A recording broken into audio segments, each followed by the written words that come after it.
Guerilla cricket. Whoa. Guerilla cricket. Whoa. Guerilla. Take guard, man the barricades, patrol the cover boundary. At last the time is come, this is a cricketing emergency. Hear this call to arms for every cricket revolutionary. Take up your bats and stumps for the test match insurgency. At first they tried to silence us, but we would not be silenced. They threatened us with lies, so we threatened them with violence. Che Guevara, Sangakkara, Joseph Stalin, Douglas Jardine, Robespierre, Darrell Hare, Vladimir Lenin, O'Brien Kevin, Guerilla cricket. It's not about the winning, it's about how many rules you break. Even in cricket commentary, this is the best advice to take. Pick guerrilla cricket, it's the finest choice you'll ever make. There's so much more to cricket than rev counters and a slice of cake. At first they tried to sanitize us and clean up our act, but people like it filthy, and we know that for a fact. Fidel Castro, Lenny Pascoe, Carlos the Jackal, Umar Akmal, Mahatma Gandhi, Grant and Andy, Brendan Behan, Austin Ian, Guerilla cricket. Stick with us, cause you know we're not the kind of thing that you see on the TV and the radio. So vive la revolution. First they tried to buy us, but we would not be bought. Okay, we were, but then we ran away, and we will not be caught. We would not give up the ghost when they left us all for dead. They decapitated us, but we just grew another head. Chairman Mao, Jamie Howe, Ho Chi Minh, Asif Din, Václav Havel, Graham Saville, No Surrender, Percy Fender, Che Guevara, Sangakkara, Joseph Stalin, Douglas Jardine, Robespierre, Darrell Hare, Vladimir Lenin, O'Brien Kevin, Guerilla cricket. I heard someone on the radio this morning saying we're so lucky to be alive when Joe Root is batting, and I suppose that's true to a certain extent. I mean, there are plenty of other batsmen that I've enjoyed watching and felt lucky to be alive observing, but stats wise and consistency wise he is unique, I suppose, well, apart from Sachin Tendulkar, and he has put England in a position to claim this series with one still to go. Can't help feeling that India are beginning that familiar sort of decline that you get when a tight series has gone against you and injuries mount and confidence goes. It's the old 5-match series conundrum. Good morning, good afternoon, good dawn, good dusk, wherever you are in the world. Welcome to Guerilla Cricket. I'm Guerilla Hendo, Nigel Henderson. And, well, I was talking to the Bear off air. You have to say there is a chance this match could be over today.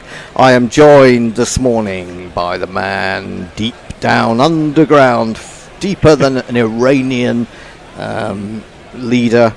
He's in the weather cave. He's got his cap on, he's got his jumper on, he's surrounded by geese. It's Messy Jez. Hello, Hendo, good to be here. I can tell you weather-wise that it's forecast to be generally fine today. Some cloud cover, particularly around lunchtime. But there may be the very occasional brief shower as we go, but they won't have much impact on play. Okay, that's good to know. Also, alongside him in a sort of virtual sense, in the Wirral, it is none other than a gooseless Al Hodge. Good morning, Hando. I can confirm no geese. No geese. Everyone should have a goose. I don't know whether this is a permanent geeselessness on my part. It's too early to tell. Results are still coming in. I would slightly disagree with the notion that this might be done today. Okay. I think that 10 wickets is a difficult proposition. And I think that England are going to have to work jolly hard in order to be able to take all of these Indian second innings wickets. I think you're right. I was just musing, or we were just musing on the fact that we might not have to come in tomorrow, and we were sort of hoping that it's not one of those games where there's 8 wickets down and we come in for 25 minutes tomorrow. So my mind is immediately transported to you as a youngster with frantic disappointment opening your curtains while you were at school to find out that it hadn't snowed the night before a test. Yes, absolutely. I mean, I actually I was a bit more like that when I was playing, really. Sometimes, you just thought, 7 hours, I'll probably get a duck. Not a goose, I'll get a duck. And, what will I do for the rest of the afternoon about mosey around the outfield?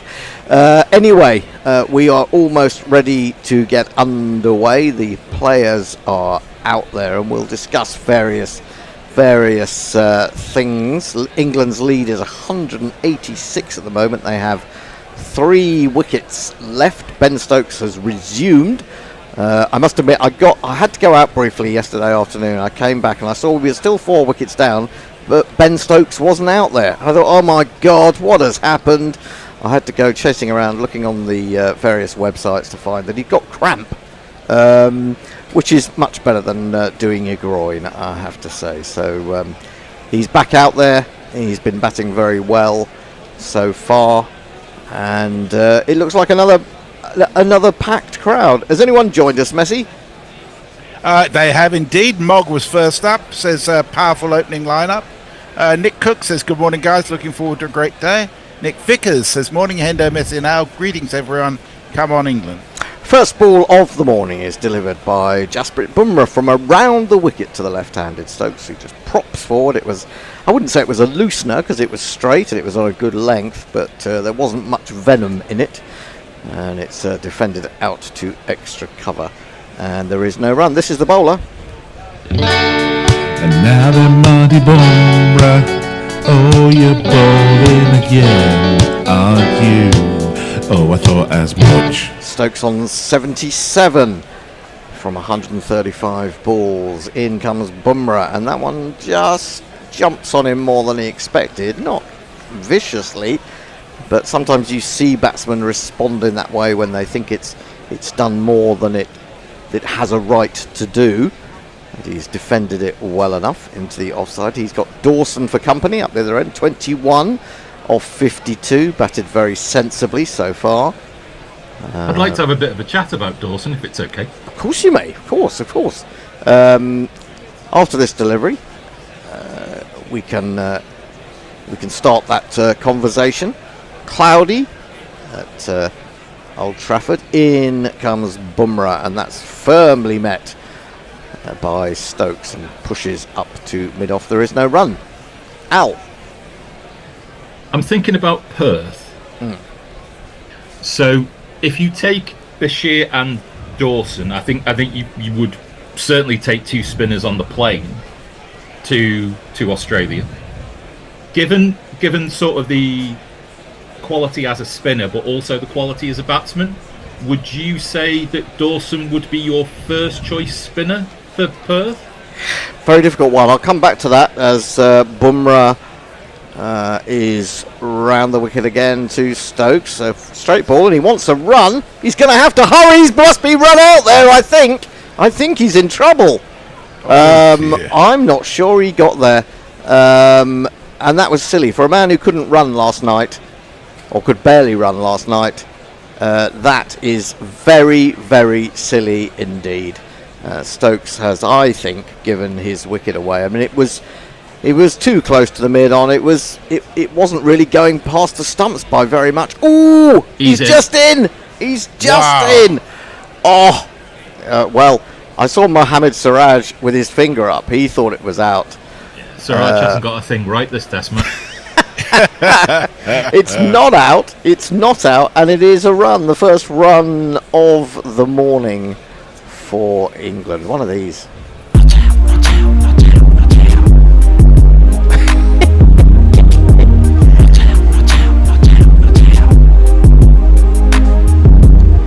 So I suppose if Mohammad Siraj is raising one finger in the direction of Ben Stokes could reply with two fingers after that decision. 5:45 for 7. I really thought he'd thrown it away there, but it was extremely tight.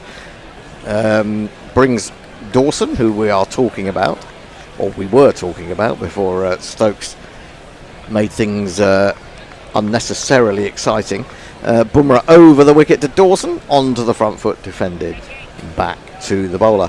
I certainly agree with you that he should be on the plane with Shoaib. Messi might know a little bit more about how spinners go at Perth. I'm thinking in Perth, the first couple of days tends to be very much fast bowlers' wicket. Yeah. The last test against India, both sides got out for bugger all. But then India made 400 and something in the third innings. And I think you need a containing spinner apart from anything else, which Bashir is definitely not. No.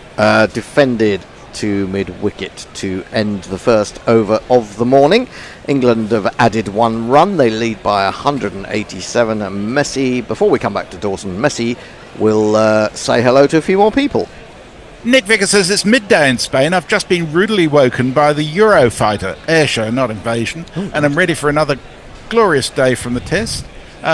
Sean Elliott says, good morning all. Hope everyone is doing good. Fluffy's with us. Hasn't been with us for a few days. Evening. Let's wrap this up, land of my fathers. And he said that was safe. Yeah, as far as Dawson's concerned, I've got to say that when he came on to bowl in the first innings, I thought, God, this is so much more controlled than Bashir. I mean, I just thought it made a lot of sense to having a bowler who had confidence in himself to contain things and put pressure on that way. Yeah. All of this is not meant to be a besmirching of Bashir. I think he's been thrown in to learn on the job, and by learning on the job, there's going to be, the ups will be very up and the downs might be very down, and I don't really care too much about. Start of a new over, first over of the morning for Mohammad Siraj, who has had to bowl. Now he has the chance to raise the finger if he can get Ben Stokes out with something good. Here is his jingle. When you gotta fight your way from the streets, gonna find a way to land in your food. There's only one man who could save us now. It's Mohammad Siraj. He's the only man who can save us now. Well, India will be hoping that he can do that. He's got 1 for 113 at the moment, so not entirely confident. Down the wicket to a shorter, wider ball, Stokes, and he plays that off the front foot, the rising delivery, brilliantly through the covers, and picks up the first boundary of the morning. Wow, that was pretty darn impressive. And if you kids can't listen, then you bound to see the way you get shot for crossing a boundary, It was the control really that Stokes had there. Sometimes we've seen him play shots that he oughtn't to, but he just stepped down the wicket, and then you saw him wait and watch the ball very closely. This is into his legs, and he's hurried that away through mid-wicket for another single. I guess Stokes wants to get this lead over 200. He wants to get it going as quickly as possible, give himself plenty of time. I mean, a 200 lead is pretty daunting, but this pitch has been, it seems to me to have been playing pretty well, but I didn't see all of yesterday's play. There was elements of the ball keeping very low at times, especially from Ravi Jadeja, and from outside the left-handers off stump, the bear was telling me that Jadeja was getting it to rag a little bit. So, Dawson could really come into his own. But over 200, it's all psychological, isn't it?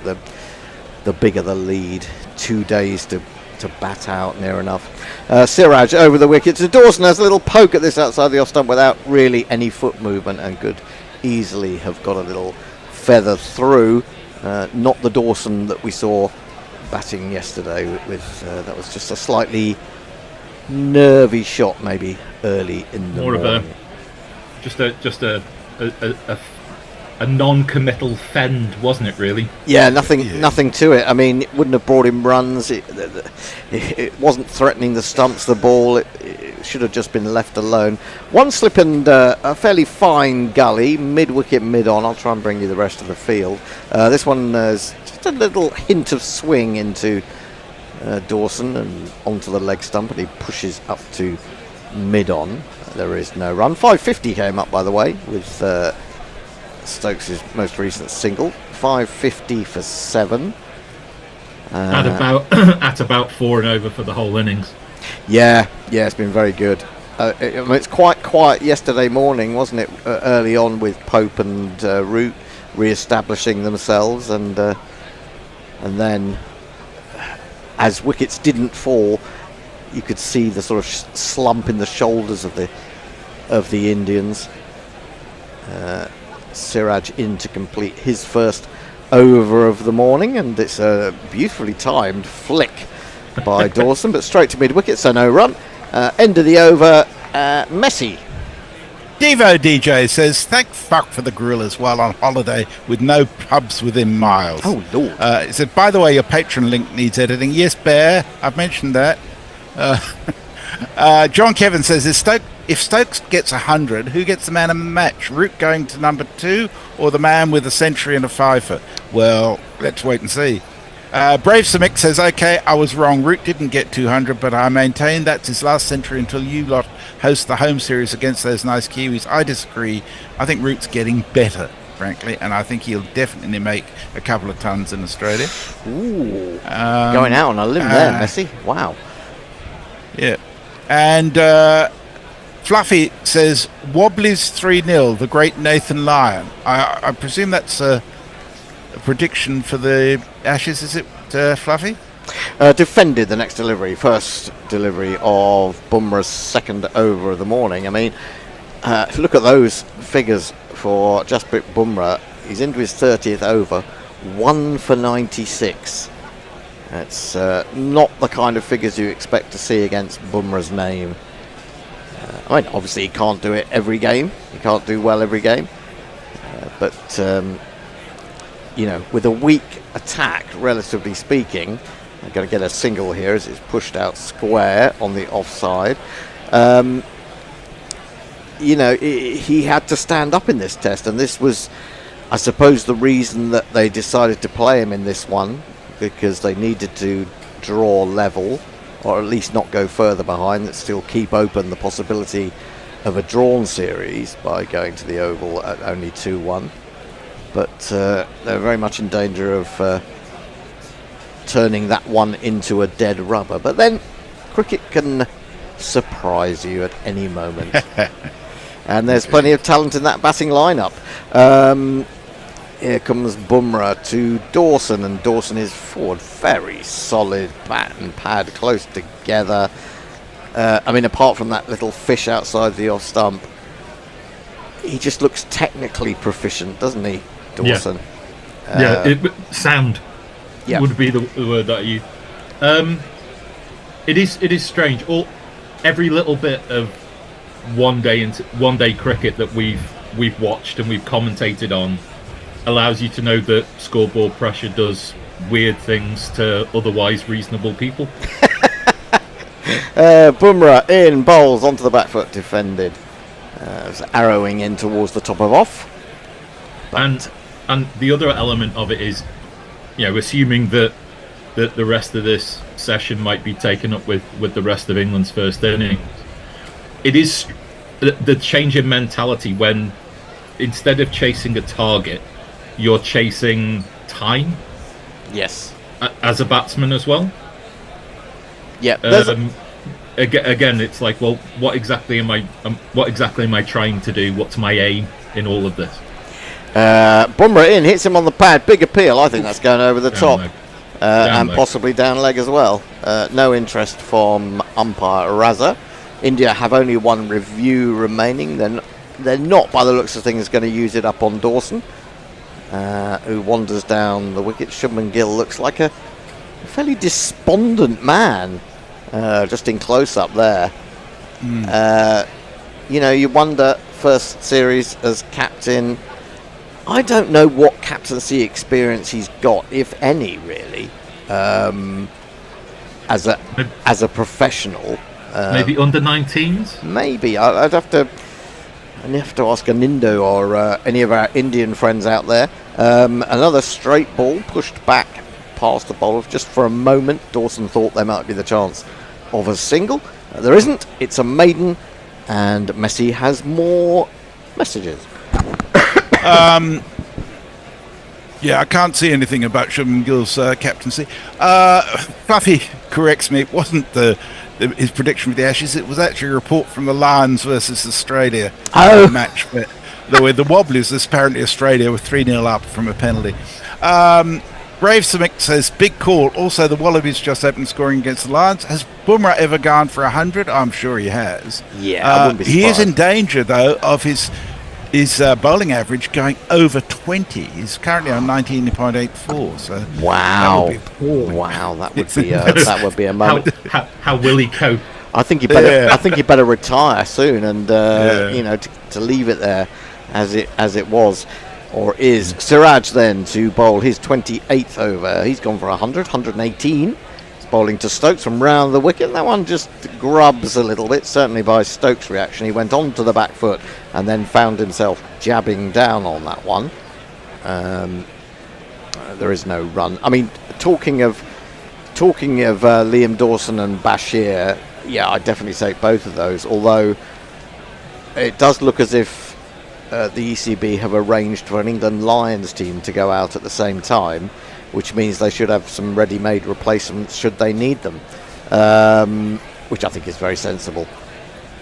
Siraj in full, driven. Oh my goodness, that is Hello. flamboyance written all over it. He's absolutely crashed that through the offside. That is just glorious. And I think, we're well ahead of the game in suggesting this, but I think you have to give it to Ben Stokes if, amongst other things. That is a big brother telling a little brother to get back in his box. It kind of is, isn't it? It was just that sense of, because he held the pose, and it was just like, all right, mouth, just quieten that. Siraj in, better ball, but it comes off a thick inside edge away down to deep backward square, and they just stroll through for the single. 5.56 for 7. Stokes 89. Oh, how much we want Stokes to get 100 to go with his 5 for, and I think that would kind of seal it. Well, I think he's already sealed it, to be honest. In not that man of the match really matters, but okay. The milestone has been achieved by Joe Root, and it was another very fine innings, but Stokes took those wickets, didn't he? He got England up when they were struggling at times in the India first innings. Here is Siraj into Dawson. Dawson plays that nicely at the top of the bounce into the offside. And that's his first run of the morning. I think it might be. He's gone to 22. The lead is 199. Speaking of runs, yes. I'm assuming that the GPL is open this morning. Well, I'm yes, glad you it mentioned is, and that. it's clickety-click. It's £66 is the prize in the GPL. Joe Root is the prize.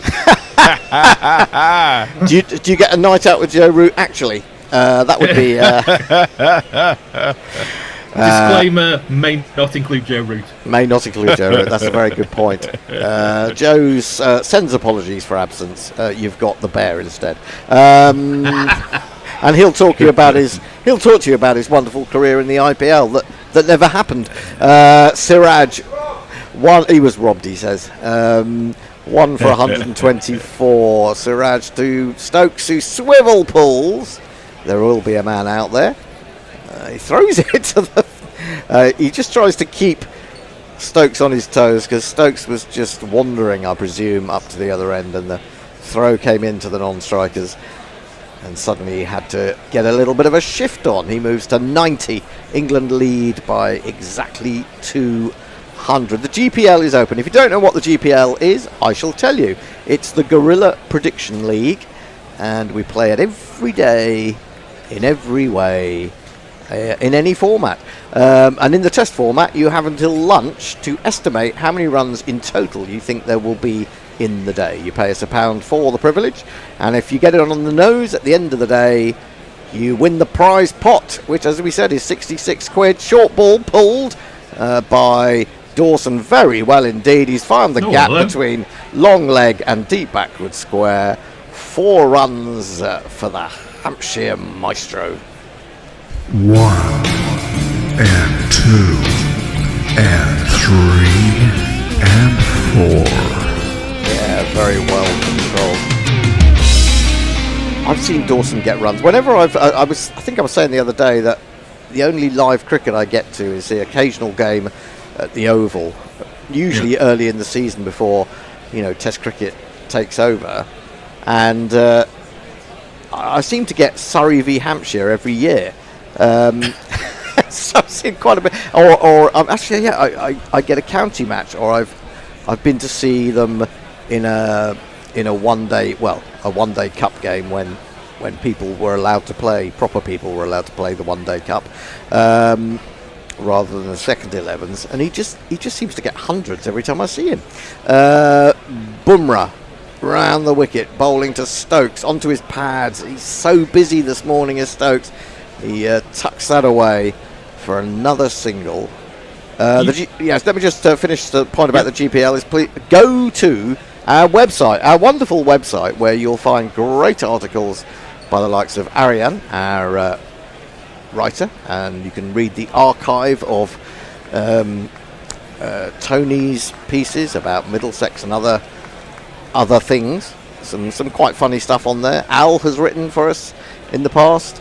I've written quite a few articles on there, but although not recently. But the archive is quite fun to have a little look through if you've got the time. But go to that and then go to competitions, and that will give you the instructions. Oh, now that's risen on Dawson, who has jerked his head back in surprise. I think it surprised Guerilla behind the stumps as well, because he seemed to be diving and having to move all over the place. That's gone off a length, that really has, and then it swung after it's got past the bat. Well, England will quite like to see that in some respects, I would imagine. You'd have to be in the form of your life to nick that. He'd have to be in the form of your life to get anywhere near it, yeah. He did actually quite well. Dawson, in he comes again. Oh, that's gone right through him. I mean, what do you do? It's taken his off bail. He didn't exactly creep along the ground, but compared with the one before, you can understand why Dawson was beaten by that. Bumrah has a second wicket for 98. Dawson, the Hampshire maestro, has not scored 100 on this occasion, but really, it's a good ball in the sense that it's come back at him. Maybe a bit of a gap between bat and pad, but I think it's quite full. I mean, maybe he should have been forward, but in terms of what went on before, that's a little bit unlucky. But it's been a good knock from Liam Dawson. 26 off 65 balls, has stayed there while to allow Ben Stokes to come out and get a few runs. But now England are down to Bryden Carse and Jofra Archer, and of course Carse got 50 at Lords, so shouldn't be underestimated. But I'm not sure he's going to do great things if the ball keeps doing variable things like that. You can definitely. I mean, sometimes we talk about that partnerships get wickets and that pressure it from one end leads to wickets being taken at the other, but definitely the previous ball has greatly assisted in that wicket. If you look at the wicket in isolation, you would turn around and say, like you said, maybe he should be forward. He's probably coming down a little bit late on the ball. But considering what the previous ball did, I would understand the reluctance completely. Yeah, you understand why he hasn't sort of put the big stride in, don't you? Oh, yeah. After what happened before. Yeah. Anyway, new man at the crease is... Stick your hopes of victory up the cast. Your hopes and dreams are flying at half mast. When the bribing comes a-calling, all your fools will be falling. Stick it all right up your Bryden cast. Well, not too bad an average for a man batting at number 10, 21 in Test cricket, played 9 matches. It's not a huge sample, but batted very sensibly, I thought, at Lords. And he has got some shots, let's be fair. 563 for 8. I don't think England will last till lunch, to be honest, but they've got to try and get, if they can get another 30 or so, that would be handy. In comes Bumrah, and he goes back to that one, jabs it rather hurriedly into the offside, and there is no run. So Bumrah, with the 100 nearly coming up against his name, has fought back, has hit back and said, no, don't write me off yet, don't write me off. And he's got the first wicket of the morning. And his average is down to 19.74 Yay! now, so he's safe. There we go, he can retire now, go and put his feet up. Safe. He could feign injury now. Bowls to Cast, and Cast is forward to that one, which is what he should be, and defends it very well, very solidly, with good technique.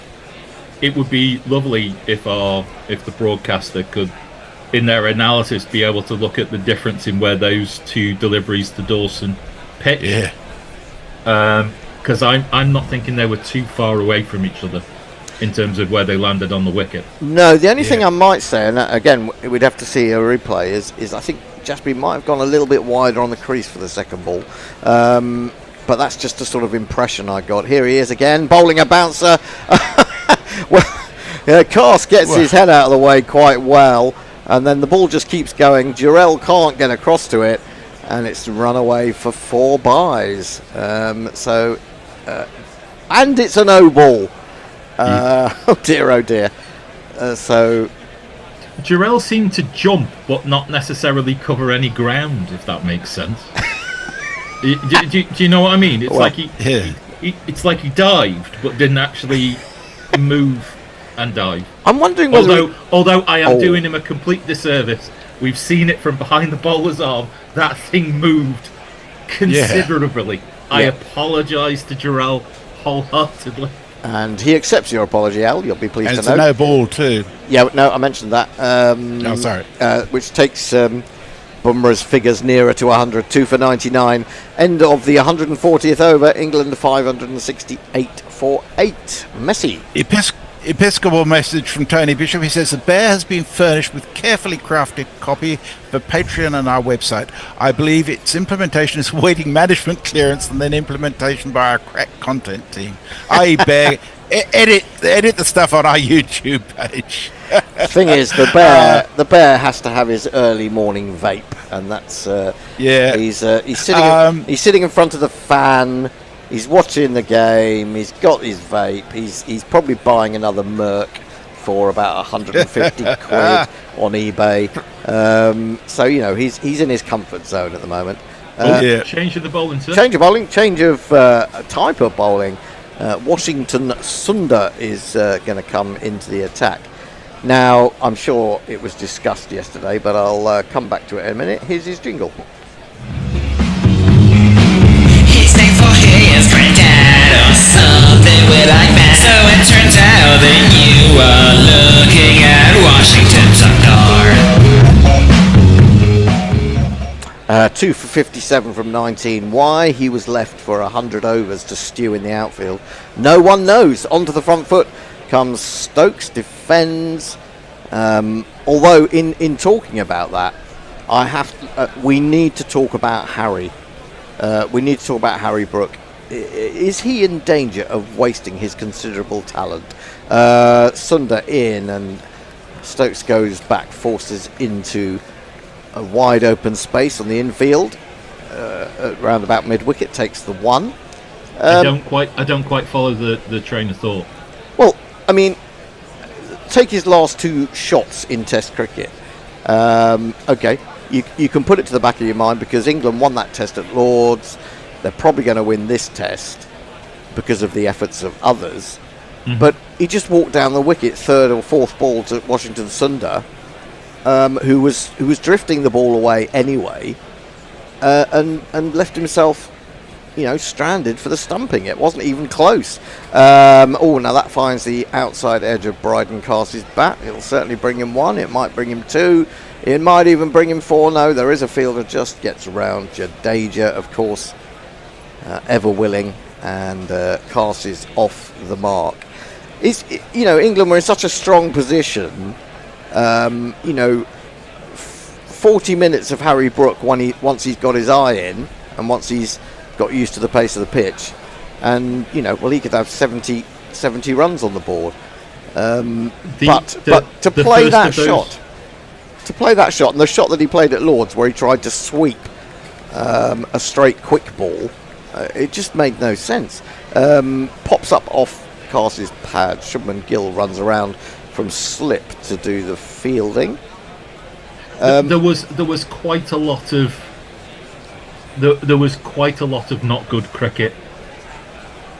It wasn't just Brook, wasn't it? Are you talking about at Lord's? Lord's, yeah. This is defended by. But there's something about Brook, who has, he's been up at number one in the world. He is an incredible. Here we are. We're just seeing it yesterday. He's such a talent, but if he's not out there, he can't portray that talent, can he? If he's out, fourth or fifth ball, doing something stupid like that, you're robbed of watching the best batsman in the world, or one of the best batsmen in the world. That's the end of the over. More from Messi. Yes, Fluffy's asking about the weather. A possible short shower today and tomorrow, but nothing serious, I suspect. Mog says, in more disturbing news, Australia has voted for its best song and somehow gave it to In Excess.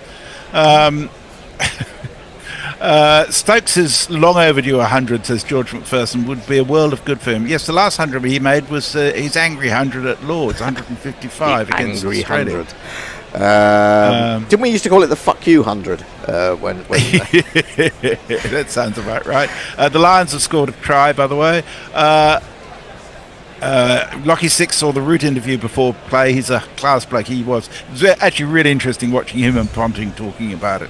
It's really nice. Well, Ricky Ponting's an interesting guy, isn't he? As you will know from his interview that he did with Guerilla 2 years ago. Bumrah in bowls, makes a pretty good wine as well. Into the offside, they'll take a single. Stokes will move to 93. Now, you're talking about his angry 100. There's nothing better than an angry 100. It's like an angry rant. You know how it is. They are the most entertaining things in cricket or commentary. But also, it was his first five for a long time. So many people have been writing Stokes off. I don't know whether it's just they have to fill their pages or their internet site with something. And it's just ridiculous. Bumrah driven after going wide on the crease. Very good shot through the covers by Carse. That is going to go into the protecting pensions sponge, and it's going to be one of these. I think I'll give it. It was a super shot. Goes back into his crease, waits for the ball, and then it's full and wideish, and he opens the face beautifully, sends it away to the boundary. Buffy reminds me that one thing Root mentioned during his interview was somebody super glued his flip-flops to the floor yesterday, and when he put them on he nearly pulled a muscle. Now there's another one from Jasperi that has flown off a length, and Carse again, he's good, he's decent, but he's not that good. Yeah. And The broadcaster did do that analysis that I asked them to do, which is lovely of them. The wicket-taking delivery was a shorter ball than the ball that reared up at Liam Dawson. that's interesting, isn't it? Bumrah again into Cars, and Cars has to grope to keep that one out. It's almost as if, I mean, the fact that he's done it twice in a row now, he's followed the one that's flown with a ball that's kept really low. It's almost as if he is doing it deliberately. 576 for 8, Stokes 93, Cars 6. I guess the Bear will be thinking about joining us very shortly. Yeah, we're going to have a handover, aren't we, in a couple of deliveries? We certainly are. Bumrah into Cars. Cars is almost crouching as he plays that shot, but it's a very fine shot as well. It's gone square, but it was a totally different kind of shot from the one he played previously. This one is going to bring him 3 rather than 4, and England move up to 579 for 8. The lead to 221. Stokes 93, Cars 9. Check out the technique if they show you the 2 drives. Very much modern technique. Look how far back and across the back foot goes, and then not really an ability to move your front foot forward, but that back foot being planted so far away kind of opens up the space, and he's just waiting on the ball to be able to drive it through. Both balls quite well timed, even though the second one didn't hit the sponge. Bumrah around the wicket to Stokes. Stokes opens the face and plays this with an elegance, a controlled elegance, down to deep backward point. Takes a single, will keep the strike. He's one hefty, angry blow from 100. England 580 for 8. They lead by 222. Krishnan is joining us. I'll keep going until the Bear arrives. I'll do a couple of messages while we change. Matley says, "Woof, morning primates. Did the wicket just fall? I was out at the shops, loving sausages." Bernard Murray says, "Boomer is due a proctologist visit." Wallet, thank you for the Lions update, says James Armstrong. Australia 11, Lions 5 at the moment. And Banana Brook says, "I wonder if Stokes' knee surgeon has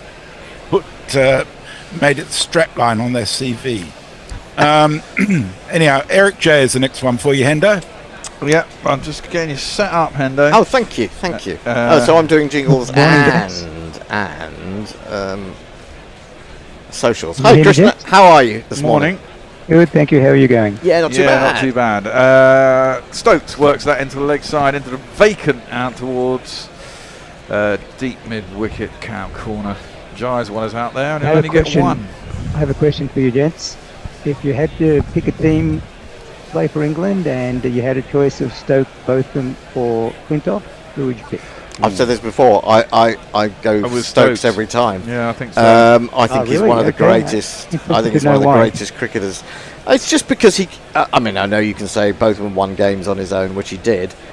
I think Stokes has as well. Well, Stokes has. Yeah, that's my point. Cast defending back down the track and there's no run. I mean, Stokes, Botham was, scored 5,000 runs and got 300 odd Test wickets. What's Stokes is, if he gets a ton, he's over 7,000 Test runs, I think. If he gets a ton. I'm sorry, yes. That's worked into the leg side by Cast. Should get himself just a single down to deep square leg. England now lead 224. I think they get 250 and they'll be so happy.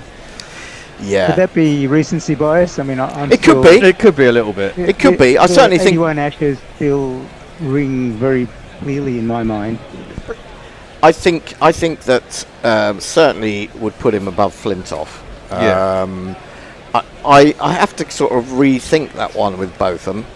Quite possibly. I mean, especially when he was younger, his bowling was outstanding. That one is cut out to the man in a deep at point.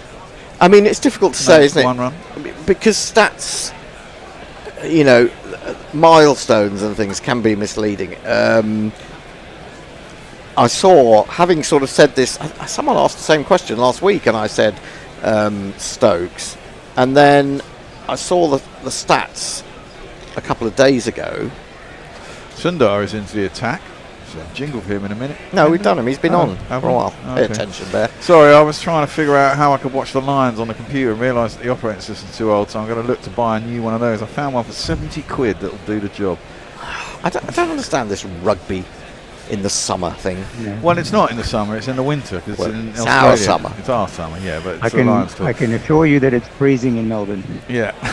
That Yeah. one defended. That was a bloody quick over. That was. No run off the last ball. Yeah, just to finish that thought about both of them, I saw that he'd got 27 fifers compared with Stokes having about 5 or 6. Yeah. Did he have the same injury problems? I He don't didn't. know. I don't think so. He did. There was that time when did he get banned for marijuana? Oh, I think he did a little. Yes, he did. Yeah. Yeah. But also, I think that if you look at the number of forfers that Stokes has got, it's quite a lot of those. And really, I guess I don't know. I just Stokes feel. has not bowled much as well. I mean, he's had all these injury problems, and he's had to captain, and Botham was a terrible captain. And he's had to play ODIs and T20s as well, and all sorts. Yeah, it's true. Bumrah around the wicket to Stokes, who just drops that into the offside. It's fielded by the gully, and there is no run. Just 4 more required. First, I pray that he gets there. Be his first century for 2 years. I do think his excellent bowling throughout this series is now translating into his batting. I think they come together, right? Yeah, I think that's a good point. Yeah, To a certain degree, I mean, we discussed this a few days ago, didn't we? I mean, when Stokes first became captain and they went full Vasball, he gave his wicket away for about a year, just playing stupid shots when he first came in. He was like literally trying to batter it out of the ground from ball 1. And he's a better batsman than that, and he seems to have pulled his head back in a bit. They've refined the Bazball ethic, as that was defended back to Jasprit Bumrah, and there is no run. And he's gone back to being, I mean, he's looked pretty good this series at times, you know, solid. Today, when he came in yesterday, you thought, oh, that's the Stokes I know. Just those balls where he defends it and he pings it off the middle of the bat and it just travels. well, this is what I mean about, the likes of Harry Brook, Ben Stokes, is, yes, I understand the Bazball approach, and it's served England well in a lot of ways, but sometimes you just feel like, as a spectator, you're missing out on quality cricket. Harry Brook. Down the track comes Ben Stokes. Oh, he's not. Oh, he might get it. Oh. He's mistimed that one. He's come down the track and he's bashed it through the offside. Past Siraj, he's at mid-off. He's going to come back for 3 because it's not going to travel to the boundary. He'll be on 99. Ben, fucking Harry Brook yesterday. I mean, Well, that's what I was just saying, and then people were disagreeing with me. I thought Harry Brook was crazy yesterday. Stupid. Fucking dumb. Didn't need to do it. We were 350 runs ahead with plenty of time. Yeah. And he'd just come in, faced 12 balls, then basically walked past one and got stumped. Yeah. It's like you're a muppet. I know. So think, boy, think. Yeah. It really frustrates Yesterday- me because he's so good. Yeah. Yesterday did feel like the defining day of the series for me, though. Well, yes, I think it has been. India have really sort of, Bumrah. they look beaten. Oof, that one kept low. There's quite a few balls keeping low. And you can imagine this is with a 53 over old ball. That one is, thankfully, Cast gets an inside half of the bat that goes towards long leg and gets a single. It's going to be tricky with a new ball. Sorry, I was going to say, Brook accepted. England really stamped their authority yesterday, and I think all of India's weaknesses were just fully exposed. Yeah. I've said this since day 2. I think this is the test that England have wanted to play the whole summer. This, the reason they bowl first is they want to, ideally you try and bowl the oppo out for 250. I mean, that's the idea, but I don't think England really think like that anymore. I think they think we can get them out for a score that we can track down pretty quickly in the first innings. Then we can control. Has he edged that? No. It's gone a long way then. Because Blimey. he had a big drive at that, and it seemed to have caught the outside edge, but no one appealed, so it must have swung in the air quite considerably from Bumrah around the wicket to Stokes. And India's been spooked by. Sorry, I was going to say India's been spooked by their lack of depth in the batting lineup, and they've just plugged their side with a bunch of all-rounders, bits and pieces cricketers. Yeah. That just hasn't worked. Yeah. No, I mean, partly injuries as well, though, isn't it? I mean, both the deeps are injured apparently. Yes, I don't know about Prasid Krishna. That one is not going to be the single that takes him to 100. He's cramped a little bit for room, but plays it square to point, and there's no run, and that's the end of the over. Yeah, well, I suppose they took the view that Prasid hadn't really impressed that much in the first couple of It's tests. got to be better than Thacker and Ambosh. But you would think so. But then they are thinking, oh, we need a bit of extra batting lower down, and well, Cambo's lasted 3 balls. Well, yeah, you're right. I'm not disagreeing with you, but that's what they went with. Yeah, and I think, true. I think it was the wrong decision, personally. Totally. Well, what are they going to do? He wasn't in the original squad, and they've flown him in, and he's walked straight into the test team and bowled at mid 120s, and that's and looked really innocuous to be well, fair. I didn't know anything about him until I looked him up, and then on Cricket Info it said right arm medium, and I thought, well, they've already got one of those. In Thacker. Well, exactly. Thacker doesn't impress me at all. That's defended out into the covers, and there's no run. Thacker's definitely a bits and pieces player. Doesn't bowl at extreme pace. Doesn't seem to get the ball to do much. Looks really innocuous in England. He had a half decent series last time he was here. Yeah, but he got 41, which isn't too bad. But I mean, if he's in the side to score 41 runs but not take any wickets, and he's an all-rounder, and they're suffering from lack of bowlers, then it's not the right option, is it? That's worked out to mid-wicket, and there's no run, I would say, anyway. Because you got to take 20 wickets to win a game. Yeah, the other curious thing is, why did Washington only come on with the score at 300 yesterday? That was just madness. I mean, this is a bloke coming off a 4-for at Lords, nearly winning the game for India. Driven down the ground as Washington bowls his 3rd ball of the over, up to long on, it's a single. The thing about Washington, you look, Jadeja was getting considerable spin out of the rough and off the straight yesterday. The one thing that Washington doesn't do is really turn the ball. When he's a spinner, he's basically relying on drift all the time. This is how we got Brook, to be fair. I mean, Brook Bartle, he gets a lot of drift as well. It drifts away from the batsman. Yeah. But when you're a spinner, you actually have to turn the ball too, Well, to some extent, I think in this day and age, sometimes you don't. Well, if you've got that drift, it's just natural for a batsman to expect there to be turn from a spinner, and so you're always playing for the turn. And I think that Jamie Smith's done that a couple of times against him, where he's been bowled by one that's gone on with the arm, and but you're playing for that, even a smidgen of turn on these pitches that aren't turning a lot, and that can fool batsmen. Well, that's fast and into the pads by Washington. I mean, it's almost like a 60-mile-an-hour seamer, but. So have you actually defined a new class of bowling in a drifter, not a spinner, but a drifter? Well, I think there was a piece in The Guardian basically talking about Washington as a drifter, and the fact that India were letting things drift. I think it was quite a good point to be made there. Right forward, Stokes, head over the ball, defends it stoutly into the covers, and there ain't no run. But also, he's a solid bowler. He knows his game. And look, he's gone at 3 and over when England have been going at 4.5. Yeah. So he has held up an end as well. Well, the spinners definitely have that. No. That was clipped by Stokes. Should have found a gap, but didn't. He's still on 99, only 1 ball left in the over. I bet he thought that was it. Yeah.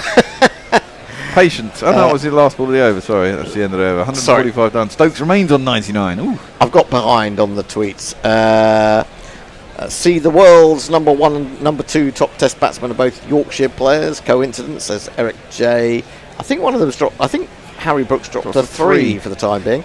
Banana Brooks says, I wonder if Stokes' knee surgeon has made it the strap lane on their CV. Yeah, he's done great work. He should be on Crick Info, shouldn't he? Women's football final tonight. No, it isn't. No, it's tomorrow night. I'll have to inject myself with estrogen to watch it, says Bernard Murray, which is a bit harsh. A bit weird. Stokes not only a great cricketer, but also absolutely pivotal as captain. I'd take him every time, says Australian Messi Jez. Yeah, I mean, Flintoff had a couple of really good years, but Zanotka's sometimes around that. Driven by Cast. Should get 2 as it goes past. Who's that? Is that Karen Nair on again? Thakur. No. Thakur is still fumbling in the some field. Brilliant things out there. Well, Stokes will get another chance. He is going to face Siraj on 99. I should say that Siraj has swapped ends. I mean, he's been off for a while, but he's now taken over from Bumrah, which I think is a bit strange. I would have thought that Bumrah would like to have had another go at Stokes while he's on 99, but there you go.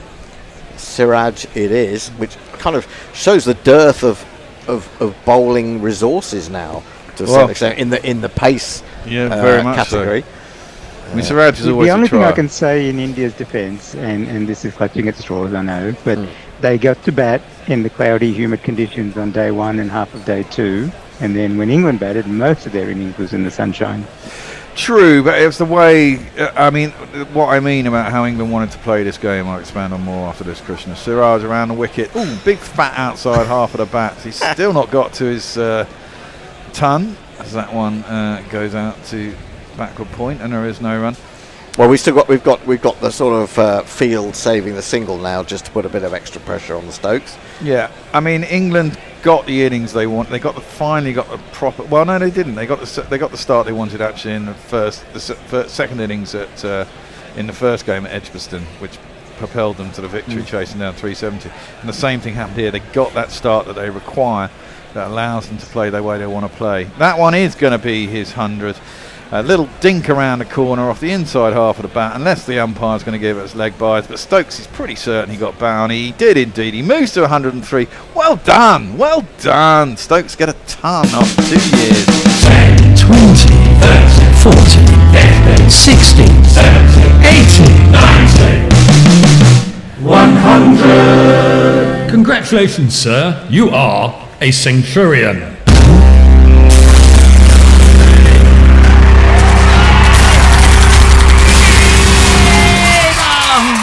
Ben Stokes. I mean, didn't both of them only get 8 centuries or 9 centuries or something like that, wasn't it? Oh, Bear, I hate it when you do stats because you just draw something out of the air. Yeah, I know. When I had a graphic up on the TV the other day, I'm just trying to remember it. But it was extraordinary that both of them got all those fifers. I mean, he got an awful lot of fifers. He did. But he was a genuine bowler when he started. Great swing bowler, wasn't he? I mean, you know, I can remember seeing him in a John Player League match at Guildford, of all places. And he, from side on, he was just magnificent. And he was quick when he started. Yep. I mean, I remember when he came back after injury and got a wicket in his first ball in an Ashes test, wasn't he? He was about 35 or something. He clipped into the leg side and there's no run. There is a run. Sorry, there is a run out to Demir wicket. He was a bit Tommy Trundler when he came back. He was. Well, he did have back problems. He did have back problems, and he got a gut by then, and he was kind of like, you know. Yeah, I find with my gut and my back problems, I'm not quite as quick as I was. And that's just walking to the sofa. Yeah, of course. Botham was playing in an era when there were plenty of all-rounders around the world, wasn't there? A couple there, Imran Khan, Richard Hadley. Yeah, I mean, you could argue. It's so difficult to compare eras, but there were some great bowling attacks as well in that time. Full, driven by Cast. Up to mid-on, and there's no run. England's lead is now 2-3-6, and they're on 5-9-4 for 8. Am I right in thinking that both, I mean, one of the things that was held against both of them was that he never got 100 against the West Indies? I mean, let's face it, it's hard to get 100 against the West Indies in the mid-80s. Or early 80s even. So not many people did. No. So it's a harsh thing to hold against him, but, you know, there is all this pontificating and finding reasons why someone isn't as good as someone else or is better than someone else. Well, Siraj down the track. God, gets a Q end that goes along the ground to Drew Guerilla behind the stumps, and there is no run. Is that the end of the over? I'm going to go and let in Bennett while you give us some socials. I will indeed. I don't really want to know about what's happening to the Lions. They're getting mauled by the sounds of it. I enjoyed the Sam Mendes film on Stokes, but he's making the case for a sequel, Ben Stokes 2, The Quickening. That's from James Song Armstrong. Is that right? It's lots of points to the Australians. Let's just say that in the Lions game. I thought the Lions were supposed to smash the Australians, but there you go. Stokes is the best England captain in my lifetime, says Jamie Wilson, and probably the best of the modern era. I think it helps a lot that he's an all-rounder, as, in my opinion, bowlers read pitches better than batters. Well, it's possibly true, but I think also no one reads pitches very well. Yeah, that's very true. As England decided to bowl in the first 2 tests, kind of, well, proved one way or the other. Stokes defends that, and there is no run. I mean, the bloody pitch at Edgbaston, he didn't read that very well, did he? I mean, India got 580 in their first innings. That one's clipped into the leg side by Stokes, who got himself a single, and then 600 in the second. Yeah, I mean, that was a horrible test match for England, wasn't it, really? Well, the point was, up until Lords, we hadn't been able to put any pressure on them as a batting unit because we were always letting them bat first and they got lots of runs, really. So we were always kind of chasing them. We chased them down in the first test and failed dismally in the second. Close run thing at Lords. But here we've got it right. That one's driven by Cast. It's all looking quite easy for England at the moment, up towards long on, and there was no run. What we got? An hour and 5 minutes till lunch, chasing 300. Declare at lunch, or declare at 20 to 1, 20 to 1, and have 10 minutes, 2 overs out before you say lunch. declare. There are only actually 2 wickets to be taken. Well, that's true. That is true. It could be taken out of their hands quite easily.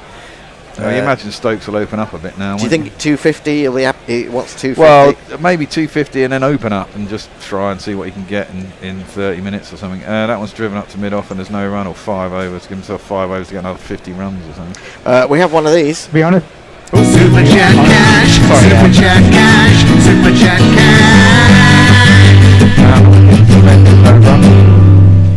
cash. First one of the morning from Mr. Handjob. He says, play the James Rue jingle.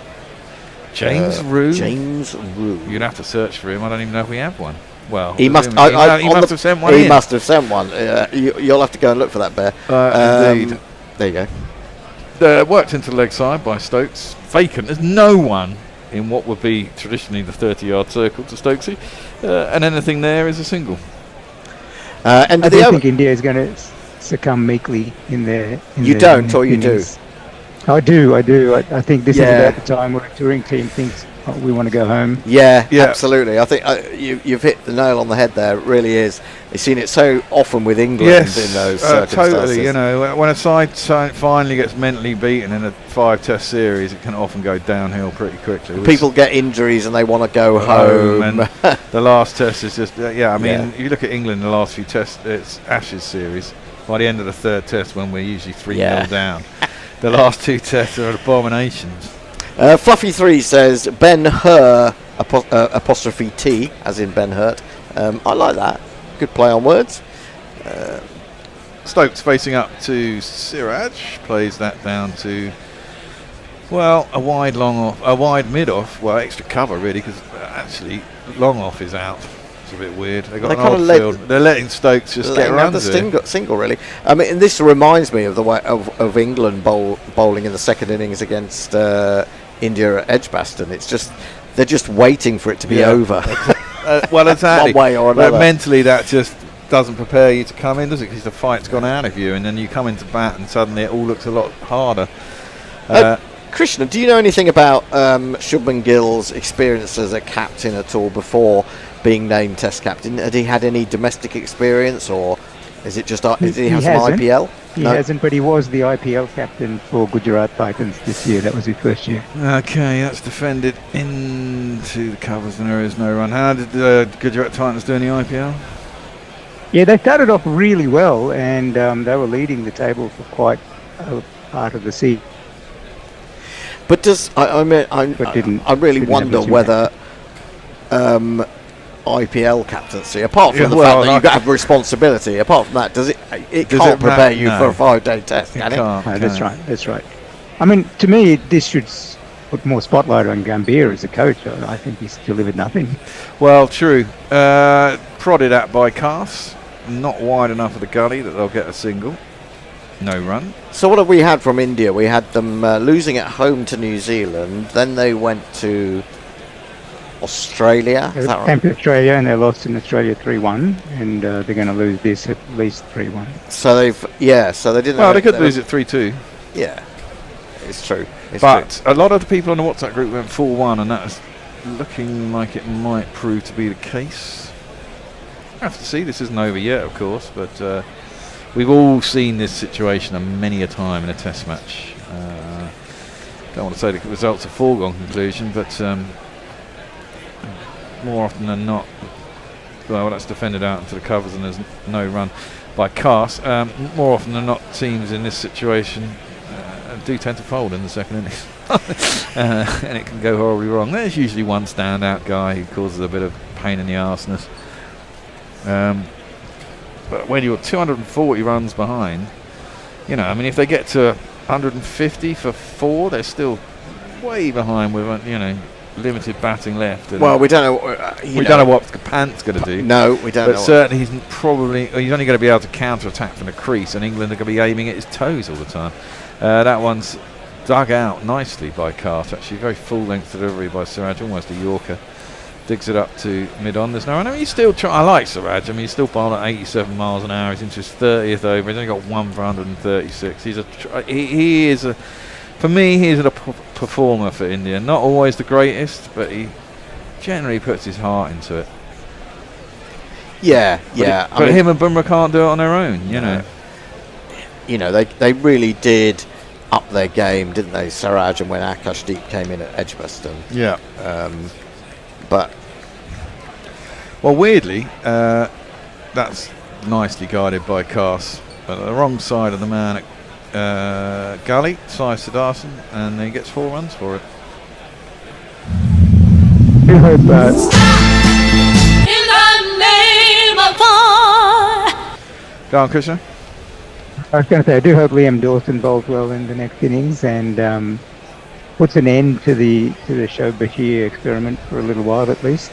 I don't think it is an experiment. I think it's more than that. I think that they have identified him in the same way that they have with Crawley, and we're always going to have people arguing about that. I mean, Crawley, you can say, batted beautifully in the first innings, and I saw an article. I think I saw the headline on an article. I think it was Simon Wilde in the Times saying, "Oh, Crawley plays better against better bowling, or the better the bowling, the better Crawley plays." I saw that. And I thought, really? Yeah. Washington around the wicket to Stokes, who defends that out into the covers, and there is no run. I'm presuming there are some sort of stats to back that up, but I couldn't read the article. That show that his average is far better when he's facing bowlers in the 140 kilometre range than in the 120 kilometre range.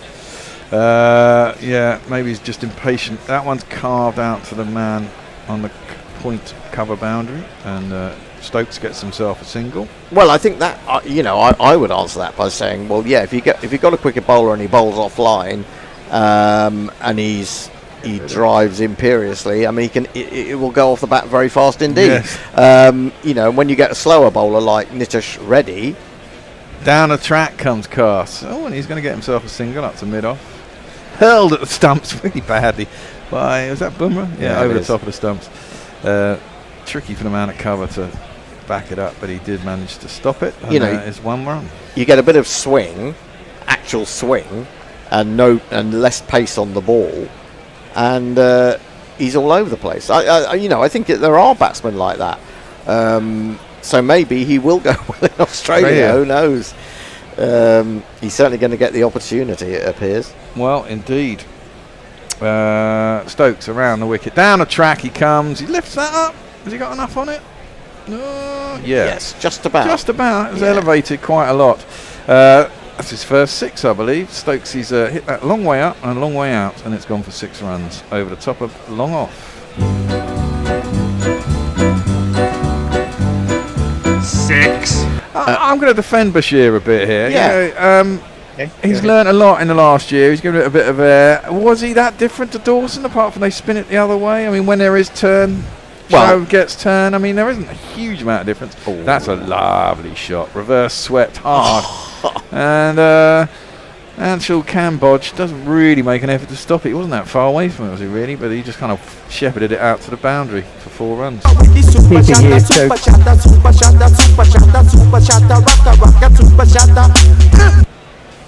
It looks like Stokes is starting to tee off now, isn't it? Yeah, it does. Exactly. I mean, Dawson went for about 3.5 and over a lot of the time. Look, I don't think Dawson bowled brilliantly. I mean, he got that wicket, which was very important at the time. Yeah.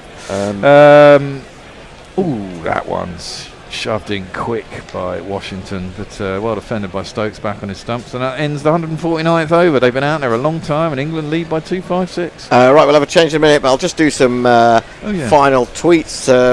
Brave Simic has been waiting to say, Wallabies have brought physicality back to Australia tonight. Root isn't scoring centuries against this sort of thuggery. Apparently the Lions have got it back to 23-10.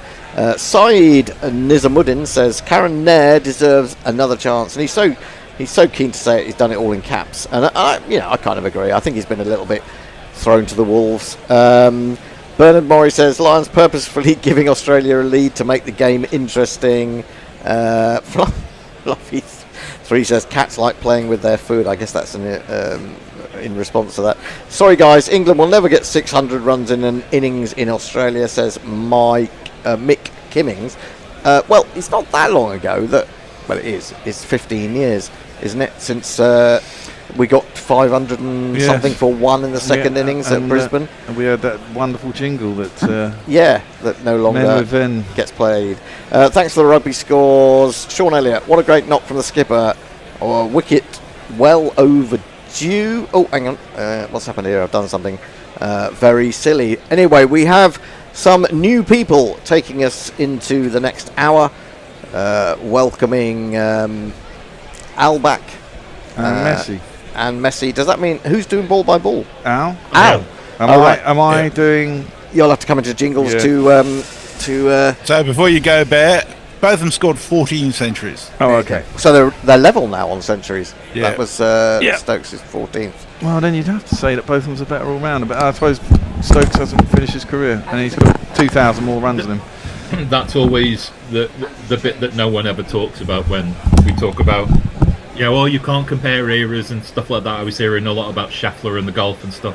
You're comparing someone's completed career compared to somebody who's maybe part of the way through, or maybe in Stokes' case most of the way through. Yes. Best to leave those discussions until afterwards, I think. Comparing eras just means it's pretty meaningless, except for Bradman. I mean, he's the only person who dominates everything, it seems. It is true. We are chatting this way because there are drinks being taken in the middle. The scorers moved on past the 600 mark. Stokes has gone to 3 figures, 10 fours and 1 6 is 118 at the moment. Kiwi by Day says to Bog, what is your number one pick for the Aussie 100? I was surprised at In Excess, but I haven't lived in Oz for 35 years, so I have no clue. And Kieran Side says Kylie and Jason. Oh, fuck off. I would imagine. So Especially greatest Australian song of all time. No, it's the youth station where they've had a vote on it. Oh, right. Who cares? Good morning to you guys, says Andrew Kilsell, and I hope you're doing well and enjoy the cricket. I think it's going to be great for today. The game's going to be great today. Jamie Wilson says if they want to go home when there's still a series to be won, they should never play for India again. That's bully mentality. Well, yeah, it's not uncommon though. Alex says, afternoon gentlemen, hello to Hendo. I hope you and Samantha got some positive news from the clinic yesterday. And I looked up in regard to the question of Gill's captaincy experience. He's captain in age group cricket, including leading India Blue in the Dooley Trophy and India A in matches against South Africa A. I think we're going to have double spin. Is it double spin? I think so. Is it Sundar at the other end? Yeah. It certainly was, but this man's coming on this end. This man. They need a more controlled ages on. Carlos has looked pretty good for his 19. Yeah. I know this is the kiss of death for me to say this. Well, he's shepherded Stokes to his Carlisle. This ball is pushed to mid-on. Well, I was going to say he's shepherded Stokes to his century, and they've got the equivalent of 38 runs between them in that time as well. This is driven. I'm assuming it's an inside outfield. It is, as well as having a mid-off. There's a long off, and that'll just be a single. Cast moves to 20. I'd say about Australian music, we don't really get a lot down here, up here even. Not many bands come through, but there are some very good Australian bands. I'm trying to find one that I really like. on my playlist in my thingy because I can't remember the name. Surely got AC/DC on your list. Well, yeah, AC/DC, but there's a newer one. It's called Band of Thieves or something like that. It's called. Who I believe are quite big down there, but they've had a few songs up here. I am not the person to ask. No, I know. Jadeja going over the wicket to Stokes. Spinning into the left-hander. Just a push to mid-on, no run. Jadeja wide of the crease this time, and again pushed straight. This time the bowler will field. The traditional hallmark Jadeja over, which is very quick. That one is an attempted, maybe drive, but mistimed into the ground, and we're just going to have one ball left in the over. As quickly as it started, it's nearly over. And this one defended out of the footmarks by Stokes, and at the end of the 150th over, England are 615 for 8. Lockie 6 says Bear is waiting for the Pope to humbly wash his filthy feet. Well, he's going to have to wait till Maundy Thursday. That's going to be a long time. That's a long time. Yeah. Jamie Wilson says, let's be honest, Dawson is a good all-round cricketer, but as a spinner, he's average. I think he's better than average myself. Jamar, the Pickleball King, it's moved on me, says, hey, all, great innings by Tim David today in the third T20 between Australia and the West Indies. Yeah, he made 102 of 35 deliveries. It was just madness. That is rapid. Yeah, didn't he? It's very small ground, but most of his sixes cleared the boundary by about 40 metres. Sundar to bowl. This one pushed by Carr straight down the ground, just as he did in the last over. Take a single. And he'll move on to 21. Oh, and a very errant throw will result in comedy overthrows. At least 2, maybe 4. No, 2 overthrows. And everybody... That's definitely, we've been in the field for 150 overs, Bear. Well, yeah, exactly that. They are very tired, aren't they? And this is why I say when it comes down to batting, I mean, look, if England get 300, it's an awful long way back. Just try and get to parity. Yeah. And you can imagine if 3 or 4 wickets go by the time they get to 100, it's going to be a struggle from there on in. And then you've got to decide how you're going to play it. Stokes goes back in his crease. Will defend back to the bowler. I think... yeah. Well, I think the problem on this pitch is if you try and play the long game, as we've seen, especially with a new ball, this ball is now 60 overs old. And this one maybe spits a little bit on Stokes, but plays it out to point. There's very much up and down in this pitch, and I imagine with a harder ball it'll be more pronounced. Did they take the new ball as soon as it was available? No, they bowled 10 overs of spin and then took it at 90. Okay. Stokes back in his crease, plays the ball towards a vacant mid-wicket. A source of irritation, I'm sure, to the Bear. Yeah, well, there's no one on the leg side, is there? I mean, there's literally no one up on the leg side. I mean, they are just waiting for shit to happen here. They're waiting for England to declare. Bear, can you take over for a couple of balls I've got to deliver in? Okay, I can certainly do that. Go get your Amazon. On the offside, on the leg side, they got a mid wicket for Cast and a square leg. A bit of drift, but yeah, just wide enough for cover. There's only one man at cover. Wide of him, they get through for a single, and the score ticks up to 620 for 8. A lead of 262. Stokes is 119 of 183 deliveries. Cast is a handy 24, after Dawson got a handy 26. Stokes, of course, went off with cramp when he was on 60, came back at the end of the day. And back. And he's back. Sundar in. And again, a leisurely push towards a vacant, well, half leg of the side. I mean, this is it. You can't do that, can you? I mean, sure, the guy might try and hit you over the top, but he might make a mistake. You've got to try and stem some of these easy runs, or England are just going to roll on here. Yeah, there's no pressure. None at all. No. Pink Floyd says, hard to score 600 in Australia. It is, after all, the home of CSR Sugar and 3M Sandpaper. It's technically speaking not 3M. which stands for Minnesota Mining and Manufacturing. Bear doesn't like Samantha, says Lucky Six. I don't. Will Reynolds says, I honestly think the best all-rounder is about whoever was the all-rounder when you were about 11. I would disagree. So that would be both. That would be both teams with no decent all-rounders for a lot of time. Jaja throws up a wide one, and Stokes nearly dislocates both shoulders, attempting to heave that out the ground. Swing and a miss from Stokes. Now he was getting it to kick out the rough yesterday. Yeah, like this is the attempted reverse, but to play it out of those footmarks is dangerous, and it kind of hits the body and goes into the leg side. No run. That's where it goes from. Hit his forearm, didn't it? Yeah. And again, Stokes leans back, cuts in front of square, and that will be 4. Good attempt. I think it was Gyswell out there, wasn't it? Yeah, it's almost like he dived.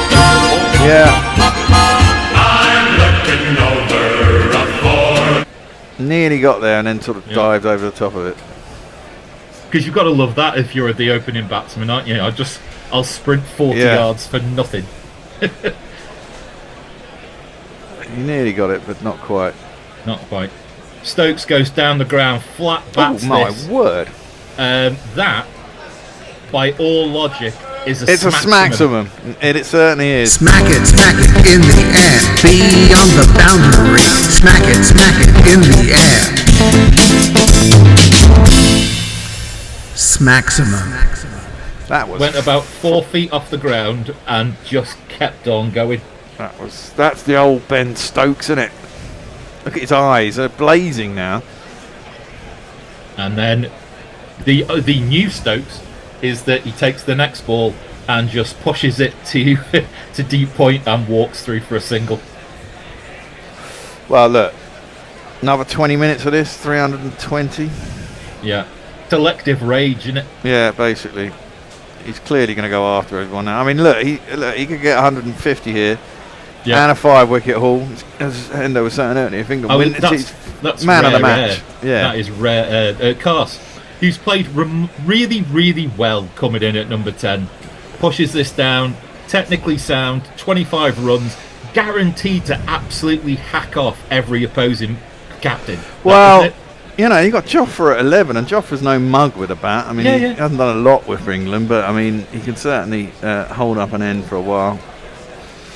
But in terms of, I mean, we've seen it a fair few times, haven't we, where later order batsmen haven't really understood the assignment of he's close to 100, get him to 100. Yeah. And Cars has been brilliant at that. Sorry, Jess, I'm eating into your time. Sorry. That's okay. Gary Bland says, Oz is greatest since AC/DC Thunderstruck. Mark Arnold says, hopefully Tim David will be in the 100 this year. I don't think he is. I think he's in the CPL, actually. First ball, very much down the leg side, defended to mid-on. England's highest total at Old Trafford, 633 for 8 in tests. Yeah. Cast goes down on one knee, sweeps this to the leg side. There is absolutely no activity from fielders, so I'm assuming it's gone for 4. Certainly went to the sponge very quickly. Can't have been that far short of a 6, it wasn't. Yeah. The distressing moment where you watch nobody move and you think your screen is stuck. As he goes down on the ground, this one has gone up rather than out. I think, no, there's no one at deep square leg. That's gone miles. Yeah. I thought he'd hit that a long way up and not very far, but no.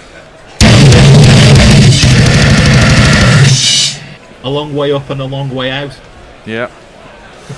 Well, I mean, they're just piling on the misery here, aren't they? name your total. Yeah. 643 for 8. Cars is now on 35. Stokes 131. Washington Sundar is looking for help. KL Rahul is the person who's trying to provide some level of encouragement, I guess. But it feels like the idea tank is emptying, if not completely empty? I think it's been empty for quite a while, to be honest. Sundar now over the wicket. That's a wide one. Tempting Cars. He obliges by flashing the blade. Too wide, though, to make any contact. Do you think Stokes will declare at the next wicket or let Jofra come out? No. Well, let me think about this for a sec. This one's straighter, fuller, quicker, and well defended by Cars. I think it all depends the timing of it. I think because it's 10 minutes between innings? 10 minutes between innings, yeah. So this one is just outside the off stump, defended back to the bowler, no run, but carnage at the early part of the over, and it's 643 for 8. Sophie Kale says to Pink Floyd, and to me, CSR Sugar isn't Australian either, which is a Malaysian company. Well, technically, yes, it's owned by a Malaysian company, but CSR and Goodman Field operate out of Australia, so I think it's fair to say that they're as Australian as you get in many ways. Will Reynolds, for me, it's Freddie. For my little brother's whole 10 years younger than me, it's Stokes. That's him arguing about who should be the best all-rounder. Archer to get 5 wickets in the next Indian innings, says Bernard Murray. It's worth a bet. Stokes power through extra cover, says AW77. Declaration at lunch, says Bernard Murray. The flashing blade, great show from my childhood. Blade. Abhinav Banatal says England are late in declaring. Now it will lead to a draw because India batting is also good. I think India are broken, frankly. This one is wide from Jadeja. Stokes misses it. Guerilla misses it. And it is fielded by, what would be a short third man. No run. Jadeja wide of the crease. Kind of a wristy flick by Stokes, crushing that one out towards point. He dives back into his crease for the second. No sort of sense of going upstairs for a replay. I don't think Guerilla had the ball in his hand because the ball, you noticed at the end the ball was just a foot or two away from him. I think he took the stumps without actually gathering the ball, so it wouldn't have been out anyway. It was close if he had the ball in his hand. So we're looking at a bemused umpire at the minute. No, so it's not one short. No, he's in. The line belongs to the batsman. Yeah, it's over the line. Yeah. It's not one short.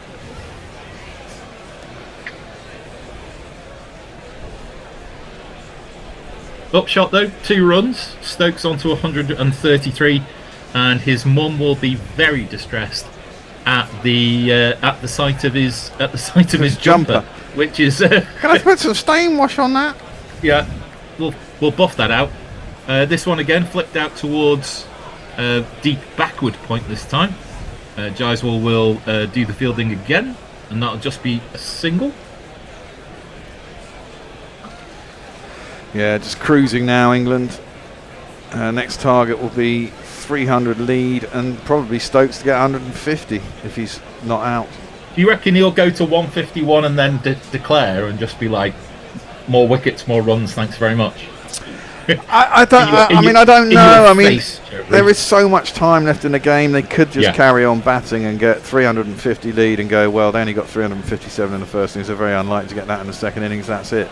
And you kind of think that.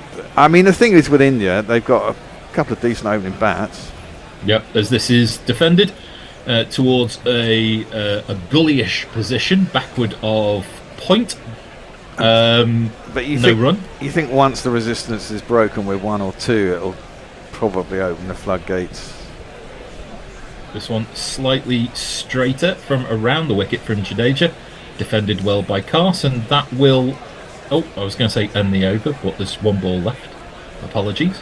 288 is the lead as Cars backs to leg, hits this ball between cover and extra cover, and he will take an easy 2. And to have your number 10 bat do that is an indication of just how easy England are finding it at the minute. Well, yeah, I mean, he got 52 tests ago, or last test. No, was it last test? I think it was last test, wasn't it? He's got 2 first-class hundreds, and he's at number 10. So, anyway, over to you, Messi. Okay, Pink Floyd points out that AC/DC's young brothers were not really Aussies, they were immigrants from Scotland. That's true of quite a lot of groups claim to be Australian, to be honest. Cuts both ways as well. Jimmy Barnes is Scot too, says Fluffy. You go back far enough and even the original Australians were immigrants. Just passing through, says Stephen Kelp. The vicar prefers TMS, sadly. Well, you're just going to have to sit in separate rooms, Stephen. You know, maybe Guerilla cricket isn't for her, but you know it is for you. Absolutely. Try and convert her. Good luck with that one. Have England got enough already, says AW77? Probably, but a little more wouldn't hurt, I guess. Exactly. I mean, you've got virtually 2 days left in a test. Yep. It's going to take a monumental effort by India here to not lose this. Well, and maybe some luck with the weather. Raj Patel's with us. He says, hello, Bear, Messi and Alan. What do you think when England would declare? I can't see them going past lunch. I really can't. No. It could be lunch. It could be if a wicket falls in the next 15 minutes and it gives them 10 minutes at the openers, then maybe then. Reverse by Stokes towards Sundar. Horrifically mistimed. Goes about 2 yards. My concern when I see that shot is for Stokes' knee. Yeah. Well, supposedly it's been repaired. There was an appeal by Sundar there. I don't think it was a worst appeal, actually. Probably marginally outside off stump. No one else is interested, though. No. This one, though, is cut. And has been cut straight to a short extra cover. I think who gives it the full stinging hands as he. I think that was a skipper. That was hit hard, but straight at the fielder. This one dribbled back to the bowler. I just saw because I'm on 15 seconds delay, I saw that ball. Actually, it wasn't a bad shot for LBW. No, it wasn't. I think it was hitting in line. Yeah. Stokes is content now to just back everything back away to leg to everything. Pushes this to point, quickly, sharply taken single, which is salt in the wound at 648 for 8. But they get through without even the need to dive. Good bit of fielding, Jadeja. Another clean pickup. Yeah, he's not really the one you want to take on, really, is it? No. He's had a good series, Jadeja. I mean, the experienced boys on this side have had a reason. I mean, they seem to have their heads screwed on. Carroll's batted beautifully in this series. That is a wide. Should be a wide. Yes. It is a wide. A wide in a test match. Yes. Yes, that isn't. Well, we've had a few, but they've been really short balls that have gone over the keepers and stuff. But that's a wide. Put that in your bingo card.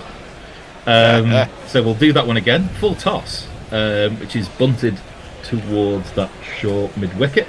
No run. One ball left of this. Licorice all sorts of an over by Washington Sundar, really. 650 up for England, by the way, with that wide. This one is short and on the legs. A wristy flick down to deep backwards square. And Cast will take a single and deprive Stokes of the strike. But the total is 651 for 8.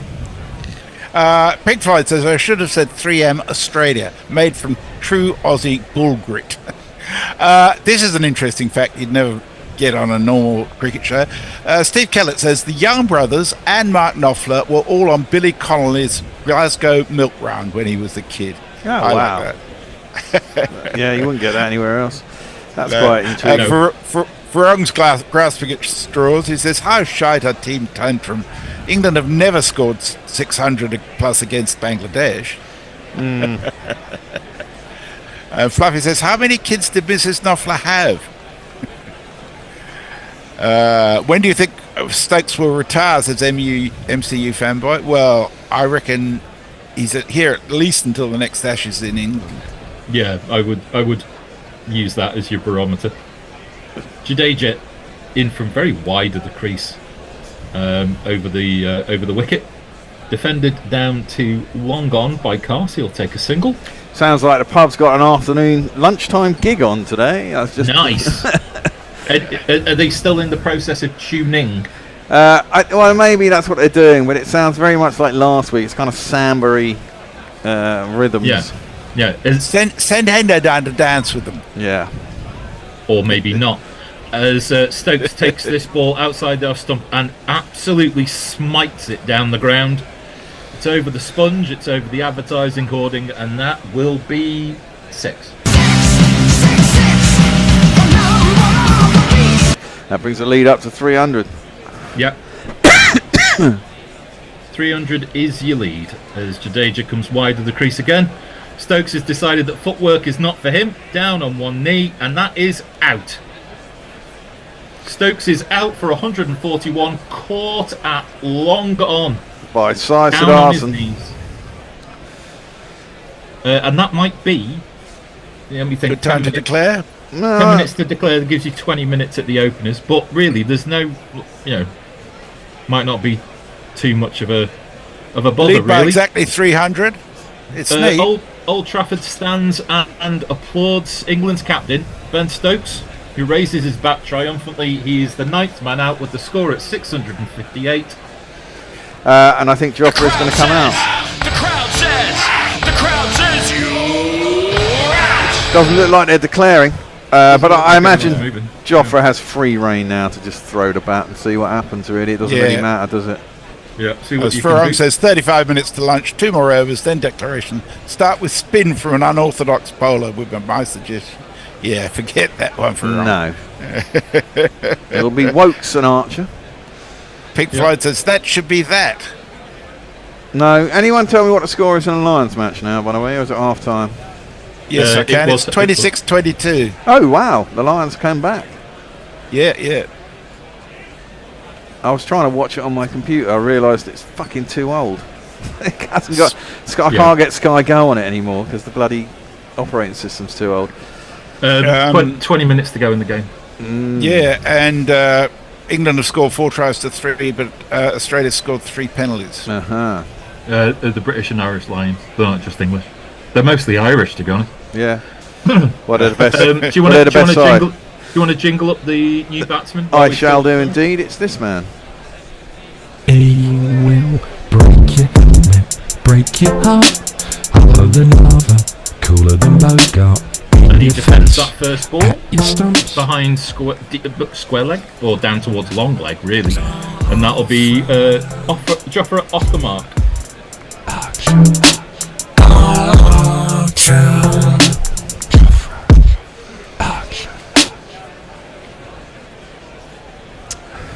Wow. Stokes giving a stare back when he went off. Probably unnecessary. Kind of threw it away, but he was 151 and the lead was 300. So he was trying to get some quick runs. Yeah, as would befit the circumstances. Indeed. Pass on 39. 3 men on the leg side saving boundaries. That's an attempted sweep. A forlorn appeal by only the keeper to a ball that pitched outside leg. That'll be a leg by, I think. Yes, thank you, umpire. So that takes England's total to 660 for 9. I'd love to see a cut. MCU fanboy asks a good question. Do you think Atkinson and Wood come into the last test? And if yes, for who? If England win this, I'd say yes. I'm not sure they'll risk Wood. I'm not sure where he is on his recovery. That one's... sorry, Al, that was you. No, don't just defend it back to the bowler. No run, end of the over.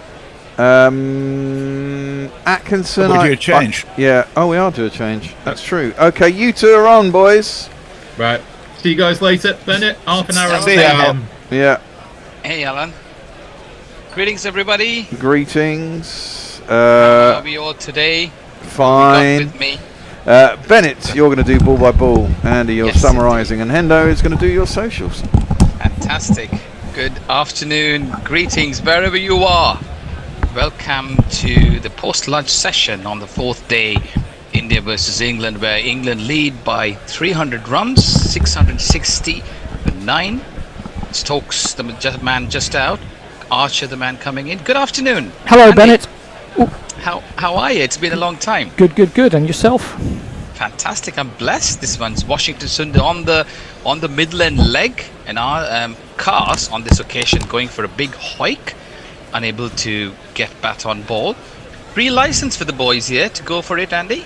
Definitely. I mean, I do think in these situations you might as well bat on, because even with is it 10 and 11 batting? I think it is. Yes. Even so, it's easy to score runs while it's easy to do it. Exactly. But Andy, they're all decent batters, right? In an ideal, I mean, I've seen Archer batting at 8 like not long ago. They're not with bad, a long tail.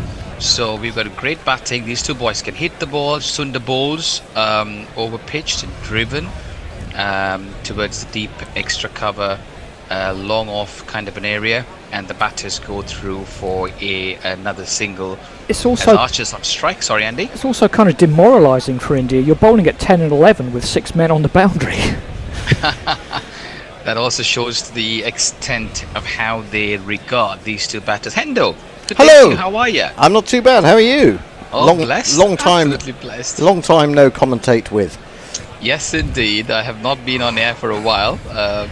Because I've been tied up with various things. This one's again nicely driven by Archer on the offside, and the batters go through for another single. 304 is the lead.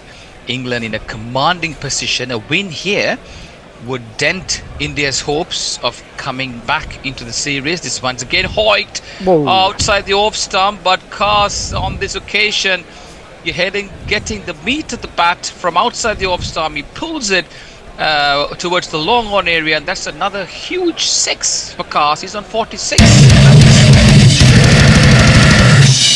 He's closing in on consecutive 50s, isn't he, in test matches? Got one at Lords, and I mean, this one is a slightly less pressured one, has to be said. Indeed, and he's slowly but surely marking his credentials, isn't he? I mean, Stokes rates him really high, to the extent that Josh Tongue was released, and he's the preferred bowler. This one's outside the off stump. I can't run. I think he's hit that twice. Another sort of a similar kind of a shot. He misses his shape and misses the ball, and so does the keeper drill. And that would have been a close call, Andy, had the keeper collected it clean. Let me have another look at that one. Yeah, he's got an edge, and then he's walking back onto the stumps, and he's hit it away. So if he'd have been out, it'd be funny if he had run, because he'd been out for hitting the ball twice. Presence of mind as well. Good on him on this occasion. He's smashing it. He's a strong lad, driven onto the offside, and the batters go through for another single. I mean, I think they should have done for the lols. I mean, just to be out hit twice. Last time that happened. Well, I can't remember. Anyway, Hendo, it's over to you. End of the over. Yeah, I don't know where we got up to. Indian Red Ball game, county cricket. Don't know what that's about. That's from Jamie Wilson. Sorry, I've just joined. Will the weather gods throw India a lifeline? Well, we did think perhaps this morning the weather forecast overnight wasn't brilliant. Rain coming in from various areas, but not necessarily much more than showers. Knees out on the sofa, says Will Reynolds. Yeah, we do. Well, no, not as far as Andy is concerned. Bernard Morey says Mrs. is bored. She's origami folding the towels. Sorry, Hendo, got to interrupt you there. I apologise. Oh, yes. This one's from Jadeja on the leg stump. A big hoik by Cars, and he hits it straight into the bucket hands of Jasprit Bumrah at the boundary at deep square leg, and that marks the end of England's innings at 669, a lead by 311 runs. This morning they came to the wicket this morning with Dawson and Stokes at the sort of begun the innings, and they have gone from strength to strength. Dawson, the first man out for 26 this morning. Cars and Ben Stokes certainly accelerated the innings. Stokes was the next one out for 141, and Bryden Cars out for a well-compiled 47. So 669 is the score. England lead by 311 on the fourth day, session 1. Chances of them taking lunch now, Andy, you reckon? No. I hope not. I hope no not. reason why they would. It's 25 minutes. They can get 15 minutes at India before lunch. Let's just dot the I's and cross the T's. We'll give a jingle for that. The crowd says, the crowd says, the crowd says you're out. have a look at the scorecard as well. And the big difference from the India scorecard is there's 150 and 140. No one went on for India. I mean, a big opening stand as well. In fact, the top 4 have all scored. In fact, only Harry Brook has really missed out in the top 6. So England really piling on the runs there. I dare say it is now impossible for India to win this series. The best they could do today is surely a draw. And that would leave them... The weather gods. Well, the weather gods might bail them out. Yeah, they might get a bit of help, mightn't they? That would be an Indian supporter's prayer, I guess. But yeah, going back to what you were saying, Andy, 358, they would have thought they would have had a little bit more there. It seemed short. The number of batsmen who got to 50 or 6, look, you can see it there. Sudharshan 60, Jaiswal 50, Pant 50. I know he was injured and came back. KL Rahul 46. Yeah. At least one of them needed to go on. None of them go on big, isn't it? At least they could have played around them. And the thing is, the Indian team selection, I mean, they dropped in an extra batter and played in 2 all-rounders, or rather 3 all-rounders to strengthen the batting. Washington Sundar, Thakur, and of course Jadeja is their main all-rounder. What are your thoughts on that, Andy? Did they miss a trick there? Should they have another extra batter, specialist batter there? I think the biggest question was where they got Kamboj from. No one seems to know a lot about him. He didn't make any impact. That was a strange one. If I may just sort of comment on that, so I'm sure you're aware he got 10 wickets. I'm not aware of anything about Kamboj, trust me. In India, and I've been following the IPL, and I think he comes very highly rated from the Chennai Super Kings think tank. Isn't the IPL as different from Test cricket as it could possibly be? That's what I was trying to get to, but unfortunately the Indian cricket is centered around players coming in, feeding in from there. For example, Gill, he was fighting for his place not long ago, and he led Gujarat Titans a couple of seasons, did decently well. He was not even earmarked a few years ago before Gautam Gambhir came in as leadership potential. KL Rahul was the one who was groomed, and Pant, Bumrah for that matter. So he came into the limelight. I mean, lots of these players, even if you go back in time, Ashwin came into the Indian setup through the IPL scene, Jadeja, and many more who have cemented their place. But then I totally agree with you. I mean, the pitches in India, perhaps a lot different. And then this guy just coming on a flight. He played a few matches for India A. He's just landed on a flight. So it's been a bit unfair. But to be honest, he looked very, very mediocre, Andy.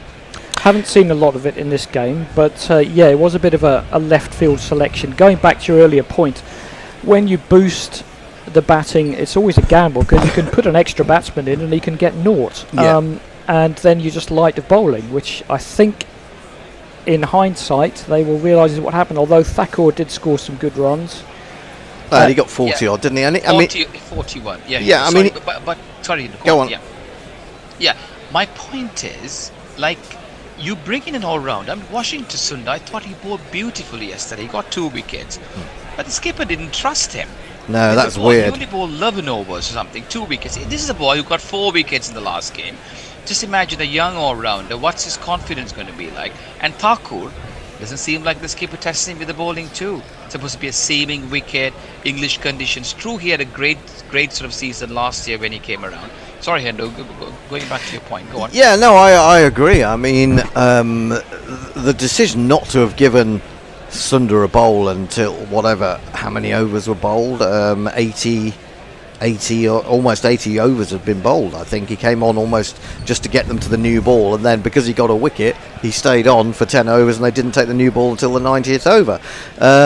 Very strange selections. I mean, I know they've been hit by injury. I'm guessing one of Shardul and the new guy wouldn't be out there if either Akashdeep Akashdeep in particular, or Arshdeep even.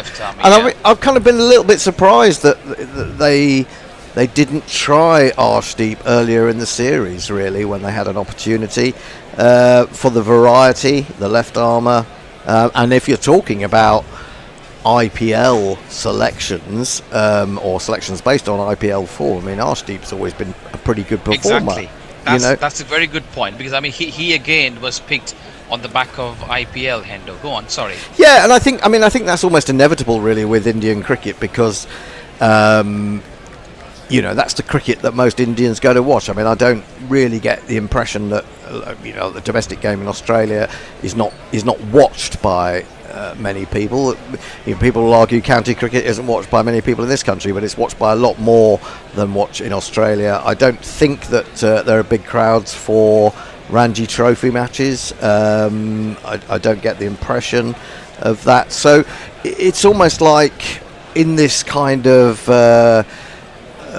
world of pictures, videos, YouTube, all that sort of stuff. You can see these clips of these guys who look magnificent, and they take the eye, and people start talking about them, and that puts pressure on the selectors to make poor decisions, I think. Well, it's up to the selectors to be stronger than that.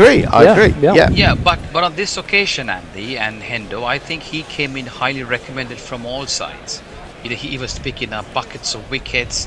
He was like, the Chennai Super Kings think tank were like really singing praises. The selectors were happy, and so was the captain. So I guess it was. They wanted someone who can hold one end, and who could really keep one end tight and bowl a lot of overs. That's why he was picked, apparently. So again, coming back to the England setup, gents, I really think we found a great balance here, haven't we? When was the last time we saw Archer batting at 11? A guy like Cars coming in at 10 and scoring. We had a long tail always. Liam Dawson, to me, he seemed very, very assured.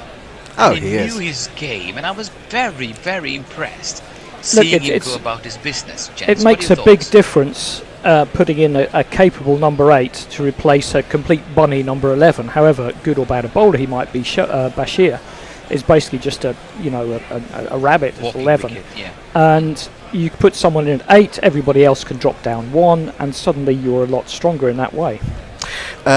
Yep, I agree. Can I just we got a flood of tweets that are coming. No, that's fine. It's fine. MCU fanboy says, do you think Atkinson and Wood come in for the last test, and if yes, for who? I'm not sure. They've both been carrying injuries. Depends on the result. If England are 3-1, they can rest a couple of players. But I'm not sure that I think gents, Walks is looking pretty kind of, I know he bowled really well. His figures don't really warranty his kind of the way he bowled, but I really think he's probably the one that will make way, if at all, the 50th, because his batting has not come great. His bowling's been really steady, don't get me wrong, but unfortunately the wicket column doesn't really show much. And Cars is more or less, Stokes has really built the bowling around him. Sorry, Hendo. Yeah, I'll just go. Fluffy says, India all out for ... 46. MCU fanboy says, do you think this England side has the power to win the Ashes? It's got the power, not sure it's got the bowling to stand up and perform. I just want to say one thing. We're poised to win this series 3-1 against India. It's a big series. Can we shut up about the damn Ashes for 2 minutes? The answer to that is no. India really are average, says Larry Jerry. He also says 5 test match series are pointless, which I don't agree with that. He says 3 test series much better. I'm not sure many people will agree with that, but anyway, it's a valid opinion. A good lead by England, says George McPherson. Shame that Cars couldn't get a 50. Well, he got one in the last match. Ozzy Osborne was hoping they would get out for 666. Muttley says, I can't remember if I pointed it out before, but one of the Deliveroo drivers that delivers to me looks like Andy. Are you moonlighting? I am not moonlighting for Deliveroo, no. Okay, let me jingle some people up here, because it's going to be this man's going to start the bowling. In fact, in he comes. Oh no, he doesn't.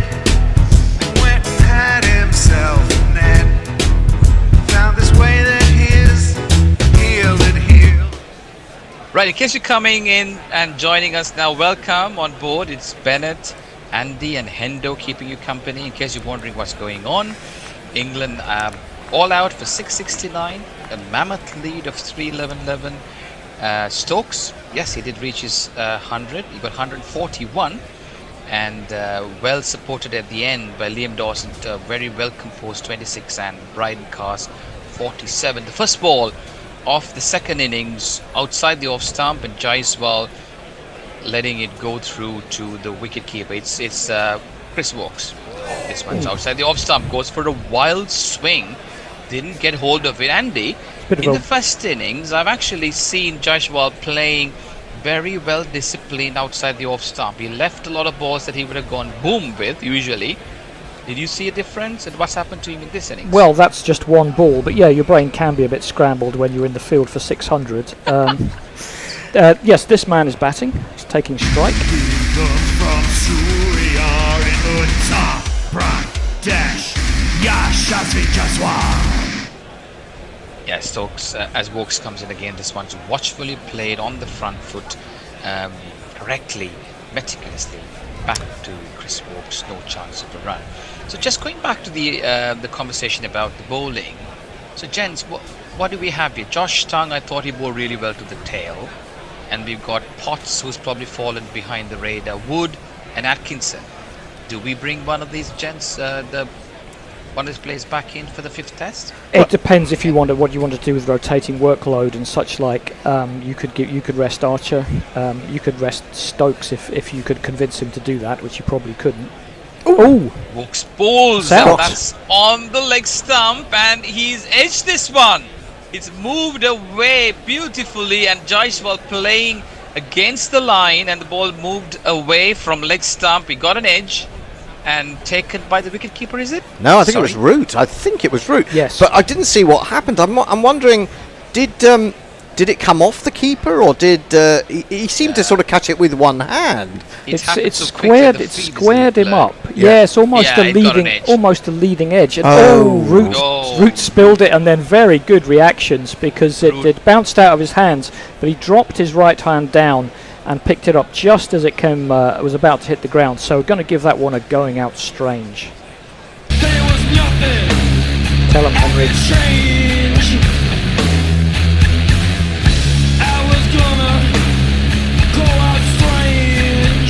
And that just goes back to what I'm saying. You've just seen 10 and 11 batting with 6 men on the boundary without a care in the world. It's a different game once the openers go in and face a new ball 300 behind. What a fairy tale beginning for England here. But just again, going back to Chris Vokes, just as I was saying that he's probably the man who needs to get away. But it looks like England are repaying some goodwill, isn't it? Because he was the man right along in English conditions, the man for the moment, for a long period of time. And I think with Anderson and Broad going, he hadn't had a longer run in the team. He was injured when he was ready to take on the mantle. So do you reckon they will continue with him? Sorry, Kendo, go on. Yeah, I think they will play him at the Oval. I think that that might actually be his last test match. Because he won't go to Australia, I wouldn't think. Sorry to talk about the Ashes, but I don't think he will. His overseas record is not good enough. And there have been. If that's the case, Hendo, sorry to interrupt, then why play him? Why not give somebody who will probably be on the plane a chance? Because that's what we're talking about. You've got to win this series, and he's good in English conditions. Yep. So I think that's the answer. Sorry. So it is gone. First ball, Sai Sudarshan outside the off stump. And Sudarshan goes fishing, and he was trying to leave it. He's got the bait. And what's that? Joe Root again. What a game he's having if it's him. So 2 wickets down without a single run on the board. Yes, he was trying to leave it. He's kind of waggled his bat in front of it at the last second, obviously too late. He's tried to pull his bat away, and as he pulled it away, it's literally clipped the bottom of the bat. And the easiest catch in the world to Harry Brook. I didn't even get his jingle in. He's out before his jingle. Well, you're not going to get it. You're not going to get it then for that. Usually, sorry, being an opener, it's happened several times where, for me as well, when you leave it, the ball follows you, and before you know it, it's got an edge. So unlucky, you reckon, for Sudarshan? He had batted well in the first innings. Well, yeah, let's give him at least give him a wicket jingle, because he deserves that, if nothing else. Now you're gone. Yeah, sad India fans in the crowd, and rightly so. Oh no, he's happy now the camera's on. It's like that. It's like that joke of Captain Oates could be on the jumbotron, if you know that one. So disastrous start for India, and as usual, I think I'm coming in for the glory, Hendo. I'm coming in to see England win the series. I think you are. I think you are. I think you should be coming in more often then, Andy. I know that would spoil it. So, in case you're wondering what's going on, India in all sorts of bother, absolute mayhem here in Manchester as they've lost their 2 top order batters, both without scoring. They're not troubled the scorers, and India without a run on the board are 2 down. They're trailing by 300 runs. Looks like an early tea for us, time gents. for a captain's innings, most certainly. It's a hat-trick ball, but this is the batsman. It's Gilly, Gilly, us and Pepper, cats and Ellen, Bogan by the sea. Got a leg slip in. Yep. This walks is a hat-trick ball. Has he got a hat-trick before?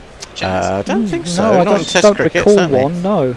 Oh, what a performance it's been from England. They had a good outing earlier on in the day, with Stokes getting 140, Dawson and Cars ably supporting, and here they are.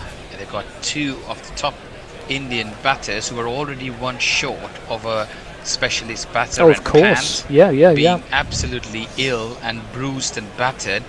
What's their stance? 311 behind.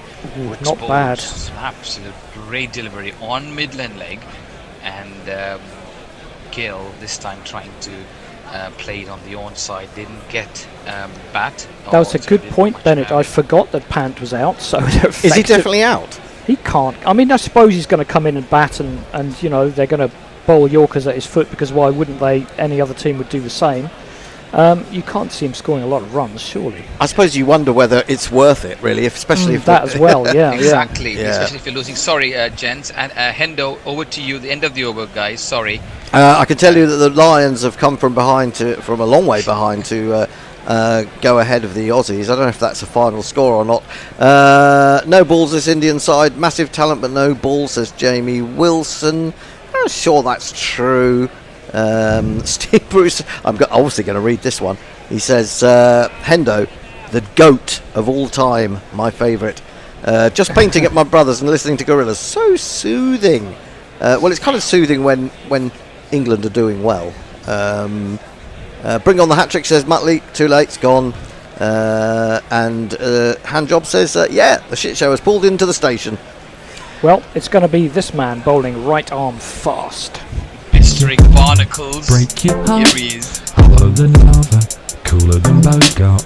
In your face, at your stumps, on your toes, on your mum. Fast and furious, and just when they've got the on the other side, the swing merchant, Chris Walks getting 2 wickets, and now we got the speed merchant.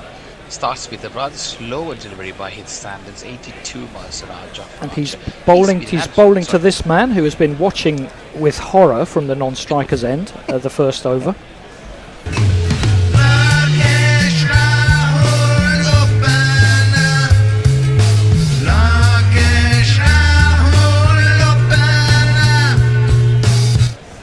What an addition he's been to this team since his comeback, isn't it? Some absolute fantastic bowling, fast bowling by this young man this much. Oh, good delivery and good pace outside the off stump from me, just slightly faster than the previous ball. What do you think, gents? In my opinion, I think we should cotton roll him a little bit. He's not played for a long time. We need him for longer term. I mean, if the series goes our way, 3-1, do we play Archer? Do we give him a break? Well, on the basis that these are back-to-back tests, I wouldn't play Archer. I'd take him out of the. You know, if it was a series on the line, you could argue there's a reason for putting him in. I mean, I guess if things are going well for him and he's feeling good, he'll want to play, and I think he's said that. But I think you've got to look at the more cautious and sensible option. Yeah, I fully agree with you, Hendo, and I think Root has a lot to take in terms of blame for the way Archer was handled when he was captain. I think bowling him in sort of sort of pitches where there was like dead pitches, making him a lot more work on his body that just broke down. But anyway, this one's outside the off stump and lets it go through. I think so. If they decide not to play Archer, then maybe an opportunity for Atkinson to come back. Do you reckon Atkinson didn't not really get a good deal? He was playing quite decently before the injury. Should he be brought in? I mean, it's a very strange situation. I mean, he was, I think he was called back from Scarborough. Surrey decided not to play him in the last county championship round, but he ended up going and playing for the second 11 in New Malden. Exactly. And the thing is, if Surrey thought he was not match fit, how do you expect England to think otherwise? On the leg stump, Rahul didn't know much about that as he sort of gets this ball back towards sort of on the pitch. The fielders pick that one up. Yeah, interesting. But I somehow feel, I mean, Liam Dawson, has he done enough to keep his place when Bashir is fit enough? Oh, well, Bashir's out for the series. He's definitely going to play at the Oval. If we are going to talk about the Ashes, both of them go, in my opinion. Yeah, and it's amazing how he's leapfrogged Leach, who was Stokes' favourite spin bowler from the time this era started. This one's on the leg stump, nudged away towards the fine leg area, and the batters go through. Finally a run for India. Yes, indeed. Just a first run there. One more ball to go. Yes, so what do you reckon in that situation? Liam Dawson done enough to keep his place, perhaps on the flight to... Oh, he's definitely. I mean, I've been calling for Dawson to be at least in the squad. And there was all this talk about he should have been in before he was. And, he got a bit of the hump because he wasn't picked. 2 leg slips now. 2 leg slips, so there'll be no one else behind leg on the offside. On the onside. Sorry, behind leg. He's obviously on the onside, but... I've never ever seen 2 leg slips. It's like 3 slips, a gully, 2 leg slips. Absolute carnage here in Manchester. This one's short. Dipping it in. A great delivery, short, and Gill watchfully on the back foot and plays it into the slip area. No chance of run. At the end of over number 2, it's 1 run for the loss of 2 wickets. Hendo. Sneak another over in before. Yeah, they've got to get one more over. Wokes in. Let me have a look. Oz 26, Lions 29. What a great game of rugger, says Fluffy. Bernard Morey says time to check betting patterns in India. Brave Sir Mick says you'd have to go a long way to see a better game of rugby, so anything happening at the cricket, you might have to go away to see a better game of cricket. Actually, it's quite good fun. Oh dear, says Russell Hibbert. India, look. They do.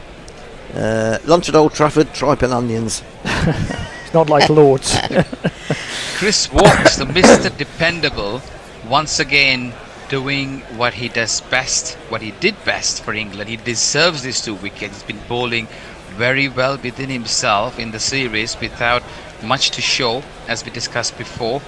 But he's been the Mr. Dependable for English cricket for a long time. Here he is, right arm over. It's on the off stump. Watchfully, KL Rahul plays it back to the ball. KL Rahul, gents, is going to be a key wicket for England and for India as well.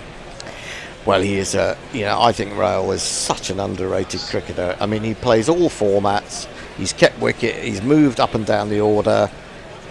He's technically proficient. But whether he can do anything to save India here... well, someone's got to do... Or 2 people have got to do a lot. Well, they've got to dig in, and you probably, Oh, this one's again, this is a great delivery. I don't know much about. Rahul was absolutely bamboozled with that. It's just on the off stump, and he was doing a bit of dancing in terms of the swing. He just plays it back to the ball. A great bowling by Wokes. Sorry, Andy, come in. Kept low. Yes, keeping low. The other one, there is variable bounce there now. England had it a few times in their innings. You don't really want to get it with a new ball that's hard and will come through quicker as well. Well, you certainly, from the highlights I saw, I didn't see the whole thing. India certainly didn't get their lines right at the start of England's innings. They were too far down leg. If you've got a bit of variable bounce, you've got to get as many balls as possible, targeting off stump. Yeah, I think it's often a criticism of bowlers that they just don't bowl straight enough. As it Wokes again, this one's Fuller on the leg stump and driven, but straight to the short mid-wicket area. No chance of runs. We've got 3 slips, a gully, 2 leg slips, and a short cover, all crouching in for Wokes. I think they've got 4 slips in the gully. I think they've got 5 on the offside, 2 on the leg, slips. And just 1. No, I'm pretty sure they got 4. Yeah, it's like a gully and like a short cover, isn't it? Like it's a little bit further than the gully position. But they've got 5 on the off, nevertheless. This one's outside the off stump, moving away at 80 miles per hour. and Rahul watchful. Again, I totally agree, and it goes to the wicketkeeper. Sorry, I totally agree with you, Hendo. Rahul has been a long underrated player. He's not really done justice to his batting by the way he was moved up and down, but he really did. I mean, he was injured for a long period of time. He could have been captain if not for the times that he couldn't play when he was injured. Again, with Kohli and Rohit Sharma being in the side, he couldn't really cement a place up in the order. Again, good delivery. Played towards the short mid-wicket area. No chance of a run. Are they missing Rohit and Kohli here? Did they miss a trick to groom any youngsters? Well, they're not missing today's Rohit. You'd all miss a player who was great 5 years ago, but you know his time had come. Kohli decided his time had come. He never, he was never a prolific scorer in England. Let's be honest. That's also the other thing is that at the beginning of this series, when Shubman is scoring runs for fun, we're saying, "Oh, you're not missing Kohli." When you're losing, you argue that are missing Kohli. Good point, Hendo. The last ball of the over was shot outside the off, again keeping treacherously low, and Jamie Smith picking it up on the bounce. And on that last ball, that got in the short mid-wicket right by the pitch, just at the edge of the pitch there. But that's curtains for the morning at least. Lunchtime now. Curtains for India. Another pretty disastrous session for them. Nothing really has gone right for them at all in this game. They got, they bowled 2 sessions without taking a wicket yesterday, something like. Yeah, it's been. In case you're wondering sort of what's going on, sorry, just to give a quick wrap up. So Jaiswal was the first man out, caught root ball walks for naught, and Sai Sudarshan was out first ball, a golden duck, caught Brook, ball walks for 0 again. Shubham Gill not out, naught. KL Rahul on 1, and Chris Walks 2 for 2. No, yeah. 2 for 0. Sorry, he's not given a single run. 2 wickets for no runs, and they're 1 for 2. Sorry. Yeah, I was going to say, I don't know what was happening there, but both the umpires made a beeline for the Indian batsmen as they were walking off, and seemed to be making some sort of quite adamant point. Don't know what that was all about, but it's it's by the by. It's gone now. Amazing session for England. What did they start on this morning? It was 5. Is it? No, it was 4 something this morning, wasn't it? No, they weren't. No, 480. They were 182 ahead. So they were 510. A bit 540-ish. Yeah. Something. Anyway, yeah. Someone will remind us. I'll tell you what. We'll play you some highlights for the lunch interval. We're going to go off and have some food and listen to the thumping music from the nearby pub, as is their tradition on a Saturday afternoon. Just a couple of tweets to finish with. Why are there only this number of people watching? I'm not going to tell you how many it is. Only 28 likes. Hit the like button, folks. Absolutely. When you come back after lunch, don't forget to super chat us as we commentate on what looks like it's going to be an England victory. What a start for England, says George McPherson. India in all sorts of bother. I've never heard George McPherson in such good spirits as regards England. Hello from the Crew and Harper pub on the River Trent, says Brian in Brisbane. India look like they've given up. They do a little bit. And Fluffy says India, is he saying out for tea? I don't know. Anyway, what are we playing, Bear? Oh, we're going to have a lunch interview with Peter Fiddler. Fiddler, who was the chess grandmaster from Russia, who popped into Guerilla, you may recall, back in the winter. I think it was during the New Zealand series, wasn't it, that we were covering. So we did a little bit of an interview with him. So please listen to that and enjoy. And we will be back in about 35 minutes. And we shall see you later this afternoon again, Bennett. Yes, indeed. Thank you, Hendo. Thank you, everyone, for listening. Hopefully, it'll be a great afternoon session. Catch you all up, and thanks for joining. Don't hesitate to send in your comments, thoughts, and of course, super chat. Thank you. Yep. Let's go. Peter Svidler. Ready to launch your business? Get started with the commerce platform made for entrepreneurs. Shopify is specially designed to help you start, run, and grow your business with easy customizable themes that let you build your brand, marketing tools that get your products out there, integrated shipping solutions that actually save you time, from startups to scale-ups, online, in person, and on the go. Shopify is made for entrepreneurs like you. Sign up for your $1 a month trial at shopify.com/setup. We've grown up surrounded by beauty ideals that promised confidence but often delivered shame. In a special episode of A Millennial Mind, I sat down with Nicola Adams to explore how appearance-based compliments and body talk shape our self-worth without us realizing it. In partnership with the Dove Self-Esteem Project, we unpack the tools to change the conversation for ourselves and for future generations. Listen now and download the free Body Confidence Journal at dove.com/Y2K. Rated T for teen. Each year, thousands of adults lose their shred. It's an epidemic simply known as shred loss. But it doesn't have to be this way, because rekindling your shred is as easy as playing the new Tony Hawk's Pro Skater 3 and 4. With new parks, cross-platform multiplayer, and sick new game modes, we can put an end to shred loss everywhere. Get the new Tony Hawk's Pro Skater 3 and 4 and show the world that the shred's not dead. Get Tony Hawk's Pro Skater 3 and 4 available now. Greg Matthews, Alan Knott. Who's that weirdo? Nigel Sido, Neil McKenzie. Who's that weirdo? Dwayne Leverock, Shannon Freedy. Who's that weirdo? Chris Harris, Kevin O'Brien. Who's that weirdo? Good morning, good afternoon, good dawn, good dusk, wherever you are in the world. Welcome to Guerilla Cricket, and after a break of about a month for Christmas, we're back with episode 5 of Who's That Weirdo, a test of skill, knowledge, and overactive imaginations that separates the live cricketers from the dead cricketers and those who aren't cricketers at all but sound as though they ought to be. I'm Guerilla Hendo, Nigel Henderson, and today's edition matches occasional Guerilla Kit Harris, the finest Richie Benno impersonator it's been my fortune to meet, but more importantly now, assistant editor of Wisden Cricketer's Almanac, against the award-winning author, Guardian writer, and possibly Michael Atherton's biggest fan, Emma John, who've been trying to get on for a while, and finally she has relented. Emma, welcome to Guerilla Cricket and Who's That Weirdo? How on earth did Kit manage to persuade you to come onto this orgy of chaos? Well, he definitely didn't say that I'd be announced as Michael Atherton's biggest fan. Are you not Michael Atherton's biggest fan? I thought that was... No, I am. I'm a huge fan. I just, it's definitely one of those things that, you know, now feels like it's become such a parody of itself that I... Are you trying to disown Michael Atherton? I get nervous about hearing it.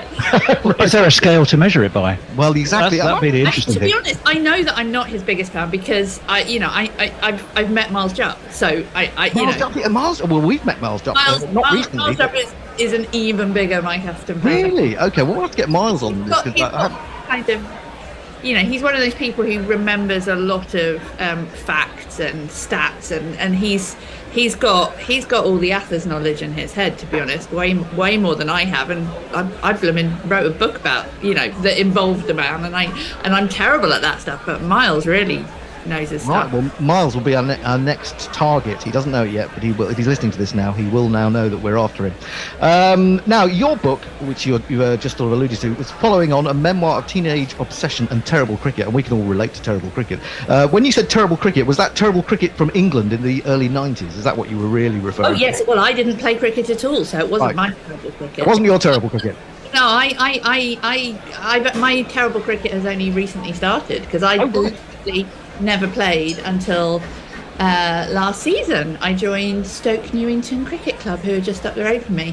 But no, when I was a teenager, it was just before all the This Girl Can and, you know, all those kind of campaigns to get women into cricket. And even though I was absolutely obsessed with the game, nobody would let me play it. That's really sad. I mean, you probably know Annie Chave, who comes on our programme quite a lot. And she had a similar situation, didn't she, when she was young? That she was trying to play for a boys' team and they wouldn't let her play. As far as I remember, that was the. Mine was mostly my school. I mean, I didn't even know any teams or clubs, but and certainly the one that was local to me was the Luton one was and possibly still is all male, but yeah, the school that I played, you know, the school that I went to was all girls, but there was a boys' school next door. And once I was really in love with cricket, I asked them you know, oh, could we, you know, we used to do the classic thing of in the summer it was like tennis or rounders. That was what we got to play. In winter it was lacrosse and netball, that was your options. In the summer it was tennis and rounders. And or kind of athletics, which was always really embarrassing because that had also the worst outfits.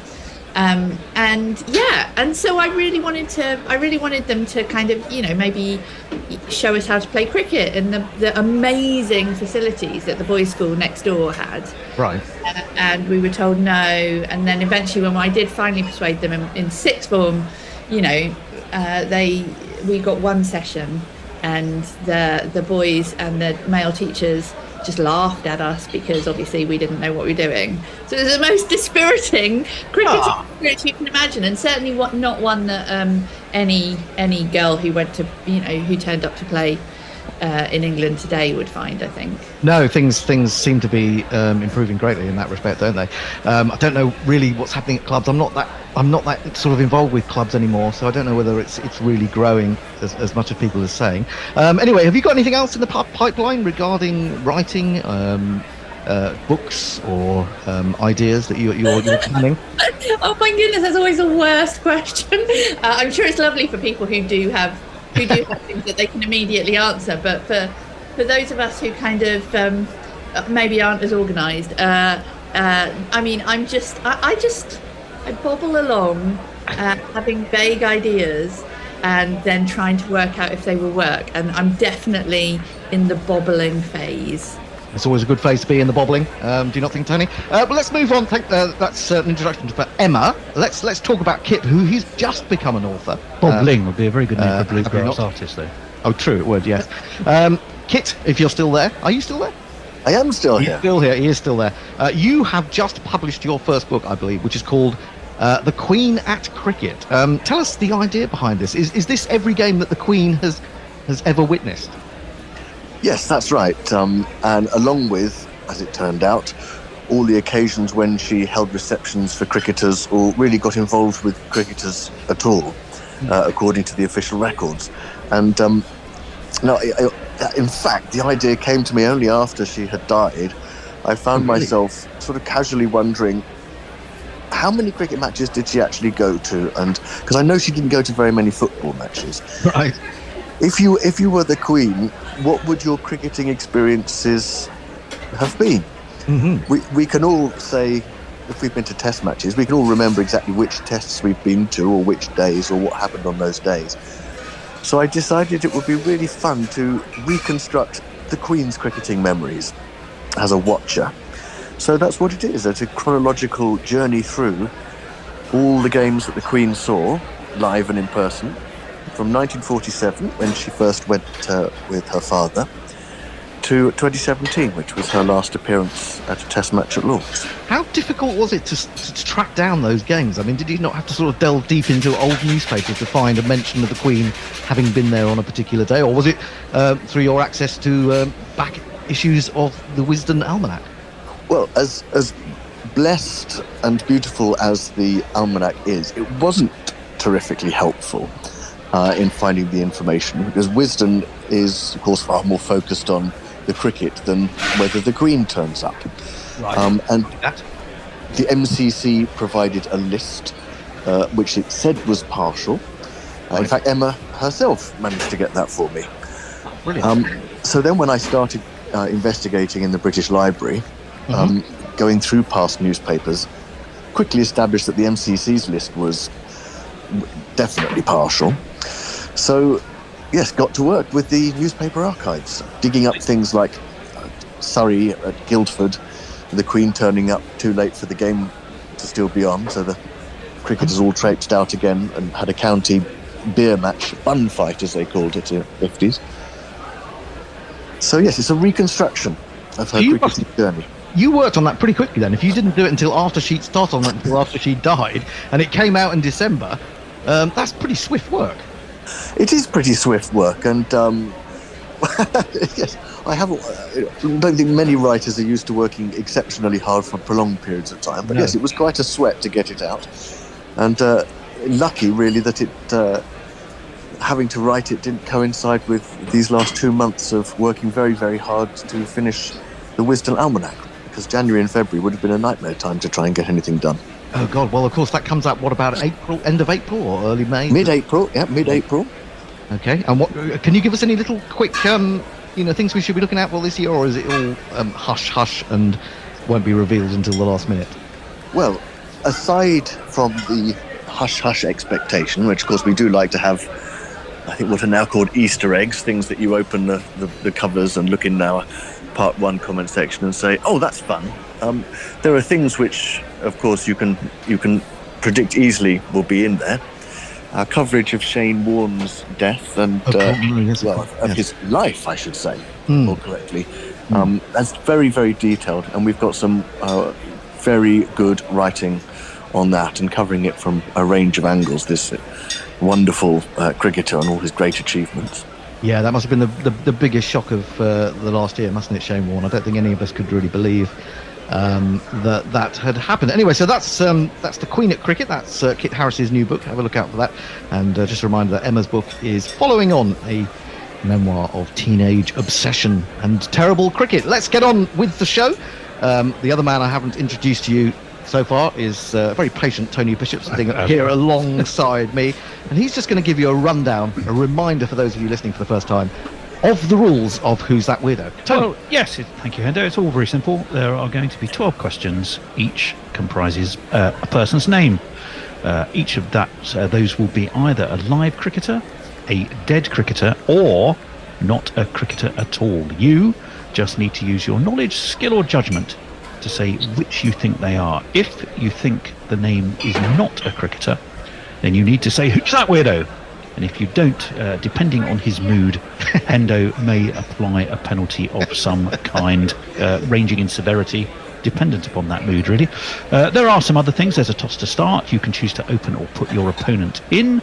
Correct answers will accrue 2 points. A wrong answer means it's passed to your opponent, who can win bonus points. If you were correct, you also get to guess the age of the individual, currently or at the sad time of their demise. Within 3 years earns you an extra point. If you're bang on the nose, it's a boundary, 4 points. If it's a weirdo, you have to try and guess the reason why they're famous. They might be a musician, a politician, business person, record breaker, writer, philosopher, or indeed absolutely anything else. And finally, whether you like it or not, I'm going to tell you a bit about each of the people before we move on to the next question. What really could be simpler? Yeah, it sounds immensely complicated to me, so we'll probably go wrong, even though I've done it 4 times before. Right, I think, Emma, we shall give you the chance to call on the coin toss. I have a newly minted King Charles coin. No, I wish I did. I don't. I have an old Her Majesty the Queen pound coin here. I'm going to toss. Do you want to call tails or heads? Heads. Oh, I've lost it. It's been flying over my shoulder. A great so let's just say that will be found in about 3 months' time when someone goes down the back of this chair. So let's just say that you won the toss. Do you wish to bat, or do you wish to put Kit into bat? No, I'll open. You're open. Wow, I'll open because I genuinely don't know what the level of knowledge required is going to be, and so I feel like I know that I'm going to embarrass myself, so I might as well just get that over with. Well, that is the whole point. That is the whole point. To have people involved in cricket embarrassing themselves. That's basically what we decided that this show should be about. So you will have the first name for Who's That Weirdo, episode 5, and the name is Susan Redhead, West Indies. Live cricketer, dead cricketer, or Who's That Weirdo? Susan Redhead, West Indies. I want that to be a live cricketer, so I'm going to say live cricketer. Oh, what a start! What a start for Emma on Who's That Weirdo, episode 5, because Susan Redhead is indeed a live cricketer, so that earns you 2 points, and if you can guess how old she currently is, you may get extra points. How old do you think live cricketer Susan Redhead is? Well, let's go youngish. 24. Oh no, I'm way. No extra points, I'm afraid, for you on that one. Susan Redhead is 60, would you believe? Susan Redhead is 60, and Tony has more details about Susan Redhead. Well, the first thing is she's not a redhead. Either that or she has some very powerful hair dye. She was born in June 1962. She's a Grenadian former cricketer who played as a right-handed bat. She appeared in 3 one-day internationals for the West Indies in 2003 and played domestic cricket for Grenada. She only made 8 runs in those 3 games, all of which were against the Sri Lankan women. Retired in 2011, scoring 17 as opener for Grenada versus Dominica at Bridgetown. Then Grenada won by a thumping 216 runs, so she went out on a high. She did once present the Player of the Match awards to Stephanie Taylor after a West Indies win against Pakistan in a T20 in 2015. That, I have to say, was the only photographic record I could unearth of her. Well, there you go. Susan Redder, great name, and quite a good by the sounds of it. So 2 points to Emma. She leads by 2 points to 0. We move to Kit with the second name of Who's That Weirdo? Clarence Hill, Bermuda. Live cricketer, dead cricketer, or Who's That Weirdo? Oh, it seems like a very Bermudan name. Bermudian. You see, when you see C Hill, and then you think, okay, C Hill, that sounds like a cricketer because you think of Clem Hill. Yes. So is that? But Clarence fits, doesn't it, for West Indian names? Clarence Best. I knew he was from Barbados. I think you're trying to trick me. I'm going to go for Who's That Weird? Oh, you are on incredible form, you two, today, because Clarence Hill indeed is a weirdo. Well, he's not really a weirdo, but he is. Well, you can guess what he is. See if you can guess what he is for an extra point, Kit. He is. What is he? It's something to do with Windows. Well, he may have practiced on Windows in the same sort of way as Matthew Pryor did at Lord's, but he's not actually a window cleaner or anything like that. What is he, Tony? He's a boxer. And he was the Olympic heavyweight bronze winner in Montreal in 1976. He's not just any old medalist, though. He was Bermuda's first ever Olympic medalist. The other, as I'm sure you know, Hendo, being Florence Duffy, who won gold in the women's triathlon at Tokyo in 2020. Our friend Clarence beat in 1976, or he lost rather, in the semi-final to Romania's Mircea Simeon. He did then, although, have a rather anonymous professional career. Things rather went off the rails. He ended up in the nick, got divorced, life went downhill, and he got done for cocaine possession and armed robbery. But during his second stint in jail, he lost his drug habit, I beg his pardon, and was re-schooled as a carpenter. There is a statue of him in Bermuda and a painting, and he's become something of a national hero. There you go. Yes, absolutely. I mean, he's a big name in Bermuda, I can tell you that. So it's 2 apiece. No extra bonus points accrued yet, but we go to name number 3. Back to Emma. Frank Walters, Australia. Frank Walters, Australia. Dead cricketer, live cricketer, or Who's That Weirdo? I'm going to say that's a dead cricketer. You're absolutely on fire, you people. You've been catching up, haven't you? I think, or either maybe someone leaked the names online. You're absolutely right. He is a dead cricketer. Now he died some time ago. But what age was he when things went south for him? Any particular guess that you'd like to make on that? I'm going to guess 53. Oh, not bad, but not good enough for a bonus point, I'm afraid. He died in 1922 at the age of 62, and it was quite a sad ending, wasn't it, for Frank Walters, Tony? Well, rather sadly, he fell off the back of a boat. He did a bit of a Robert Maxwell, by the sounds of it, at the age of 62, as you rightly said. He was a one-test wonder for Australia, was Frank, right-hand middle-order bat. That test was in 1885 at the MCG against England. Didn't go particularly well. He made 7 before being LBW to George Ulyett, and 5 in the second innings, done by the Nottinghamshire duo, William Atwell taking the catch off the bowling of Will Flowers off spin. He played a lot of first-class cricket for New South Wales and Victoria between 1880 and 1896. Highest score of 150, average of only... but an average of only 21, and just took 1 wicket in his time with right arm something or other. He moved to Sydney in the late 19th century after purchasing the Criterion Hotel. All 4 of his first-class centuries were scored at the SCG. Got married and died off the sea of the Bombay, in the Bay of Bombay, alas, as he was returning to Australia from a holiday. Yeah, it's quite sad, isn't it? There wasn't a whole lot more detail about exactly what happened there, but that was the end of Frank Walters. Died in 1922. It's 4-2 to Emma. Can Kit level here? The fourth name on our list this afternoon is Luha Ismail Bai, India. Live cricketer, dead cricketer. Who's that weirdo? I feel like I want you to spell it for me, so I can visualize it on a scorecard. I can do that for you. Luhar, Luhar, Ismail Bai, which is Ishmailbhai. Does that help? Bhai. Bhai. But that seems strange because by Bhai at the end of a name in India means sort of sir, doesn't it, or Mr. Oh, that's interesting. They say Sachin Bai as a term of respect to refer to Sachin Tendulkar. So that seems unusual to see it at the end of a name.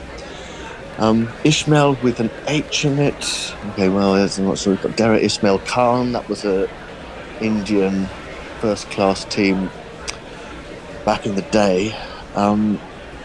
So what am I going to do? I'm going to go, who's that weirdo again? And you're absolutely right. You two are the best people that we've had so far on this program. Most people get things wrong, but you've been all absolutely on the spot.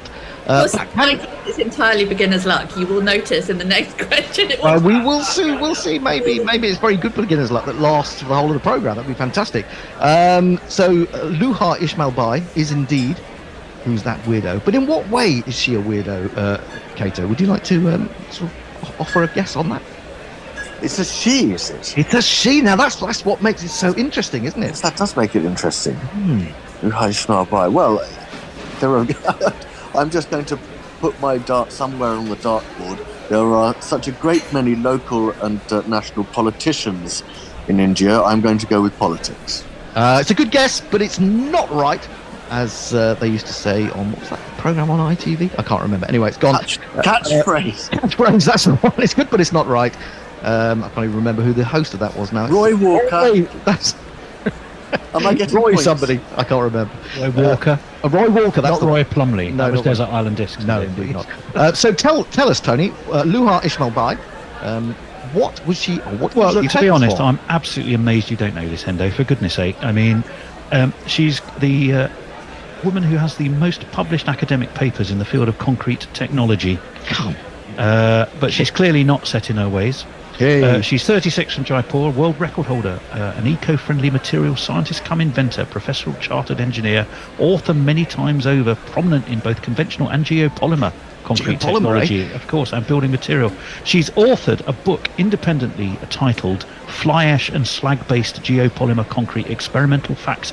If you don't have that on your bookshelf, get onto Amazon immediately. It must be flying off those shelves, mustn't it? Absolutely. When I looked, well, probably not if it's concrete. And when I looked, she had no less than 23 honours and awards. She's probably got a couple more by now. She should be better known based on the fact that the IPL is effectively financed by concrete. But there you go. Anyway, it's 4-4 after two names apiece. We move on to the last two names before the break, and this is for Emma. Dawn Newman, Australia. Live cricketer, dead cricketer, or who's that weirdo? Dawn Newman. Has it struck a chord deep? It definitely feels. This is the thing. I know this one's going to turn out not to be a cricketer, but I feel like it sounds like one, and I would never want to. I would never want to say that somebody wasn't a cricketer if they were. I'd rather get it wrong that way round. Right. So you're going for cricketer, but alive or dead? I'm going to go for cricketer. I'm going to go Dawn Newman. I'm going to go live. I would have to go live because I don't think Dawn's a name that makes me think very old. So I'm going to hope that she's a cricketer. I'm going to believe that she's a cricketer. And I'm going to hope that she's still alive. You're absolutely right. There's just no stopping you guys at the moment. 6 points to Emma. She is indeed a live cricketer. And for that bonus point that could make all the difference at the end of this scintillating game, can you guess how old she currently is? Well, this is one where I'm like, Dawn is a name that, to me, that's a name I don't think of Dawn as being a name that's been around longer than the 70s. Really, I mean, I might be wrong. I do know it is quite a popular name in Australia, actually, Dawn. But I think, let's say that she was born in the 80s. What would she be now? 80s, 90s. There's maths going on here. She'd be in her early. She might be in her early 40s, late. I'm gonna say 43. All that work that you did, and you're absolutely nowhere near. She's a lot older than that. She's 80, would you believe? So Dawn has been around for a little bit longer in Australia. It sounds like maybe it was just a very occasional name at that time. And Tony's got more news about Dawn Newman. Well, quite a cricketing family, actually. She's born in Mount Hawthorn, Western Australia. She played 3 test matches for Australia against England in 68-69. She's right-hand bat. As I say, comes from a family of cricketers. She's one of 3 sisters who have represented Western Australia at state level. Her older sister, Betty, was a left-arm medium pace bowler, selected to play for Australia in 1958, but was only 12th person, or 12th. What do you go? 12th. Yes, good point, actually. Dawn played in the same state team as Betty in season 63-64 as a wicketkeeper and right-hand bat. Dawn's twin sister Elaine also played for Western Australia, but Barbara is the mother of former Test and ODI cricketer Bruce Reid. Bruce Reid, yeah, so the lanky left arm. She toured England in 68-69. Dawn was selected to make her Test debut at the Thurberton Oval in Adelaide. Muriel Picton was the skipper that day, and some other notables in the team were Mim Key, Anne Gordon, Patsy May, Elaine Bray and Ollie Smith. Dawn top scored for the Aussies that day with 76. Well, there you go. That's Dawn Newman. One more name to go. See if Kit can once again level up the scores. It's going to be a tight one, this. I can feel it in my bones. The 6th name, before we go to the break, is Thomas McCarty, England. Thomas McCarty. Yeah, do you want me to spell that for you again? No, it's okay. McCarty. Okay. Thomas McCarty, England. Mm-hmm. Oh, okay. So what I need to ask is, when you say England, are you referring simply to the England adult men's team, or does it include teams like England Deaf or England Limited Mobility? Because I don't think there's been an England player in the traditional sense by that name. But there might. So I possibly know all the names. If they're a cricketer, though, if they're a cricketer, then they're a cricketer. Yeah, right. Okay, so let's put it this way: anyone whose name comes up when you put them into Crick Info. Oh God! I mean, that includes me. That's ridiculous. Well, who knows what the next name coming up after the break is? It could be Kit Harris, but you'd be okay. So you got that wrong. I'm not convinced that it's someone who has played for the England men's senior team. Right. You don't actually have to play. I mean, you could be an English cricketer who's played county cricket. You don't have to be a. Oh wait. Oh, I see. Yes, it's not just international cricketers. It's cricketers for county cricket, for T20s, ODIs, everything. Yes, okay, absolutely. So right. Well, I'll go for cricketer then. What did you say his first name was? Thomas. Thomas McCarty. Oh, well, he's alive then. It's not a live cricketer, but moving over for a bonus point to Emma, is he a dead cricketer or a weirdo? I'm going to say he's a dead cricketer. No! For the first time, you've both gone wrong. He's not a dead cricketer, so there's no extra points for anyone as we go into the break. He is a weirdo, and well, I say weirdo. I mean, he's had quite an extraordinary life, Thomas McCarty. Well, yeah, I mean, he was an English circus performer. He was a one-armed lion tamer. He was born in Cork around 1838, but I guess we should probably start by addressing the elephant, or perhaps the lion in the room. Why did he only have one arm? And he was indeed mauled by a lion. And in fact, he was killed in 1872 by his own lion, so that gives you a clue as to that. He had his left arm torn off in the circuses of Messrs. Bell and Myers in Liverpool in 1862. although his cries summoned help from a performer, it was too late to save the severely damaged arm. Sadly, when he died, he had 2 more lucky escapes. One in Bolton, and then I think he had 1 lucky escape in Blackpool, somewhere up north, and then he died in Bolton. He died, as many entertainers have, in Bolton. He'd been on the bottle, turned his back on the Lions, who proceeded to kill him. He was rescued from the Lions as quickly. And the thinkings of Chris Woke, our social justice. What's the scores on the door? The scores on the door as we go into the break is Emma 6, Kit 4. Greg Matthews, Alan Knott. Who's that weirdo? Nigel Sidhu, Neil Mackenzie. Who's that weirdo? Dwayne Letterock, Shannon Freed. Who's that weirdo? Chris Harris, Kevin O'Brien. Who's that weirdo? All right, there, me ducks, and Happy New Year. And, of course, Happy Lunar New Year. It's Chris Woke here, nipping the ball around and bigotry in the bud.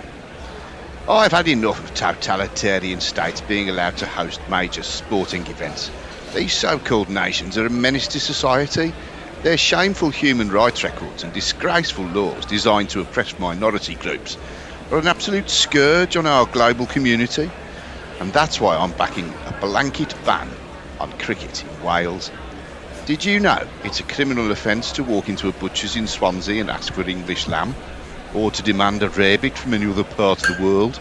Were you aware, people, that laughing at Ian Rush's moustache from 1982 to 1989 carried the death penalty in Newport? These are the acts of a savage regime. Our great game must take a stand. So, from 2023, there will be no mid-ons in Mid-Glamorgan, no Gower on the Gower, and no silly points in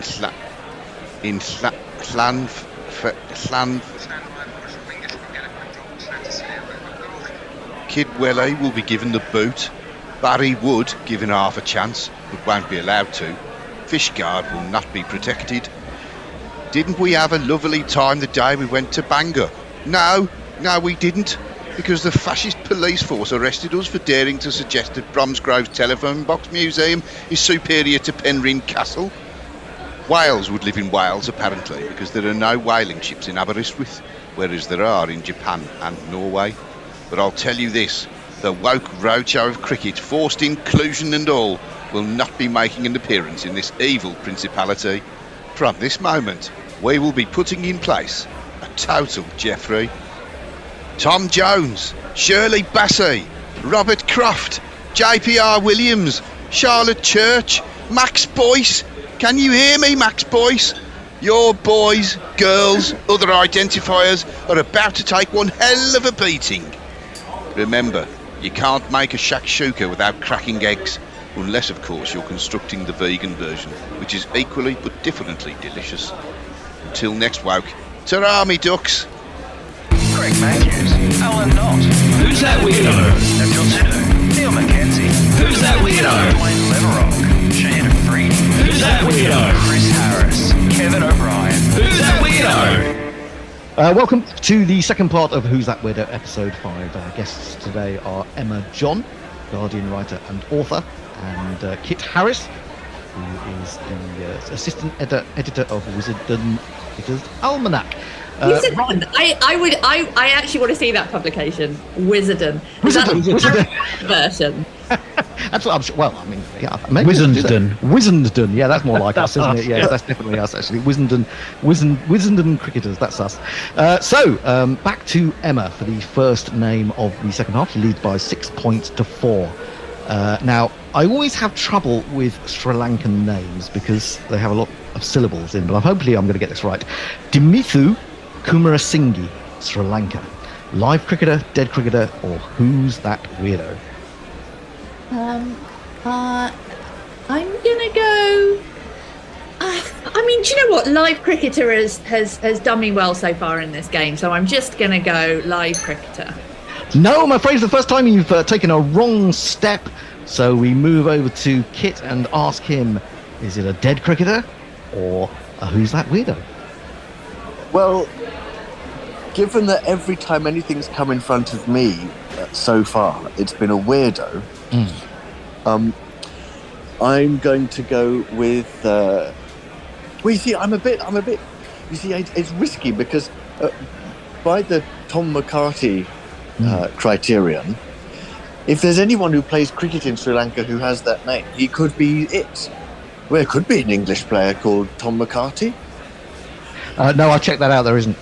Oh, okay. So I am aware of this, especially with sort of overseas names, and I do check to see whether they could be considered. There were similar names for different jobs, but no. Right. So, Dimitri Kumarasinghe. So I'll go for who's that with? Yes, you're absolutely right. You've levelled at 6-all. He is indeed a weirdo. And would you like to offer a guess on why he's a weirdo? What could he be? What could Dimitri Kumarasinghe? He's a chef. He is a chef. Tell us more about this chef. Well, Dimitri Kumarasinghe. Just any old chef. Just any old chef. Just any old chef. Dimitri Kumarasinghe is the third best chef in Sri Lanka, as voted by Top Chef's website. He has been president of the Chefs Guild of Sri Lanka for 52 years, since 1971, since moving to Sri Lanka in 2000. Well, we're back at Old Trafford, and if you were expecting to hear Peter Fiddler, the chess grandmaster, you would have been sorely disappointed as Archer comes in to bowl to Shubman Gill. Ball jags back into him, plays it up to mid-on. Because the Bear told me he was putting Peter Fiddler on. He put up a notice saying it's the Peter Fiddler interview, and then as we were just sitting on the sofa, and I thought I can hear a bit of who's that weirdo, and indeed the Bear had just pressed resume rather than start that one. Well, that's always the one the Bear says. Hey Will, hello. Hey Will. There's a big appeal for LBW. Now, is that bat first, or if that's foot before pad, that looks very out. It does indeed. I mean, they're going to go for it, surely, aren't they? Go for it. Come on, let's have some excitement. I've got unders all the way here. Are they going to go for it? Come on. Come on. Do it. Goodness sake, what's going on? Yes, he's finally said it. There we go. Bowler's review. Well, Jofra was calling for it. Was that definitely out? I don't know. I don't think Stokes is that sure, and I'm not that sure. But hey, all it needs to do is glance that shoe before it hits the bat, and we'll have a go. What the hell? They're 1 for 2. You might as well go for the kill, eh? Well, absolutely. And we don't know reviews. We don't know whether Rishabh's coming in. If not, it means Jadeja's going to be out there in a minute. Okay, let's have a look. The ball comes down and it hits. Probably a bit of pad there. Ooh, that's a trick. I think that's a bit of pad. There is a bit of pad, but I think it's almost impossible to tell whether the bat... Well, you might have to look side on. If the bat's behind the pad... Yeah, that's the thing. I think the bat's behind, isn't it? Let's have a look here. It hits the pad. Oh, that's tricky. You can't give that. I'm afraid you can't give that. I don't think you can give that. I don't think you can give that. I'm gonna go ahead of the third umpire. Say you definitely can, but yes, of course, I would too, because my money's riding on an under. I'm going to suggest it's one of these. It would suggest it probably did hit the pad just before the bat. That's a tough one. What are they going to do? Well, I'm looking at the umpire. Nope, not out. Not out. I mean, it's literally impossible to, from any angle, to tell which it has hit first there. I mean, it's impossible. Indeed. I mean, even for the sound thing, it's all just one big block. And also because, it is technically possible for it to hit at the same time. It is, indeed. So, let's have a look anyway. Great ball, though. What would have been umpire's call on impact? Would have been hitting middle stump. Would have been not out anyway, because it was not given out by the umpire. There we go. Great ball, though. Great ball. Hooping in swinger. Bowling. Yeah, Jofra's looking good. He's quite good, this Jofra bloke, isn't he? He is quite good. I mean, I've got to be a little bit critical of him. I think he's inconsistent with his lines and lengths, but the good balls are fantastic. That one is played square on the offside by Shubman Gill. Should get a couple, and Duckett chase it down from the gully. And indeed they will. They've got more runs than they've got wickets now. Yay! Yay! 3 for 2. Yay! Trail by 308. And you've got to think that if England can get through Gill, these two, if they get through these two, I almost think the game's done then, really. Pant injured on one, possibly. I mean, will they bother if they're so? Will they just leave Pant, let a few more bats go, and then decide whether to bother throwing them out there? Well, I thought that Pant was all drugged up. Well, he probably is, but he does have a broken foot. That one's left alone by Gill through the keeper, and there's no run. But basically, the moment you take codeine, you can't play, because if you get tested, which you would do, you would you're not allowed to take codeine. Oh, really? What's in codeine that you can't? I'd hardly say it's performance enhancing. No, but it is an opiate, and opiates are banned. Yeah, it's one of those really weird things that it makes absolutely no sense. Like, there's loads of stuff you can't take. You can't take antihistamines. Really? They're not performance enhancing either. That one jumps on Gill, catches him on the hand, he shakes it. This pitch is not easy, and with a new ball, it's certainly not easy. He's already wrapped up around his wrist, shaking his thumb. Presumably he'll have a fucking physio on, and he'll give him a magic fucking spray, and we'll wait another 10 minutes. But you cannot have two fuckings in the same sentence. I'm sorry. Oh, I can. Only one expletive per sentence is allowed. Oh, I don't know about that, Hindu. Unless you're very angry. Fucking shitting can. Unless you're very angry, I'm bringing it in as a rule. Oh, come on. Yeah, I am. I'm bringing it in. You know, anyone who goes against it is fucking sacked. Oh yeah. I'm joking. I'm making a joke. How can I sack anyone when none of you are employed? Yeah, this is very true. Anyway, let's while we're waiting for the physio is out there. Gill to be strapped up even more. Burnley till I says, Burnley till I die says afternoon. Neil Culshaw says I'm switching from TuneIn to YouTube to hit the like button and then disappearing again. Nice. Hit that like button and subscribe. Smash the like button and subscribe is the way we like to say it, as in all YouTube fashion. Yeah, and we've had a very, very poor super chat input of super chats today. I think we've only had the one. Yeah, and that was our man Jay. Where's Jay? No, it wasn't Jay. Jay hasn't been with us today. It was Mr. Handjob. Oh yeah, it was. So can we have some super chats, please, to keep us going? It doesn't look like this is going to go very far into a fifth day. Although that said, these two could score double tons each. Well, they could also. If once the ball goes a little bit softer, it should be easier to bat. It has been pretty easy this morning, even when there have been balls doing the odd thing. Mid-wicket's moved into short leg. Quite hope it finishes early tomorrow, because I want to watch the Euros final.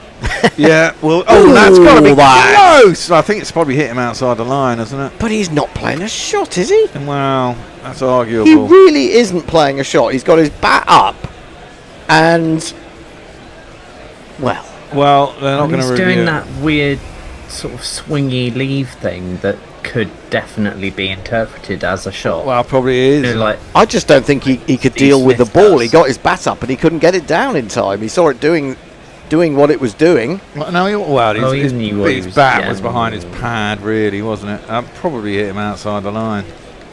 May have been doing too much. I don't think it was doing too much. I think again it just hit him. He got himself just far enough outside the line that he would get saved. I still think they should get rid of the hitting outside the line. If it's going to hit the stumps, it's going to hit the stumps. Yeah, 100%. Yeah, of course you wouldn't say that. God, the game's be over in 10 minutes. To be honest. Afternoon, fellow Burnleyite says James Song Armstrong. So presumably he's taken the ong off his arms and add it to his James, something like that. Jameson Strong. James Song Armstrong.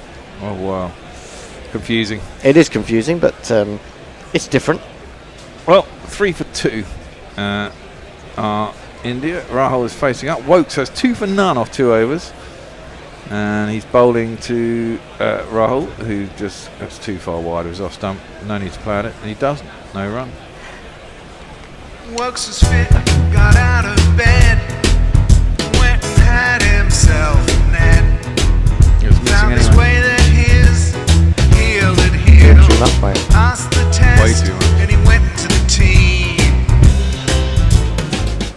In fact, it hit massively in line with middle stump. Yeah, but if you've got that amount of swing, it could easily take it past the leg stump. Well, that's what I mean. I thought it hit him outside the line of off. What do I know? That one's much. left alone. Outside the off stump by Rahul. Through to the keeper, and there is no run. Yeah. Keynsham Sorry, go on, Will. I was just going to say, Keynsham Falls are 5 for 2 at the moment. Does that mean that they're better than India? Currently, yes. No. Bernard Morris says, was Will in Supertramp? I can see what you're saying there, as you do have a better resemblance to Roger Hodgson, actually. Wokes in, that's a good ball on the stumps. Worked into the leg side. Rahul wants a run because Shubman Gill isn't interested. Mid-wicket fields, it's Jofra, and there ain't no run. I thought you were going to comment on that, Will. Oh, I don't. I mean, I've had worse. I get. What do you get? Oh, I mean, the really common one is Weird Al. Oh, I don't know Weird Al. Weird Al Yankovic. Not Weird Al Hodge. He's not weird. And sometimes Pete Townsend. Ah, okay. Circa. That one's straight, nice drive by Rahul. Don't need to run for that. Maybe you need to run for that. Is it going to make it to the boundary? I don't think it is it? Nope. Jofra pulls it in. They'll probably run 3, I'd have thought. You would think. Yeah, they did run 3. Shubman Gill's back on strike, 6 for 2. Oh, Wokesy only now got 2 for 3. That's very boring. Jameson Armstrong says, I mistyped my own name on a touchpad keyboard and just went with it. That's amazing. That's brilliant.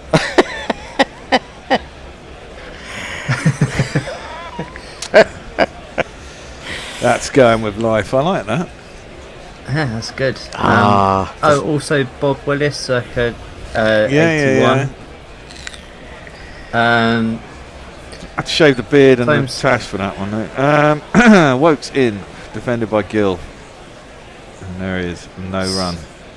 I mean, Willis's was curly, but it wasn't flowing like your locks, Will. Why, thank you.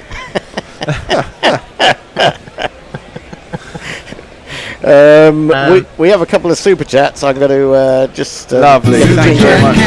Super chat cash, super chat cash. Gill well outside his crease to Wokes. Oh, that's a decent shout. Oh, that's got to be worth going up. Well, yeah, they're all saying going down. They're not going to review that one. Maybe it was. It didn't seem to straighten that much, and he is a fair way down. Might probably have been going over too. But what the hell? It looked good. No run into the over. Lockie 6, $2 Australian. Hi Samantha, you good babes. Those people who don't know Samantha is, she's my pillow. I have a broken vertebrae, and so I have to support myself with this pillow. And someone decided it looked like Sam Fox, who was a page 3 girl from many years ago. I don't know how they get a square pillow to make look like Sam Fox, but you know. Indeed. Muttley also £2. Read my previous chat as if it was a super chat. Ooh, I'm going to have to go back and find that. Did I miss? You might have to repost it. That'd be easier. Let me have a little look. Where was Muttley last? His last one was bring on the hat trick. Well, that was before lunch. Okay, well I've done that now. So thanks for the super chats. Always welcome. Any more for any more? Well, Rahul. Also, I get Garth from Wayne's World sometimes. Not blonde Garth from Wayne's World. Essentially long hair and glasses. That's cut nicely by Rahul. A bit too wide from Jofra. 86 miles an hour, though. A really good shot. Innings going, great guns. I hit the ball. Look at that hair. Is that weird? What, with Rahul? No, there's some dude in the I didn't see it. with very long, wavy, looked like solid hair on his head. I think that Muttley is absolutely right. He says, Will looks nothing like Pete Townsend. Are people confusing Pete Townsend with Roger Daltrey? That could be the one. That's what I think it is, Roger Daltrey, yeah. The Who, they were before your time, Will. Especially I Roger still know who the Who are. Yeah, well. Joffre in plays the side of the line, does Cal Rahul through the keeper, and there's no run. What looking like you. So That was like early 70s, late 60s. Yeah, I mean, I couldn't pin down sort of ages of Who, but I know who the Who are. Yeah. But that's also like living around here, because there are so many kind of aged rockers who live around here.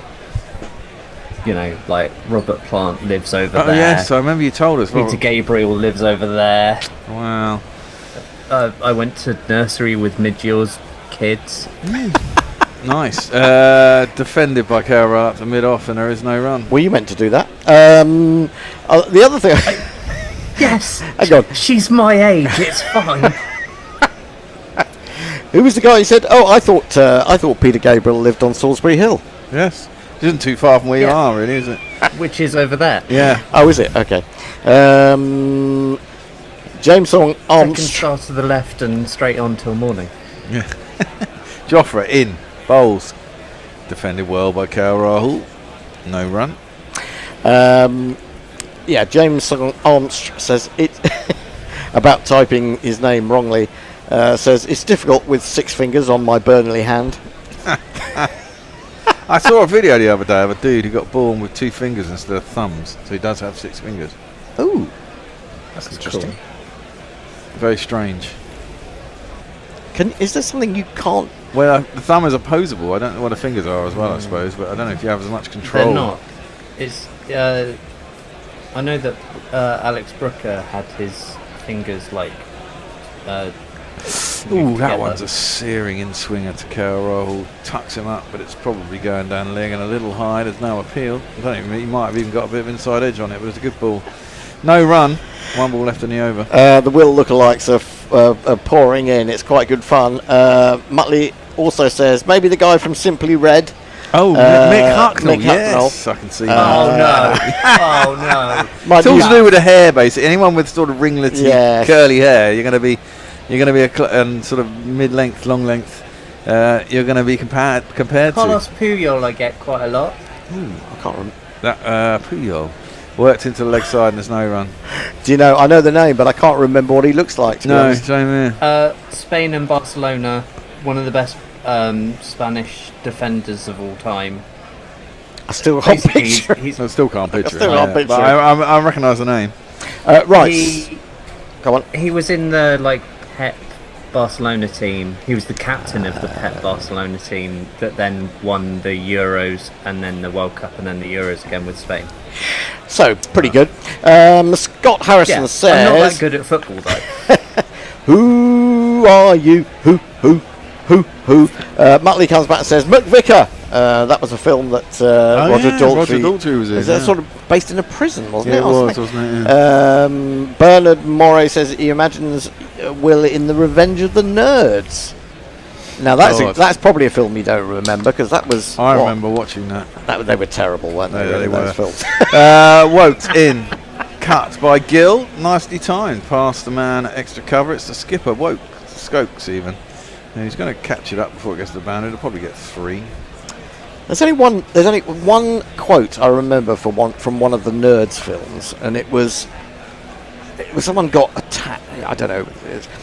It was nerds and it was jocks. And they were all trying to get laid. And it was all. Someone got attacked, and he said, "You just got beat by a bunch of goddamn nerds." Yes. So was it like a pro nerd film or an anti nerd? Yeah, pretty pro nerd. Eventually they get the pretty girls, It was. Oh, okay. So was it one of those 80s? Yes. Oh, look at us, we're being progressive, but like it's weird we still science. Just want to get with girls. Wokes in inside half of the bat from Cal Rahul into his pads, no run. I guess it was a sort of. It was a pre-American Pie type, type film. If England win this test, says Scott Harrison, will they make a few changes for the last test? Give Bethel a game, Atkinson a run out before the Ashes. The thing is, there's such a gap between the Ashes. If you were just edging into the Ashes, then I would understand giving those guys a game. But if they've still got sort of possible injury problems, I'm not sure that's the right thing to do. Yeah. Wokes in again, defended by KL Rahul, who suddenly looks very solid. And there is no He run. does, you're absolutely right. Who were 60s and 70s, but then seemed to have a comeback in the late 80s. Well, I remember people wandering with those Parkers with the Who symbol on the back. Yeah. I know the Who were in The Simpsons. Yeah. Multiple times. Ah, okay. They Source must have been pretty skint in the 90s. Yeah. Well, then Roger Dutchett, they all make a fucking fortune off of CSI, don't they? That one is left alone by KL Rahul through the keeper, and there's no run. The Source man says the bear looks beautiful today. Oh, thank you. What about me? Sod you. I don't know. What about I don't me? know. Well, you've been told you're beautiful already. You've been compared with some. I've been told I looked like probably quite predatory people from the 70s and 80s. There's nothing predatory about Roger Hodgson at all. He's a very spiritual man. So I don't think. Well, Townsend.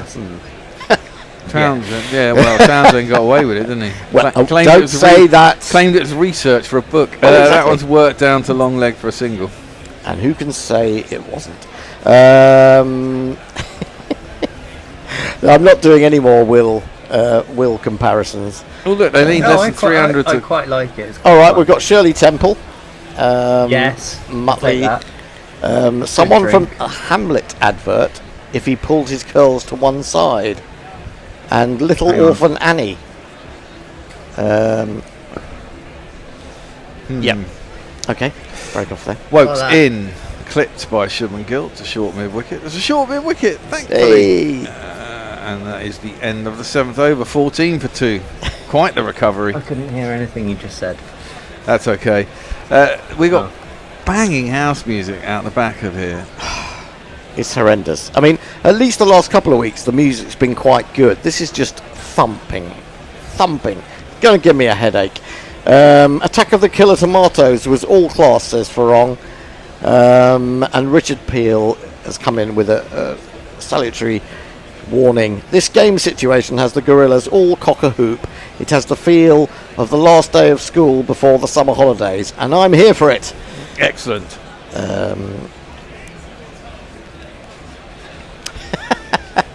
So, Muttley saying that Roger Hodgson is spiritual is not a really good measure. Plenty of Catholic priests are quite spiritual. Yes. Yeah, exactly.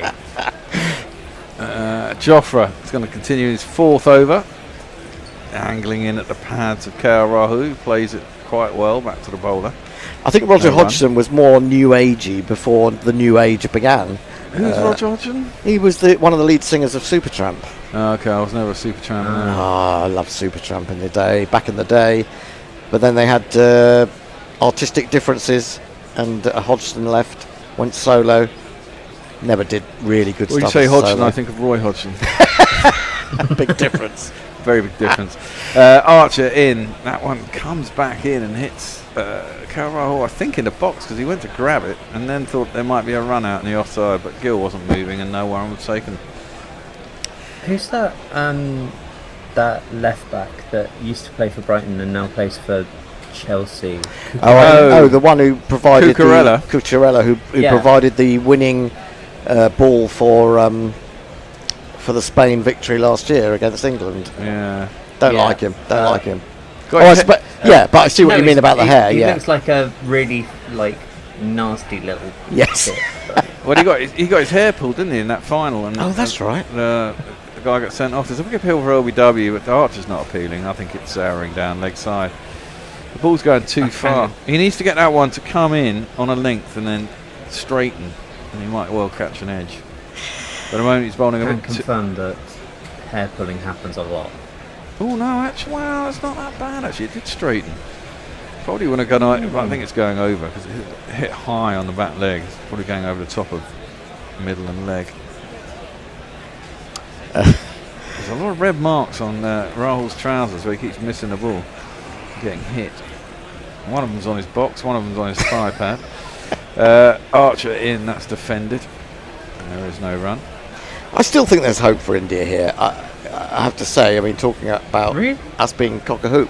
Well, actually, I think, unless Archer can produce a magic ball, he was getting the last ball or two to swing, but not quite as viciously. And they're definitely batting with more confidence. And I don't think the pitch is doing that much. If these two can stick around for a bit, they're classy enough to... Yeah, they're classy enough. Yeah, I mean, this is it. You will get stands, obviously. Oh, no. How much you can do. That one's leapt off a length. Rahul's done well to pull his bat away from it. It's gone through to Jamie Smith, and there is no run. I mean, that didn't really swing, but it just took off, didn't it? I mean, the next ball, based on what Bumrah was bowling earlier, I mean, that's gone that's high. Brilliantly played in a way, because he's starting to, I presume he's starting to come forward, and then he has to sort of hold himself in the crease, and pull out of it. And dropped his hands very well. So all the difference a good technique makes. I wonder if Archer's getting really fired up. I haven't seen his pace, but he's running at 86, 87. This one is defended into the offside. There is no run, out to cover, and that will be the end of that over. He does take a while to get going, doesn't he? Yeah, he has done since he's come back. I mean, apart from that first wicket in his opening over at Lord's, most spells he sort of started at around 80 miles an hour, hasn't he? And gradually worked himself up. Yeah. Muttley says, I can't believe you don't know who Supertramp are, Bear. You are dead to me. Goodbye, stranger. Goodbye, stranger, which of course is obviously a play on words, but also one of their songs on Breakfast in America. Fluffy 3 on the same theme says, "Don't take the wrong bear home."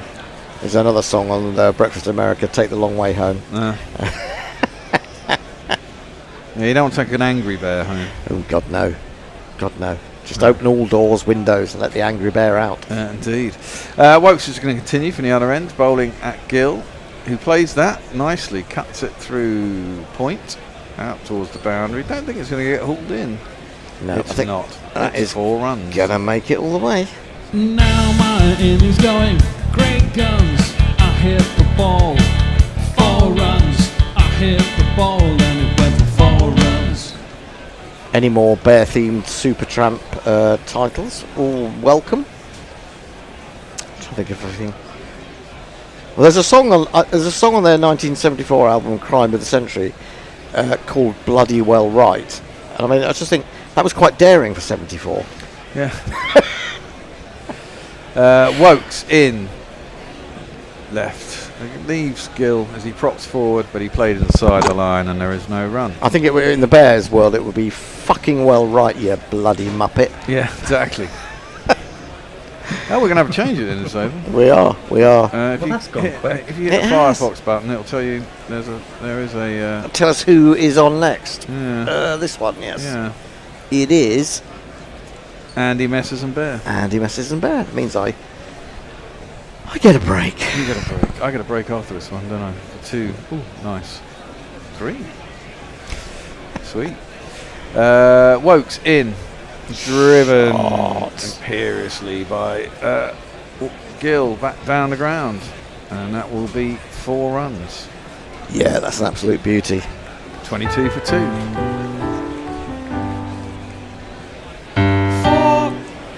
Yeah, I mean, I think it's a good batting wicket still.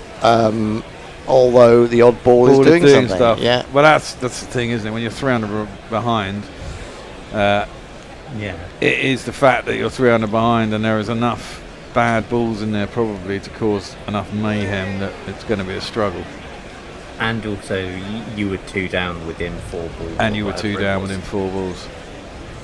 Geisel's kind of faded away in this series, hasn't he? He started off pretty well, but he's... I suppose he got a 6 in the first. Oh, that's a good shout! That is a good shout. Well, I thought he's not going to give it, but... I thought there was an edge on that. Did you? I thought that wasn't. I thought that was a power, but I thought it was swinging away, and it might well have... Well, yeah, it seems to me that Rod Tucker is indicating the old slap on the hand. There was an edge. Let's have a look. Oh yes, big edge. Big edge, yeah. Which is why I thought it hit him plumb in front.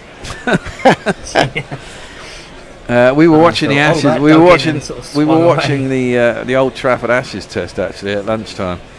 Wokes in. That's chopped out into the offside, only as far as cover where Stokes fields and there's no run. And you have to feel sorry for Damien Martin. He got given out 3 times in that series off the inside edge. Well, no DRS in those days. LBW. I mean, the one he got at Old Trafford. I mean, it looked at full speed. It looked completely plumb. But in now his DRS, he got a massive inside edge onto his pads and was given out. Such is life. Such is life. We're getting more Supertramp. That's our. Fluffy 3 says Fool's Overture, which is a great song as well. Wokes wide of the crease and clipped him with wicket by Shubman Gill. And there is no run. That is the end of the over. We'll have a little switcheroo. Messi's back. Thank you, Will. I presume I'll see you later. Cheers, all. Yeah, I'll see you later. Andy I think I'm on after tea or something. Okie dokie. And he is going to come in for Hendo. And Messi is going to join us back. Why are you playing? Hello. Hey, don't know. How are you, Messi? I'm cold. 4.3 degrees. You don't have central. Really? Do you have central heating?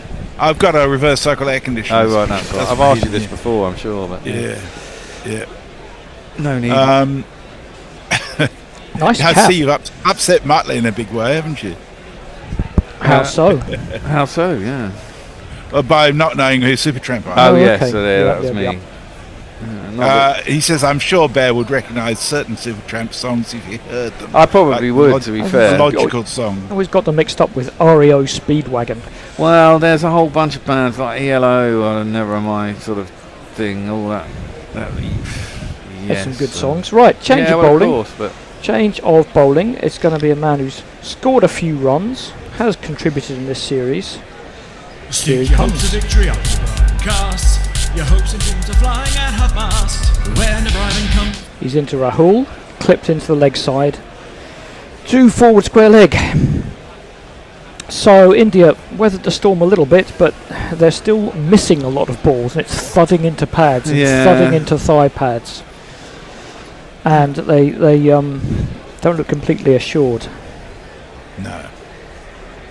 Shame I missed that discussion about 80s teen films. That was right in my wheelhouse, that one. Yeah. Remember Porky's and Porky's 2? Porky's 2. Porky's yeah. 2 was better. Really? I can't remember Porky's 2. Porky's 2 is they get the Ku Klux Klan, they sort them out, and Cars is in.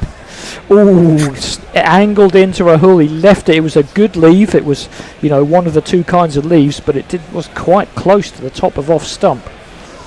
Not Then far Porky's from the 2 is where the one where the senator wants to go to bed with a 17-year-old, and she goes to dinner with him and has huge fake breasts full of fake sick. And then, this is the kind of films we used to watch. These are the kind of films we used to watch. I don't remember that at all, but I do remember. I probably watched it. It seemed like a funny film at the time. I'm not sure it would hold up. No.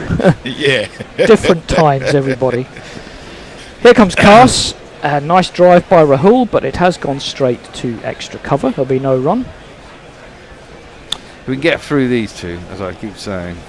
KL Rahul's been a problem all series, to be fair. Yeah, He's one had a good thing I would say to TV directors, please don't encourage these fans with these awful, contrived, over-involved signs. Yes, I know. It's a very Indian thing, though, isn't it? It is.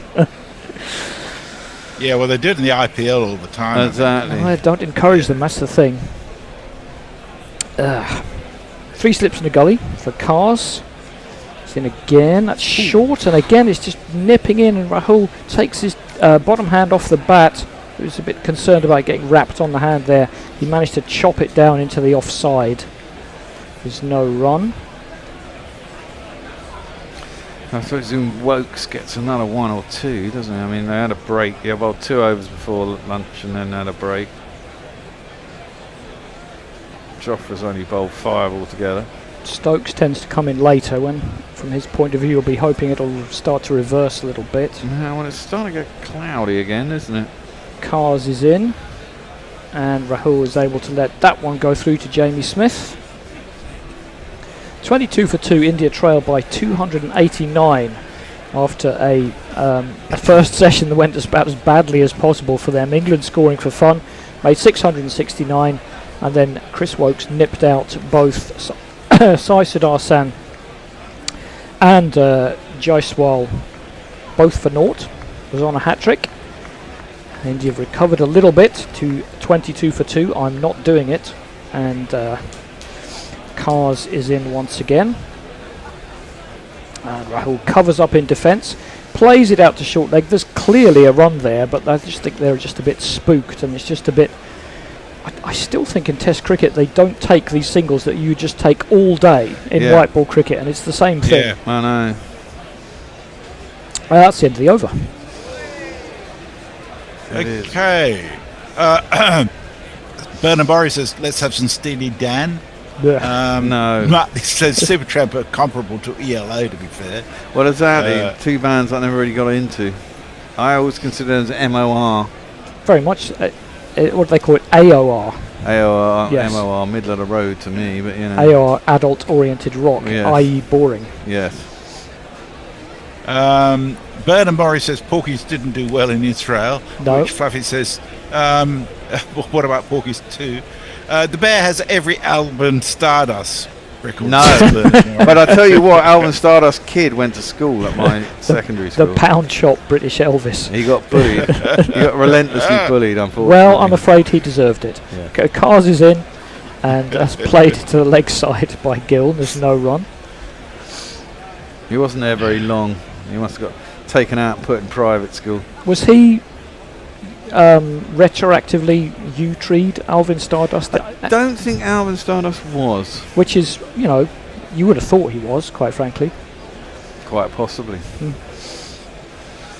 It all seemed permissible back then, didn't it, really? Wokes is in. Oh, that one just holds its line. Everything. Oh, just holds its line from Wokes. Gill plays, definitely played at that one. Didn't make any pretense to not playing at that one. He just went, fair enough, you beat me there. But it's a no ball, so it wouldn't have been a wicket anyway. A little bit careless. Indeed. I've got under 26 and a half. Okay, still got a chance. I couldn't get in for the second wicket. It happened too quickly. Everything happened too quickly. Couldn't play his jingle. Just nothing. Here's Wokes wide of the crease. It's flashed at a little bit by Gill, but actually he's played that quite well. Into the gap, down to the third man boundary for 4.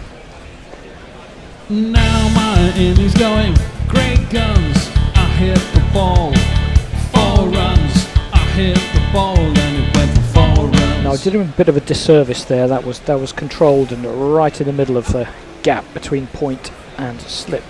Nicely controlled shot.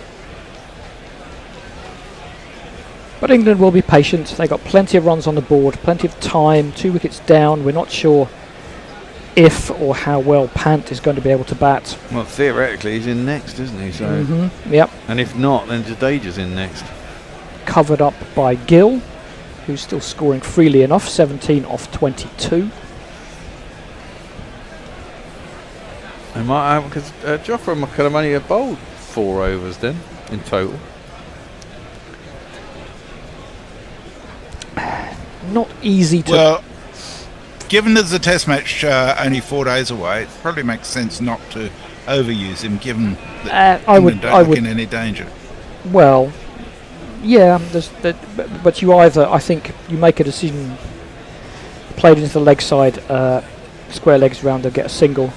They probably have a reasonable idea, actually, if they're going to play him in the next one or not. I think they're probably not, in which case that doesn't come into play, really. Yeah, he's proved everything he needs to prove, really, hasn't he? Yeah. Ooh, a bit of an inside edge there, wasn't it?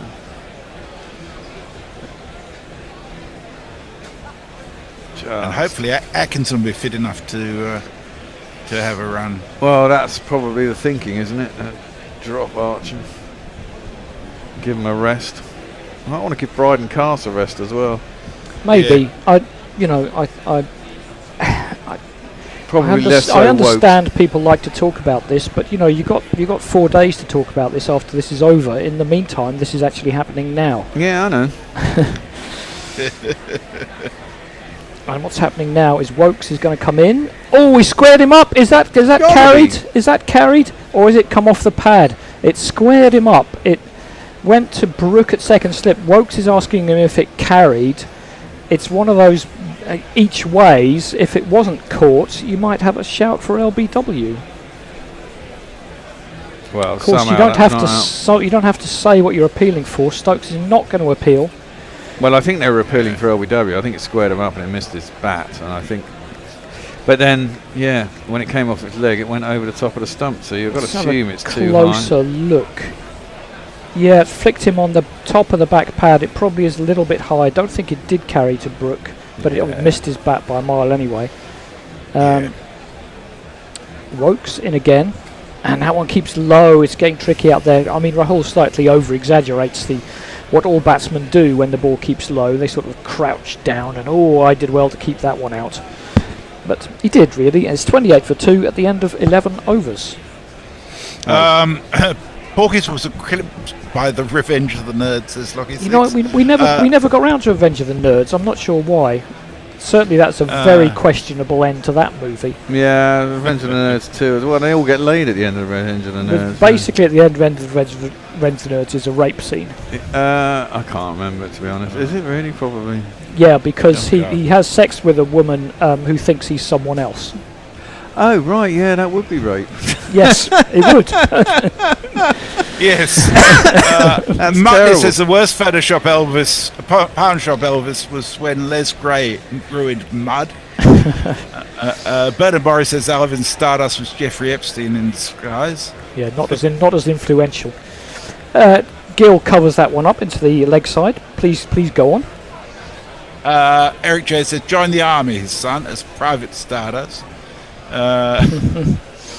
It's sprinkled Alvin Stardust in his hair. Wasn't it Annie Stardust to Porn Queen? Don't know. Honestly. Alvin Stardust and Shakin' Stevens are sort of the same person to me, kind of. I think Alvin Stardust was much creepier. Cars is in. And again, he's just angling it in to the right-handed batsman. Gill covers that one up, and there's no run. Scott Harrison says, look like Works is going to play every test this summer, then be axed for the Ashes. Well, I think that's quite likely. Probably. I mean, we've pretty much established he's good at English conditions and not abroad. So there comes a point where you just play the best team for the game you're in. Very much so. Yeah. Cars is in again, a little jump, and he's full, and it's driven by Gill, and Cars rather jumps over the ball like a wuss, and that's going to be 4. Good shot. Yep. Nice and good. Can't get There's too not full one on more here. for me. I must have 2 or 3. I need 4. But as you say, they've got plenty of runs to play with.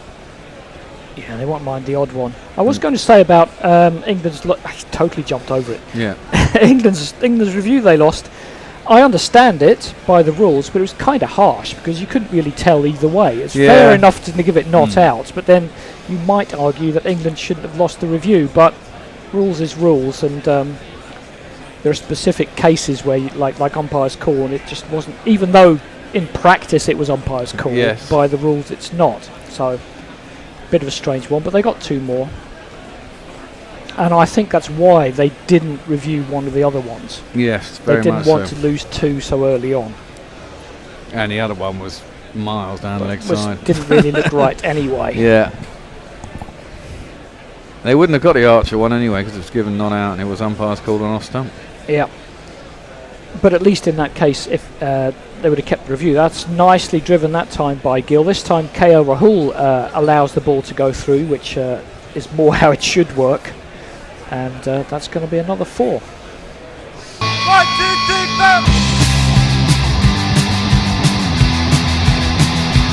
4. Striving to get it a little bit too full here. I think they're trying to get the swing, aren't they, that the Archer was getting, but no one else seems to be able to get it except for Archer. Yeah, he is getting a little bit, but that one was even fuller than the one before. And Gill isn't going to miss out. He's possibly the key wicket here, the captain. Faces up again, and he plays that one down into the offside. But India's position, you can't really have a plan except just bat. Yeah. No, yeah, that's all you've got to do. Yeah. I mean, I still think that there's enough in this wicket that enough balls will misbehave that probably will get enough wickets that will get you down to a position where you can mop it up. Well, look, as we were talking about before the break, India have don't have that many specialist batsmen. They basically got 5. One of them injured and got 2 of them out already. Yeah. So Jadeja's batted very well this series. he has. I mean, so has Smith. It's generally been easier to bat at 6 and 7. Yeah. Kars has pulled his length back a little bit there, and Gill defends back to the bowler. Still picked up 8 off the over. It's 36 for 2. He then trod on the ball. Don't know why they do that. Well, maybe treading on it will, Yeah, do something. Roughen it up. I think or it was an something. accident. He was going to pick it up, but he accidentally trod on it. Messi. Bernard Morris says, true fact, Jimmy Page dated a 14-year-old. Yeah, no, he very did. much depends how old he was at the time, I guess. Well, Gary yeah, Glitter more were than 15. well creepy. Oh, shit. Yeah. Gary Glitter were well creepy. Yeah, he got done for it. Well, that's just, But I mean, that was the thing. I mean, what's it? Tyler, what's his name? Tyler Perry? Whatever it is. Oh, Tyler Perry? No. R. Kelly Stephen Perry. dated a 14-year-old and Stephen tried to Tyler. marry her when she was 15. Yes. well, Bill Wyman. that's Bill from Wyman is Bill- surely the most classic case. Yeah. Yeah. And Mark Arnold says R.I.P. Aliyah. Aliyah? I don't know who that is. Aliyah. A-L-I-Y-A-H. Does that mean anything to you? I think she's an American R&B singer. She wouldn't be that old. She'd only be in her 40s or early 50s, maybe. I Oh, should it's check that out. a plane crash, apparently. Oh. Driven shit. by KL Rahul. Nice shot.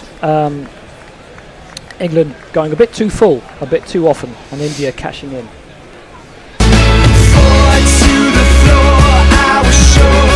Well, as you say, they've got enough runs on the board to try this strategy. I mean, this is it. They're trying to get one of these ones, they're not that full, but if they get one a little bit shorter and it does something, either nips in, nips away, beats the back, gets a bit of an edge, they've still got slips in. And they will do for a while, yeah, one would imagine. Stokes will be bringing himself on next, one would have thought. Here comes Wokes. That's better length. KL Rahul defends.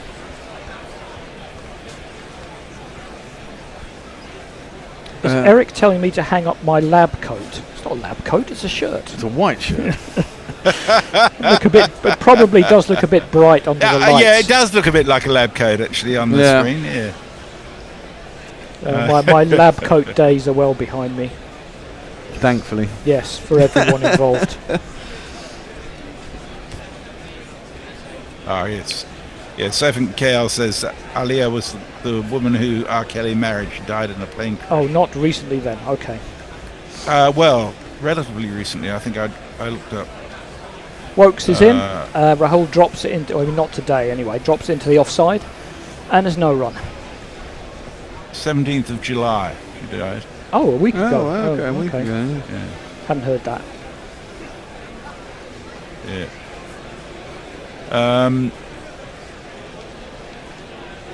Zippy says the plane crash story is wild. The pilot was horrifically unqualified and I think on drugs.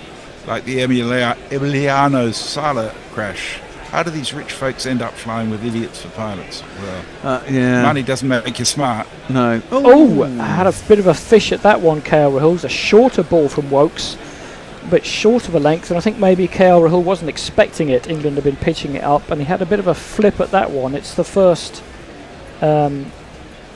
piece of false play we've seen for 10 minutes or so. Yeah, I think they're trying to intimate that two balls hit the same part of the pitch and one did something, the other one crouched, stuck, bounced low, skidded on. Wokes is in again. It's back cut by KL Rahul, but he can't beat Duckett a point. Yeah, they're looking pretty comfortable at the moment, one would say, apart from the odd ball that does something stupid. Well, I think I'm not too concerned. I mean, No. Delighted to have 2 wickets already in 13 overs. Even if they did both come in the first over, you're still happy with where they are. 271 ahead. India 8 wickets left. They're effectively minus 271 for 2, which is not a great position. Wokes in again, and that's too far on the leg side, but Pope, I think, picks it up at short leg and fires it at the stumps just to keep KL Rahul honest. End of the over, 40 for 2. Mick says, wait, I went away for a while to watch the cycling and I come back to rock stars dating children. I think I'm more comfortable with the dopers. And Leah says Aliyah died over 20 years ago. Well, it must be a different Aliyah whose obituary I've been seeing. I'm looking at Aliyah Hightower. I have no idea about any Aliyahs. Zippy Chin said the American R&B knowledge amongst the Gorillas is a bit lacking. Yeah, guilty. Yeah, R&B is my most hated form of music. My most hated form of music is what's drifting through our window right now, and what passes for music in South London. Well, yeah, club music basically. Yeah. There do seem to be people voluntarily sitting in a beer garden, while, I wouldn't say listening to it, while this is assaulting their ears. I guess they don't want to have a conversation. Well, exactly that. I mean, if you're going to go to something like this with that volume, you don't really want to have a conversation, do you? Dropped into the offside by Gill for a single. As I said, the South London pillheads will be down there, or the people who are up all night. Well, I was going to say, are you starting early or finishing late? Well, it depends. There's a lot of daytime raving goes on. I know people who still go raving, and they go daytime raving. So and then they go home at 10 o'clock and have some cocoa. Yeah, basically, and go to bed. Cars is full again. Rahul gets bat and pad into the leg side, and they'll get through for another single. Essentially, a lot of these things start at sort of midday through till midnight. And for all the old folk, you go along and do it early. Well, I don't know. Get a good night's sleep. I mean, not complaining, but everything seems to be aimed at our generation at the moment. We're the only ones with money. Oh well, that's probably it. All these Oasis tours and. Oh, mate. Fucking I don't know where people find that money, to be honest. No, I haven't got it, I'll tell you. Cars is in, he's full again, clipped into the leg side, but wide mid-on is going to pick that one up. Needs to be a little bit short of a length, doesn't it? Just a little bit. I would rather see them... I mean, I like that they're trying to get it up. Yeah, I would rather see the stock ball top of off, though, and slip in the odd full one, slip in the odd back of the length ball. Maybe they think the pitch is going to do it for them, but it's still exactly that. When it's not doing erratic thing, it's not going to do much for you on a half volley. No. Cars is in again. Short leg is still in there. That is a better length, and Gill covers up and defends up to cover. There's no run.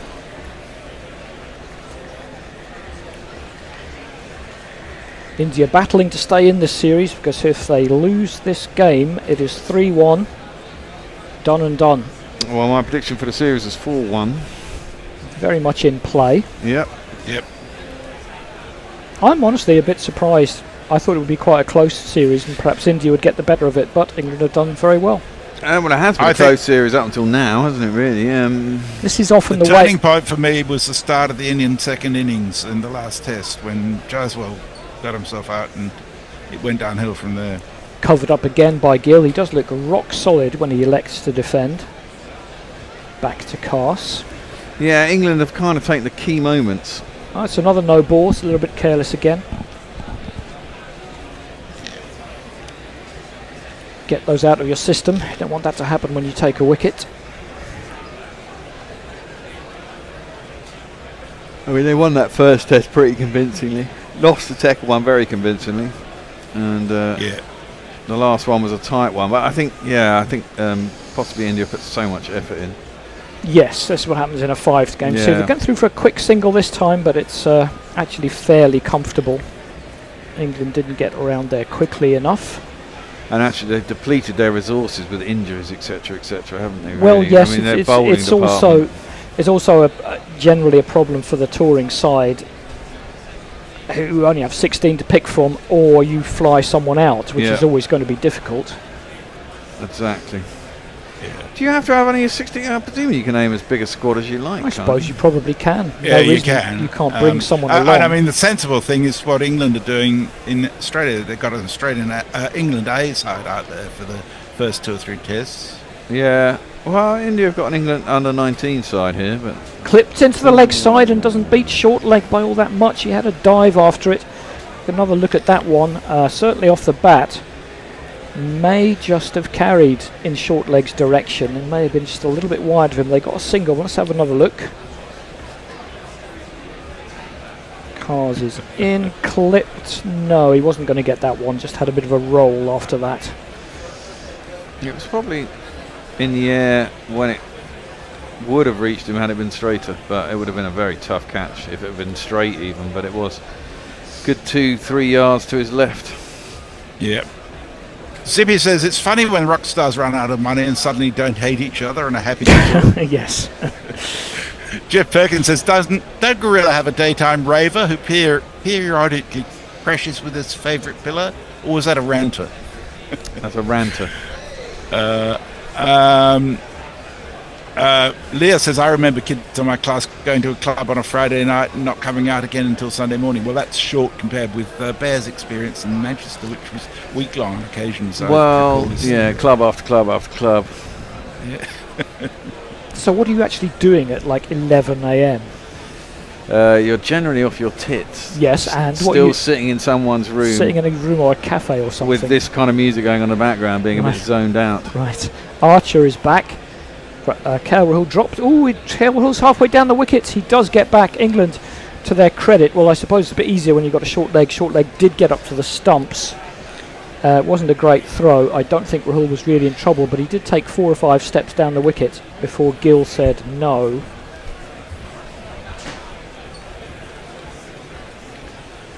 Oh, maybe I should put some money on a run out. Oh, well, I was just thinking they were looking a bit better at taking the quick singles, but the fact that you're taking them brings in that level of risk. And they probably shouldn't be taking them, really. There's no need to. Plenty of time. And that's that in movement from Archer again. Rahul drops it into the leg side. There's no run. He just wants to get that so it's zoning into off stump, middle and off. So Archer only came back for 2 overs after lunch. So he had 2 before, 2 after, and then he had a break. And now he's taken over from Wokes, I presume, isn't he? Yeah.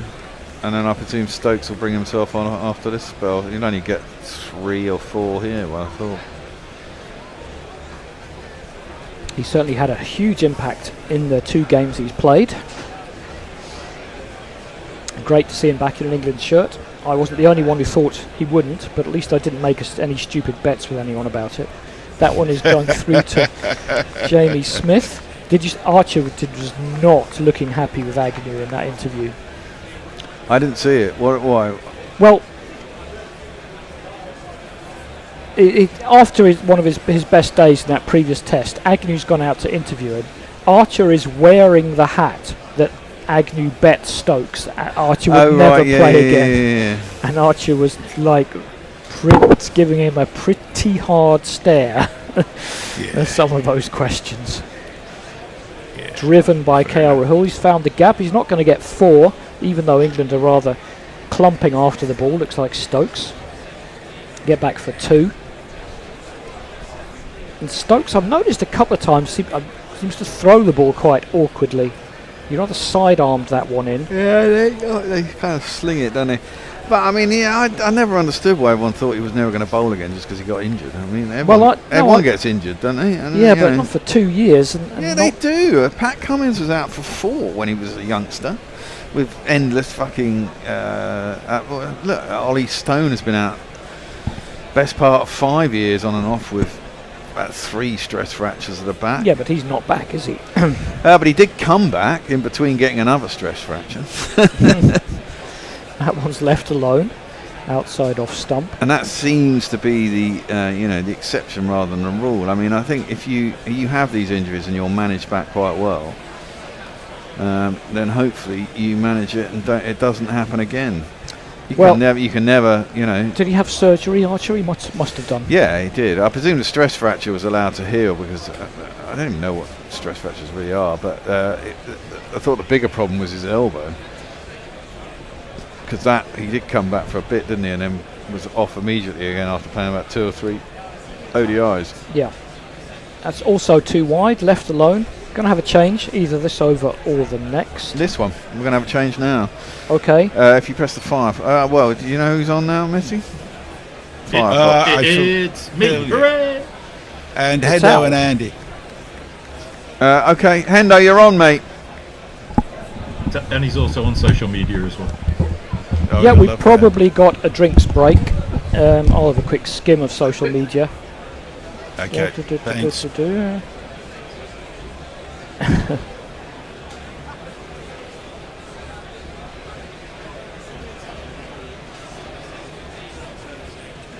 How are you, Okay. Andy? You all right? Yeah, I'm not too bad. I'm good. I'm going good. How are you? I am doing okay. I am very much doing okay. Well, I thought I was going to parachute in and see England win the series, I have done more than once in my career. Just swipe in at the end. Jetted in for the moment of glory, yes. But India making a bit of a rearguard action with these two batsmen, but I wouldn't say last hope, but definitely India's best hope, these two. The tail's been quite long this series for India, though, hasn't it? That past Jadeja. Yeah, England have beefed up their tail a bit. Yeah. India perhaps not so much. Who's doing ball by ball? Is it me? That would be me, sir. Oh, that's you. Now this is strange. I saw I got a message from Tony saying that you had to be off. I had to replace you at some point. That was for the first spell this afternoon. Oh, okay. Because I wasn't here. Righto, I'm with you. But I'm here now. You are indeed. Yeah, it's looking quite easy to bat now, isn't it? I mean, if you've got a decent technique. It's kind of looked easy to bat for kind of most of the test match, really, which is why the second half of India's first innings seemed like such an anomaly, really. Yeah, I mean, 260 for 4. I suppose that injury to Rishabh kind of disrupted them a little bit, and the ball did move a lot more on the second morning than it did on the first. And Ben Stokes did bowl very well. That said, you know, perhaps one or two shots that weren't brilliant. But I see no reason why these two, as they have been two of the main scorers in this team, apart from Rishabh, really, can't stick around. And as I say, it is going to be interesting to see if there is anything for the spinner at this point. I wouldn't leave it that long before I had a look if I was Ben Stokes, but we shall see. There is a drinks break, ladies and gentlemen. India are 47 for 2 and need another 264 to force a fourth innings. Yes, the old fourth innings. Well, this might be potentially this would be the only game that hadn't gone to a fifth day. If England get through these two and Rishabh can't bat, you wouldn't expect India to be able to hold out that long. Are they classifying the injury that Rishabh got as an injury he's got in this test, or are they saying that it's essentially another reoccurrence of the injury? That's different. No, Al. It's a completely different injury. Surely, that was a yes. finger injury. This is a foot injury. Did you not see him get smacked on the boot? Of course. Yeah. You asked, Hendo, from your mouth to God's ears to Ben Stokes' brain. Indeed. That's how quick the connection.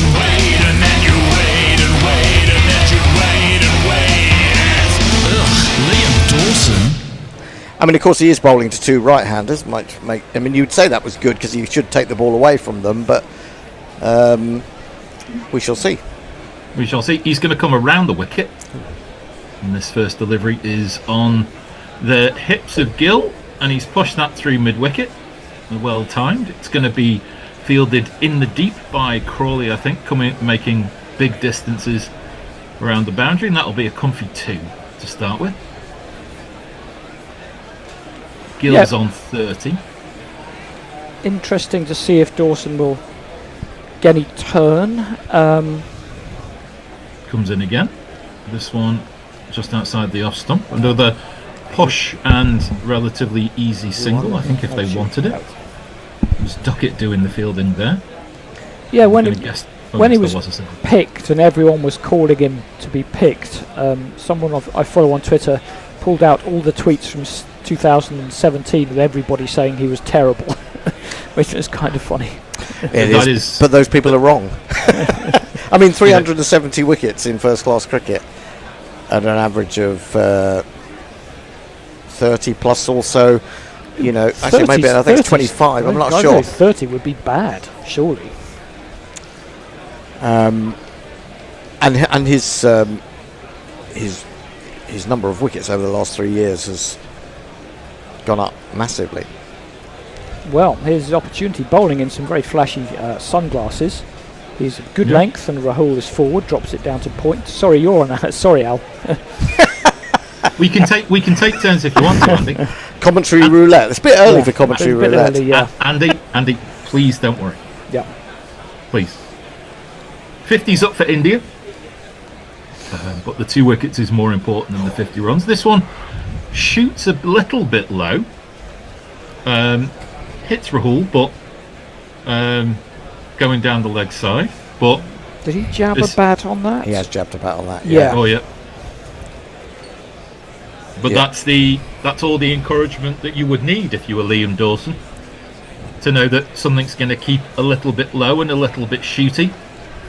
This one though was too short. It was in the end pulled away by Rahul. You'll take a single. That's a terrible throw. Yeah, why can't people throw to the stumps better than they can, Andy? I don't understand. I don't know. I think they're coached to throw it in as soon as possible, which sometimes means they're off balance, but maybe they're just not really super focused when there's not a run. Yep. Last ball of this over. Dawson in. Again, just outside the off stump, and Gill eventually decides to play it very late. Fielded at short backward point, and there's no run, and India are 51 for 2. I don't know where we got to on the tweets. We had Lockie Six saying, if I were facing Archer, I'd want the single. Did we have that one? No one's answering me on that. Don't think so, no. Okay, Brave Sir Mick says, the great Dennis Lilly didn't bowl for 18 months, then came back and ruled the world for a decade. Yeah, that's right. You tend to forget that he had a period out. Yeah, but they were hardly playing as much cricket at that time. That is true. That is true. But we might consider medical advancement in the last 40, 50 years as well, in terms of recovery. Yes, but I mean, look at the number of bowlers that. I mean, not just with England now. I mean, it seems to be spreading. You know, India have got their problems, haven't they, with injuries? Yeah, it's odd. Jofra will continue as he saunters in, as is his wont. Turned off the hit by Rahul, down towards deep backward square. A bit of no after you, both between 2 England fielders, but there'll just be a single. Don't forget, you can super chat us. Your tweet goes to the top of the list as long as it's on the hasn't gone too far down and we can't see it on YouTube. You get it read out. Don't forget patreon.com/Guerilla Cricket. You can support us at various levels on a monthly basis. That helps us more than anything because it means we can plan a little bit if we know what our income is. And we've got plans to make. Big series coming up. Oh, indeed. As Archer is in again. This one keeps low outside the off stump. Bounces twice before it gets to Smith. Joe Root is leading the chorus of approval, isn't he? Really. Oh, goodness, that went. It was back of a length, but didn't even get stump high. But it also seemed to move away. I think it must have hit something Like a crack? It's starting to happen more and more often. It's getting some uneven bounce, some strange stopping and deviation in the pitch. Archer in again. Defended towards mid-wicket / mid-on. No run. Which is obviously all just grist to the mill for England. With a bit more encouragement. Yeah, having no encouragement anywhere is it's got to be that soul destroying. It's like, and there's only another 65 overs to the new ball. Oh boy. Well, at least they're 250 ahead. Yeah, that is true. Archer in, fourth ball, coming slightly wider. Encouragement to drive, and he does. Gill will play a handsome shot, as you can tell by the groans of delight that come from Nigel Henderson. I'll have what Hendo's having. Yeah, that was Giuliani. Oops. That is reason for selecting his landscape seasons. There were 4. That was beyond delightful. Hendo, do you want to describe that in 3 words for me? I don't think it would do justice. I don't think I could even find the words to do justice. Yeah, maybe a picture or a painting, maybe. Delightful 4 by Gill. How will Joffre respond? Short pitch delivery, a jump cut over Gully, and that will go for another one of these.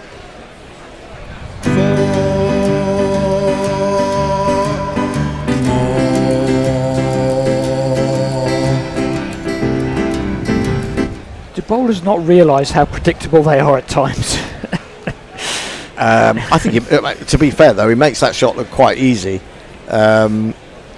Just jumps into the air, and to then time it like that off the face, it's not off the edge at all.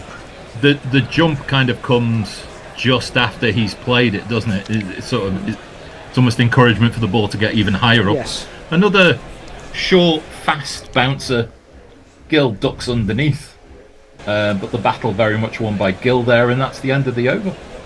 Bernard Murray asks the question: when will we see female umpires in international male cricket? When they're good enough?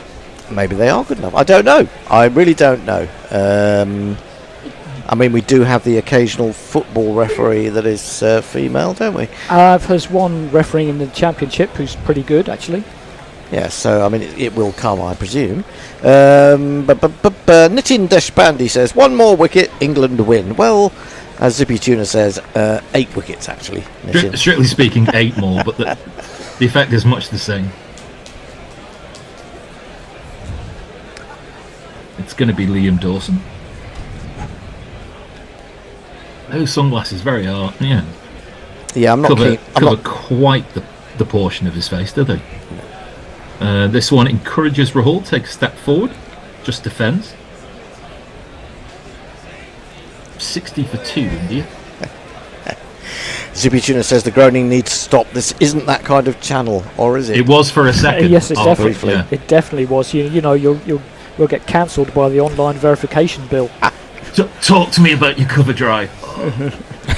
Dawson in again. This one outside the off stump. Rahul plays the ball, but only to a deep cover, and that'll be a single.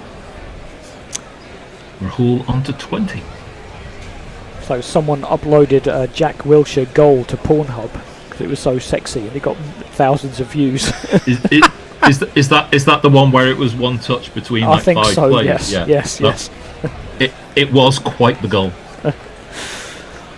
Against Bournemouth, if I'm not mistaken. If that is defended by Gill. Little bit of milky sunshine at Old Trafford now. That's kind of all the sunshine you're going to get. Yeah, I think so. Oh, can I ask you a quick question about Old Trafford?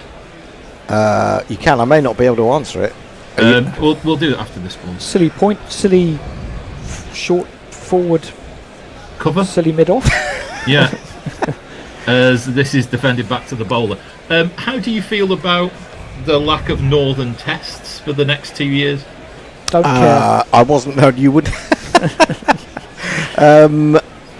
Well, you'll have to fill me in a bit more about that. I did know there were no Old Trafford tests for the next couple of years, but there's nothing at Headingley either?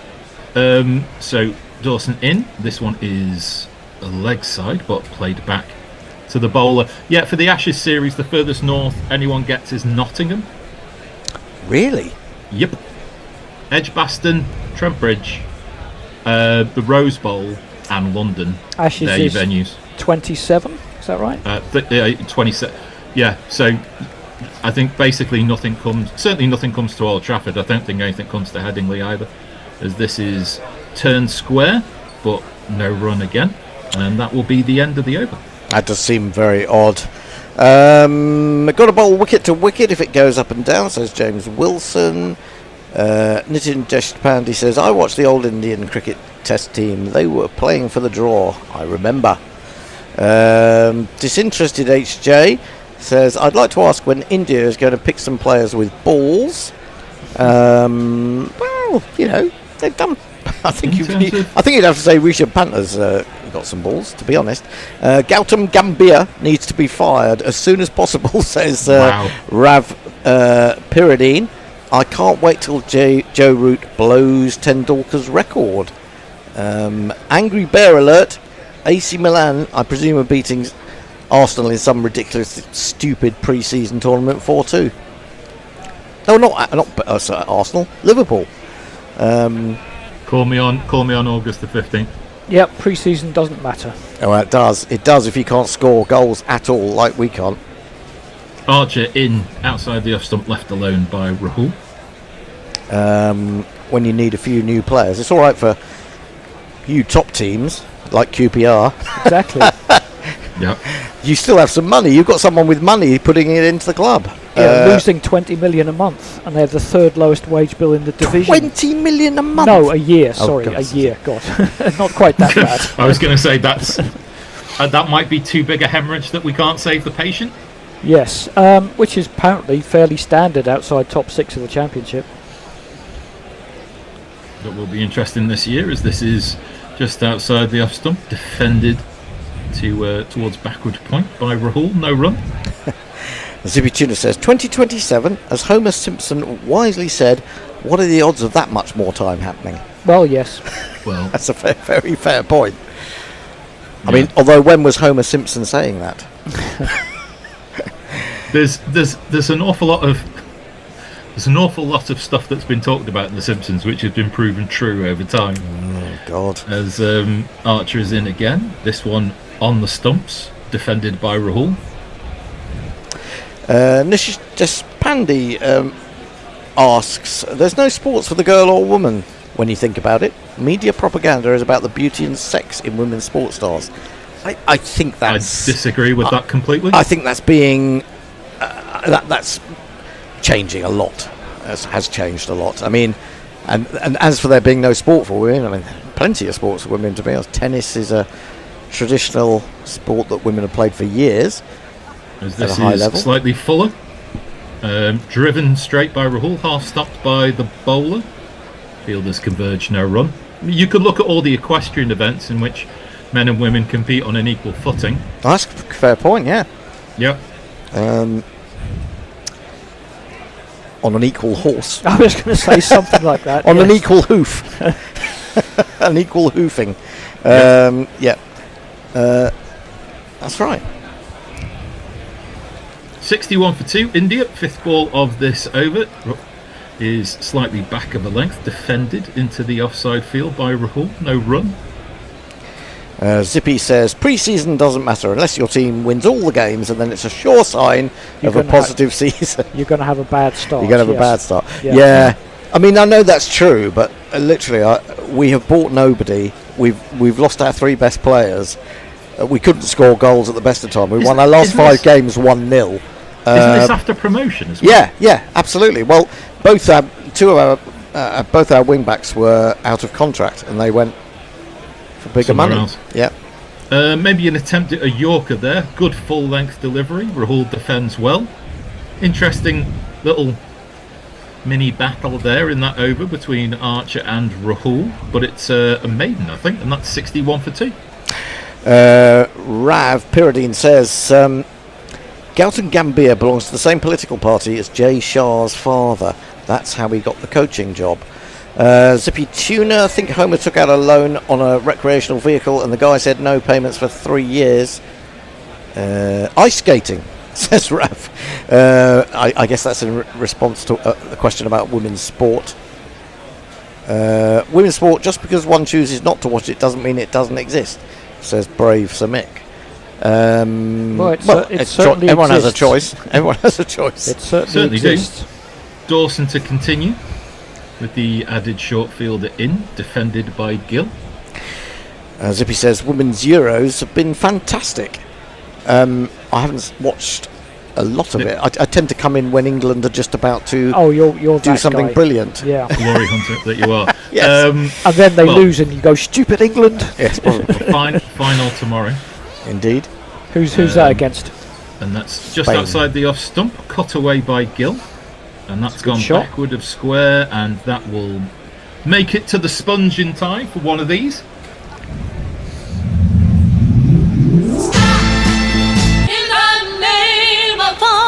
Make it to the sponge in time sounds like a song, doesn't it? It sounds like a very tuneful ditty. If you could fit that to the tune of "Get Me to the Church," Indeed. Make it to the sponge on time. That's from My Fair Lady, isn't it? Get Me to the Church on time. Rav wants to know: is Mr. Love Sponge commentating today? This Who's that? Slightly fuller delivery, defended by Gill. I'm gonna probably ask for an explanation with Mr.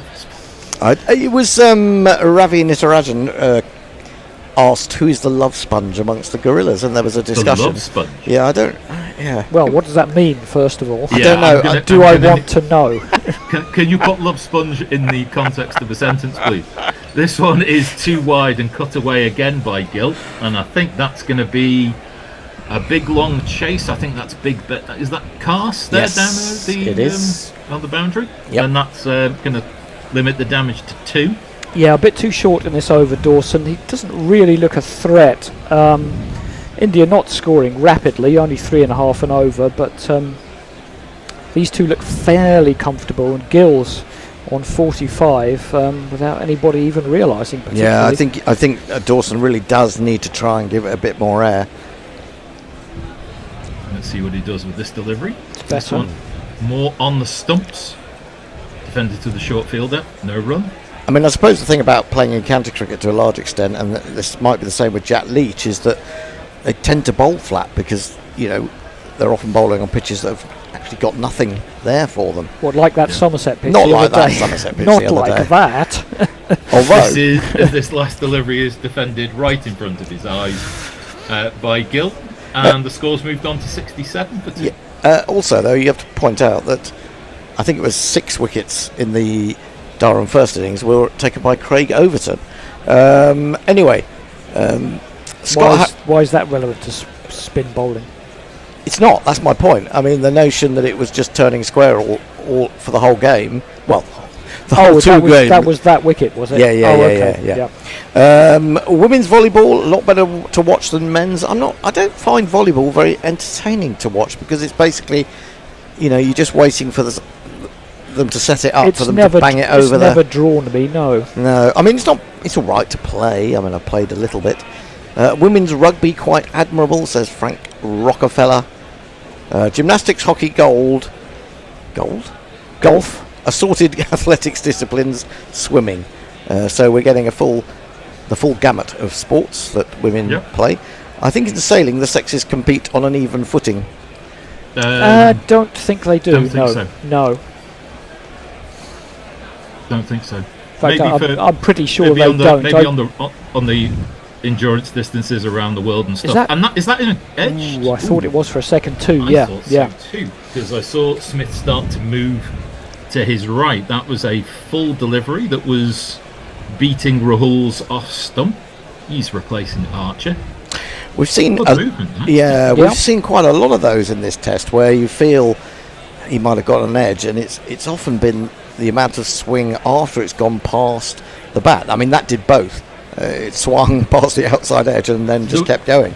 There were a couple from Bumrah this morning that completely flummoxed Guerilla behind the stumps, as if to go, I can't change direction that quickly. Carson again. This one left alone. Kind of grubs along the round a bit after bouncing. No, there was a girl at work who was the sort of second best in the country at a particular subcategory of sailing, but only one person got to go. Only one woman got to go to the Olympics, so she was like constantly sort of second. That's horrible. It is. Yeah, it must be quite frustrating. Yeah, very difficult. Was it single person? I can't remember what it was. There was also a girl who could drive a golf ball 300 yards, played off -1. I can't drive a golf ball 30 yards. No. No. I need more than one go for 300 yards. That one is way down the leg side, well taken by Smith. Right, okay, here we go. Rav says, the term love sponge refers to someone who eagerly absorbs and reciprocates love, highlighting a deep affectionate and mutual appreciation within a relationship. It's a metaphor for someone.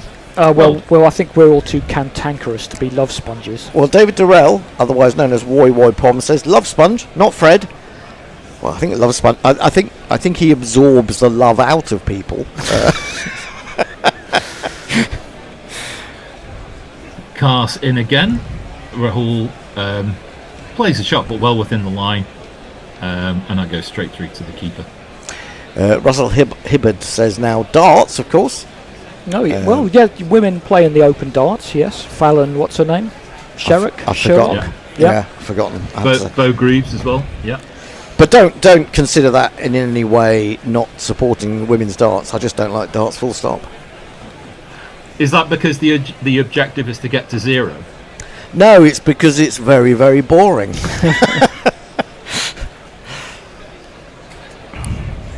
Cars in. Again, a sort of defensive posture by Rahul, but really way inside the line. I just think that all those big crowds, everyone must think they're on next. I just have to update you from Rav saying there is a right-wing radio host called Bubba the Love Sponge. This is not what makes a gorilla. That does ring a faintest of bells somewhere. Bubba the Love Sponge, I've heard that. Leah wastes no time in jumping on the not Fred Love Sponge bandwagon. I'll tell you, that's all I will tell you. Okay. This one almost kind of squares up Rahul, played back to the bowler, and that will be the end of the over, I think. I think we saw a pretty clear indication that Ravi Jadeja is not in next because he's wearing a black tracksuit in the in the gallery. Do you not think they're really? They are so casual. These professionals. I think he just takes it off and runs on. Well, if I was batting at number 4, I'm terrified because I know that 2 wickets can go down at any time. Yep. Very quickly. And I know that how flustered I get when I'm trying to put my pads on. Considering that I've just seen Bennett, do you want to make the change now? Yes. Who can we just have a quick? So it would be Messi Jez who would be coming on with Bennett, and you would be doing the next ball by ball stint, Hendo. Okay. Right. See you guys later. See you. See you, Al. See Al. There's Messi. Messi looking like a farmer. Someone will need to change the YouTube screen too. Can we change the YouTube screen, please? As we now have 2 people on Zoom. Liam Dawson to continue. Messi, how are you? Seen you for a long I'm very well, Bennett. How are you? Good to see you. Great. Good to see you too. Gill on 45, batting really well. You can come and sit down here if you want. Sorry, John. My friend John has arrived. He's been sorting out his daughter's mouse infestation, and my recollection, he's very good on the jingles. I'll get him in to come on the jingles. Yes, absolutely. He can come and sit in the jingles chair. This is tossed up and driven to mid wicket. Sorry, you're going to have to do the jingles, John. Goodness, can someone come and? I know you don't know how to do it, but you're going to have to learn. Dawson in again, bowls on the line of leg stump, bringing Gill forward. He's on 45, batting really nicely. He's had a couple of close calls with LBW decisions, and but he's gone along at a really pretty rapid pace. 45 so if it's off boundaries, I'll click on with that. 55. Okay. Around about leg stump, played once more to mid wicket, and he's a treat to watch, isn't he, Hendo? He Oh. really sort of is a treat to watch. I mean his off drive has gone over Babar Azam's in my affections. Dawson number 11. It was almost obscene. Your my love for cooing over Babar there. Azam.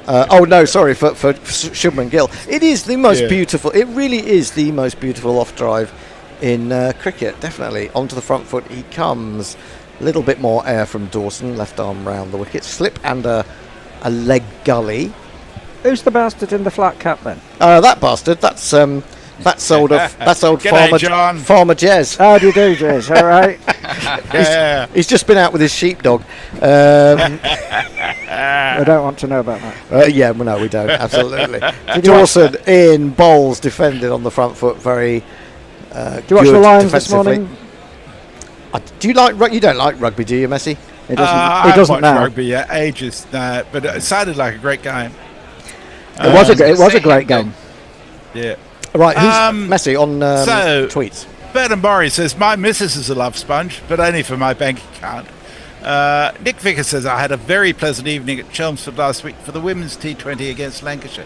Essex were one ball away from defending 107. Mogg says, Bubba the love sponge was part of the Hulk Hogan thing, wasn't he? And Nitish Deshpande says, highly quality commentary team. They know all the history of cricket. Astonishing. I'm not sure I go that far. Well, maybe he's talking about a different channel. Class bowling. I was gonna say, Hendo. Yeah, I mean Shubham Gill. He's certainly taken to having that extra responsibility as a captain, isn't it? Like to different levels. Sorry. I think so. In terms of I'm not sure about his credentials as a leader, though. He's got a lot to learn. He'll learn with time. But as a batter, having the added responsibility of leading the team, he has impressed me. Yes, I think he's led by example, certainly as a batsman. Raoul has just picked off another single there into the leg side. 68 for 2, the deficit 243, that's what's required on top of the 68 to make England bat again. So we're just talking about Gill and captaincy then? Yes. Because funny enough, I was just talking to the Bear about that and asking him who he thought was going to be next India captain after this series. Pushed. And Bear said, well, who is there? And to which I said, well, any of the people who he seems to be seeking advice from all the time. Well, Raoul has been talked Raoul about. and Jadeja are the obvious candidates. Yeah, defended to extra cover. There is no run. Well, I mean, he's so young, Gill, and he's got a long period of building experience ahead of him, hasn't he? Yeah, I mean, he has. I think he's... I worry about these guys who are coming in and doing the job for the first time with no experience behind them at any level, really. I know we talked about the IPL. This has hit the pad of Gill, but rising past and over the leg stump, I would say. I just don't see how the IPL, although it gets you into the public eye, how it can actually prepare you to take charge of a 5-day test. Are they going to review this? They're going to review this. England have already lost one review, and I think this is a poor review. Desperation is more of a desperation sort of than in anticipation, I guess. But just coming back, Hendo, to the captaincy, if you look at it from the time Ganguly to Dravid to Tendulkar in between, then Mahendra Singh Dhoni to Kohli to Rohit Sharma, they always groom somebody as a vice captain and then slowly elevate them. But Shubham Gill was an exception. I mean, it was Gautam Gambhir as soon as he came in. KL Rahul was the candidate along with Pant and Bumrah that were in line for the big job. but seemed like Shubham Gill, who was fighting for his place in the 11, suddenly leapfrogged all of them.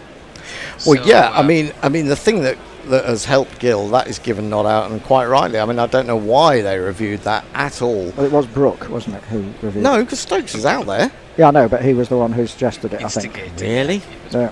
Well, India have 3, England have 1. Sounds like the kind of scoreline you get at AFC Wimbledon these days. Although that would mean they'd scored one. I've got to let it go. Kos in again. Cut. Lovely shot from Gill. Can't get off 45 though. He's been on that number for a while, and you kind of expected his 50 to have come up by now because he's been playing so well. But just maybe picking out. Seems to be finding the the fielders as well, Hendo, isn't it? More than sort of ever. Looks solid at the moment, Gill. He's looked very good. I think he's looked really in fine fettle, because he's had a couple of innings now where he hasn't scored runs, and that's to be expected when you scored, big hundreds and whatever. Please, sir, could I ask a question? You can after this ball. Thank you very much. Bryden Kos in, bowls outside your stump, swings, but only after it's gone past the batsman, and it's taken by Smith.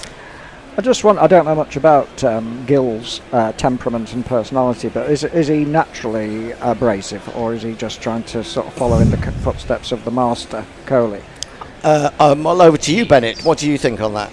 He is a natural stroke maker. He's always been batting the way he's doing now, although he opened the batting for a long time. He's adjusted into the master's position at number 4. Yeah, but we're talking more about his temperament. What about his, outside of... Yeah, I think that temperament we haven't seen, have we, before? Not really. It's only but now that he's captain, we're seeing the fingers sort of, wagging, and the more kind of a... Yeah, you're right, John. It could be that he's trying to fit it. It doesn't seem to be sort of entirely natural to that role from what I've seen of him. He just looks as though he's doing it out of a sense of obligation. Well, I thought it came out of nowhere, really, because we were saying for the first couple of tests how great a spirit this series had been played in, and then suddenly it all erupted in the last one. Messi got some tweets for us. Just a couple. Ray Peridin says, how cold is it in Perth today? It's 3.8 degrees at the moment. It'll go down to freezing tonight. MCU fanboy says, when do you think England has to strike next before the match starts to spill out of their hands? Well, I think they've got plenty of time. Let's face it, there's still 243 ahead. Yeah, long way to go. Dawson then. Just an observation, Hendo, just about Gill's batting. I think England were trying to work out the in-swinger to him, right? That I think he's got a bit of a flaw in the ball coming in earlier on, but he's negated that quite well. He's weathered the storm initially, and it's looking good for a big score here. Well, yes, potentially. He had a couple of close-ish LBW shouts. This is defended into the onside. But let's face it, if you're a batsman who scores a lot of runs and is out there for quite a while, you are going to get LBW shouts. You're going to get, pieces of luck going your way. Maybe it's a drop catch or something like that. So, I don't think you can claim he's been lucky in any way. And you are going to get out to good balls, even if you're the best batsman in the world. This is absolutely true, and that can happen at any point of your innings. This is defended by Raoul. He's got 21 off 74. He's playing the anchor role, really. Just a little bit of a lull in terms of runs being scored. I wish somebody would score a boundary so I can choose one of these fantastic... yeah, I mean, just... that is short, and that might be a boundary, although I suspect there's someone out there guarding the cover field. Another disappointment. Have you not got one for a single? No. Another disappointment in a life of disappointments, John. No jingles for a single. No jingles for a single, absolutely. Oh, very good. 16-9 for 2. Like KL Rahul, Hendo, he's been one of those batters over the years that has all the different dimensions to him, right? He can play anchor, he can sort of accelerate, he's got different sort of facets to his game. Well, that to me is what marks out a good batsman, who can adapt to the situation. And as we've seen in short form cricket, he can also smash 50 off 15 balls. He really is a top class player, in my opinion, despite an average that would look, you look at it and say 34, by his talent alone, he should be much higher than that.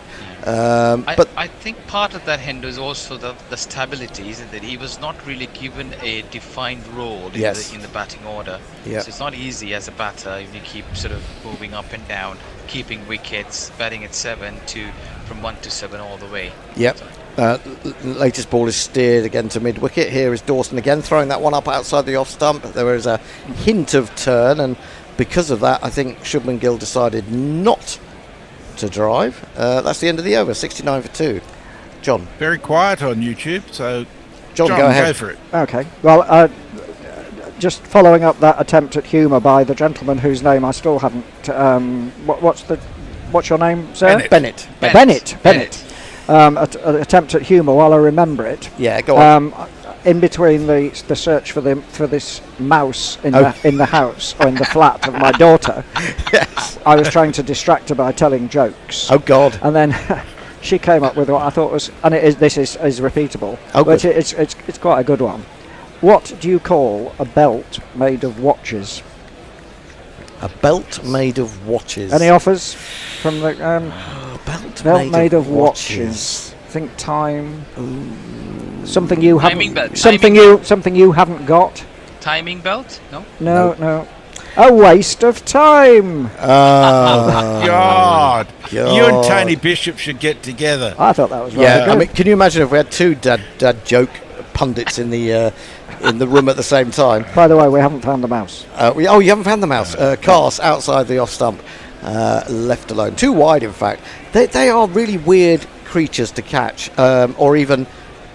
What, cricket balls? No, mice. Oh, sorry. Mice. I had some mice in my flat a few years ago. I say I had mice. It may just have been the one mouse who was... There's never just one. Well, the thing was, I would see little movements out the side of my... And I think, did I see something? For ages I was thinking, am I going slightly mad? Well, of course it's true. You are, yeah. But it was just these weird... moments, and then one day as Cast comes in again, bowls a short one which sticks in the pitch a little Is that bit. about? No. Roll has to bloody wait for fielder it there, and pulls it down to long leg. There's still no boundary, but there is another single for a jingle. And then one day I sort of fell asleep on my sofa one evening, quite late at night. I fell asleep on my sofa, turned over away, so looking into the back of the sofa. And then suddenly this bloody mouse ran over me. Jesus. I know. The poor animal. I know. It was very traumatic for him. Yeah. Or her. What did you do? Well, eventually we got humane traps in. For you? For me, yeah, absolutely. No, inhumane one for me. We've got a really funky field now. We've got he's not even in an off-Hayden position, as we used to call it. This is driven towards... that man in the odd position, but it ends up with Stokes at extra cover running across, and I detect a little bit of a stiffness, a bit of limping there. He's always limping. He's holding his hamstring / buttock. God, get him off. We do not need him to do his hammy again. He's all right. He's all right now. He also must learn to play with it himself, isn't he? He doesn't have to go and do the diving bits. Yeah. That particular thing. You know, there's a fielder behind him. Sorry. Pushed up to mid-on, but with plenty of time to take the single. Gill finally gets off 45, goes to 46. Look at Chris Wokes. He deserves a better average from this series, doesn't he? 10 wickets at 48.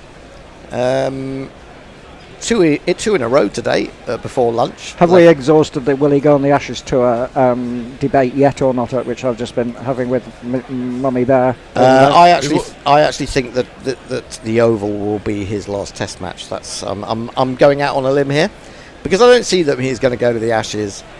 I won't be even surprised if he's already been told that sort of we'll give you all 5 tests instead of finish off here at home. Sorry. Could be. This one flies a little bit from Cast. That is the other difficult ball to deal with. The one that flies off a length, and in direct opposition to the one that keeps low. Yeah, I've been very impressed with Cast, Hendo, and I really think he's done himself. He's really parachuted in the pecking order. You know, I think he's had the confidence of the skipper, having played in the same county as well. I think he's very much sort of in the plans, in the short, medium term, long term plans for Stokesy. I think so. Onto the front foot comes Raoul. He'll get a single, but it won't be a jingle. Raoul moves on to 24, 71 for 2. Yeah, I mean, he bowled brilliantly. That's a no ball as well, by the way. He bowled brilliantly end of last summer, and then in New Zealand and Pakistan. Then he picked up an injury, I think, and struggled a little bit. That's not a no ball. It is a no ball. Yeah. He has the different sort of sides to fastball. Right? He can hit the deck hard. He can bowl quick. He can give you some numbers with the overs. So I think he ticks in the boxes. He ticks most of the boxes. The one I would say he doesn't necessarily tick is consistency, really, because certainly this summer he's been very up and down. There have been spells where he's been really quite expensive, and that may be down to the injury. Maybe he's carrying a little bit of stiffness. But I definitely think he is, one of those. He's a nailed on for. Yeah. But going back to Wokes, do you not think if he was an Aussie, do you not think he'd maybe get in as the third or fourth seamer? Because I was saying to Bear, they if they've got somebody whose line and length keep the pressure on, do you not think he'd get in? Well, I think what's going to go against him is he's got a terrible record abroad. And coming back to that, as Cars comes in to complete an elongated over. That's a bit aerial. Oh, it's gone down, I think. Backward point. Is that Pope? No, it's Dawson who has spilled that one, I'm afraid. And Gill gets away with an opportunity there. Goes to 48. Cars was down on his haunches, couldn't believe that hadn't been taken. Let's see how difficult it was. Oh, well, easy. He made it look a lot more difficult than it was. I think he kind of lost his shape, didn't he? He was diving before he could get to the ball. He was. I don't think he really needed to dive, Exactly. actually. He should have been jumping towards the ball, not diving. Yeah. And we see a glimpse of some sort of bizarre underwear there on Cars. Yeah. Does anybody not? Do you wear one of those? What is it? I'm not really going to talk about my underwear. Oh, you mean the bra? Yeah. Don't let's go there. No, but all the Ray sportsmen do. Peridine says, I love Joe Root as a great batsman, but he only scores a century in 15% of all the innings he's played in his entire international batting career. That's shockingly low. Well, it's not really. It's more than Viv Richards. It's more than Brian Lara. It's about the same as Kevin Peterson. Oh, no, it's more than Kevin Peterson. Oh, swept, but top edge from Raoul. There's nobody on the 45. Come on. It's not got enough pace on it to go to the boundary, unfortunately. You are going to be thwarted at all turns. I'm going to do one anyway in a minute. I think, John, you may have to mingle more in order to play the jingle. Oh, God. Are we gonna find any other words that rhyme with jingle? I don't know. Single, by the way. Oh yeah, no single. No, it was 3, I think, wasn't it? They've got 3. He just wants to tingle. Dawson, who needs to make up for that drop catch, is actually pressed into the offside by Gill, running through for a quick single. I can think of something that rhymes with 2. It begins with P. Yeah, but why? Yeah, I don't know. It's not a big ask. Dawson, none for 16. Going back to that 15% argument. I mean, I always look at how many scores over 50 players have got in Test matches, and how, in terms of the ratio of scores over 50 to the innings that they've played or the matches they've played, and Joe Root is right up there. I think you're scraping the barrel, aren't you, to find anything to criticise Root about? Well, you can. I mean, but you can criticise him for one or two things, I suppose. This is like played what? backward and square to the man at point. Well, I mean, his captaincy was poor, and he's only the second best batsman of all time. Well, if you believe the stats, he hasn't got 100 in Australia. That will be the other one that will be repeated ad infinitum in the run-up to November. Oh, he's gone past the outside edge there. Did get a little bit of turn, but bowled it quite quick. And Raul was lucky not to get a little further. Good revs on that delivery. And he definitely had a little push at that. And Dawson thought he might have redeemed himself a little bit there. 10 minutes till tea, so it looks like we're going into a fifth day. Bugger. 80 for 2. Although that said, I like 5 days because it gets us more money.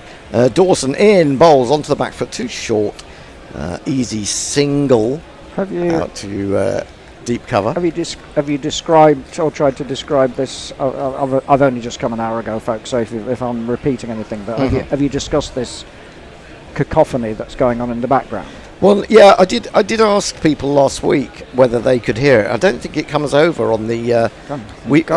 As people may know, we're now back onto a pub which seems to have music, live music. It sounds like the sort of thing they used to torture people in Guantanamo Bay. Have you been into Guantanamo Bay? Pushed up to mid-on, and there is no run. We can't hear the so-called music, but what we can hear is a high level of chatter, which I don't know if that's coming from the green room. Yeah, no, I think it's coming from there. There is a lot of chatter. We've had it every test match that we've been in here on a Sunday over the last 3 or 4 weeks, and a couple of times the music's been quite nice when it's got going. I mean, it was all a bit jazzy and funky last week, or the week before, and but today it's just been you can't make out any actual music. It's just a thumping beat. I think what you can hear is the sound of people celebrating the Lions' victory this morning. Right. Richard Peel has some bad news for you, John. He says there's definitely more than one mouse, especially if you are seeing it in the daytime. Sorry to tell you, but that means there are probably a whole lot of them. Well, as long as he doesn't tell my daughter that, I don't care. Marty likes a joke, so he says, move over, Morecambe and Wise. Oh, yes. And he says to you, Hendo, ran over you. What was the mouse driving? I'm sure there's a great answer to that. Never seen a mouse bat. Of course, they're hard to catch. Outside the off stump, too wide. Yeah, what was he driving? There must be a good answer to that. Yeah. What would a mouse drive? We'll think about that one. I'll have to think about that one. Yeah. Yep. What I was trying to do to make her feel better, although I don't think it entirely worked, was to do a playlist of rodent-related songs. We got as far as Hendo has a solution for you. Rat in the kitchen. Got a cat. I've got a cat, yeah, but he's a very tame cat. I'm not sure he would. His fucking cat wouldn't. I don't. It'd run away from a mouse, wouldn't it? I don't. My cat would just sort of look at him. Where's it from, your cat? He's from Romania. Outside the off Do they have stump, mice in Romania? left alone. I'd imagine there are plenty of mice in Romania. Any Romanians could.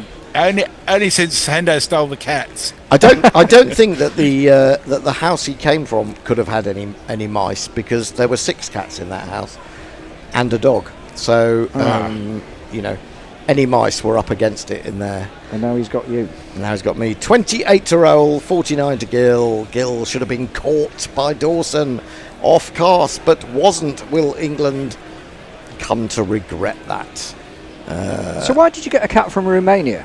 I'm sorry to it's a drag long you away from story. the I'll cricket. tell you off air. Yeah. I'm sure I've said it on air a few times. Right. This is worked through square leg for a single. We've got 6 minutes till tea, and then you shall know all. 229 is the deficit. This is turning into a keen tussle between bat and ball, Hendo. But do you think we have lost a bit of bite in the last sort of few overs? England not looking as threatening. Well, I think that's possibly true. I mean, I think these two have batted very well, apart from that shot that should have been caught, really. I think it's still a pretty good wicket to bat on. I wouldn't be surprised to see India make England bat again. In comes Cast, bowls too wide of the off stump, goes through dead straight to the keeper, no deviation at all. Yeah, but I think this is the thing, and we've seen it a lot in this series, is that when these balls lose a bit of hardness, and let's be fair, it's only 27 overs nearly gone, it just loses something, and it does become much more easy to bat. I wonder whether England at times, though, have offered too much fullness with the ball. There were quite a lot of nice drives.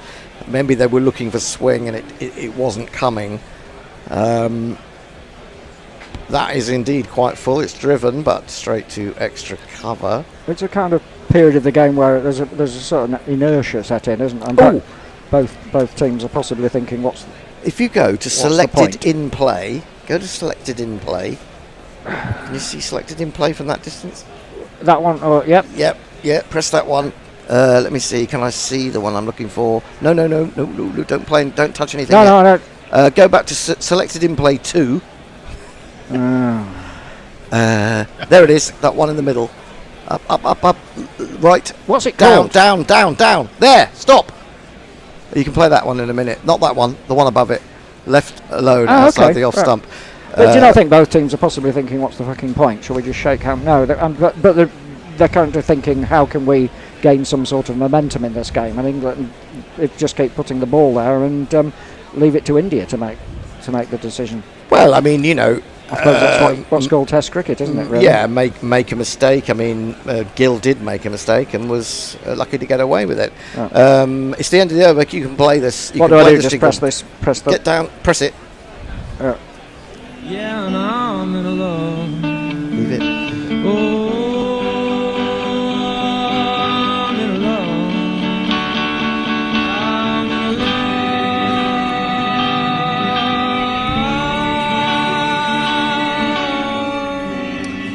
We're in lull. God, that's terrible. Who was that? What is it? What are you talking about? It's We're in lull jingle. What is it? You must have heard it about 40,000 times, Messi. I don't recall it. I don't recall. India were bowling like they had the shingles, says Alex. I don't think you could bowl if you had the shingles, to be honest. Defended out into the off stump, into the offside, fielded by Gully. I remember my mum having shingles years and years ago, and it was very, very painful. It is. It's quite serious business. Yeah. Very, very nasty.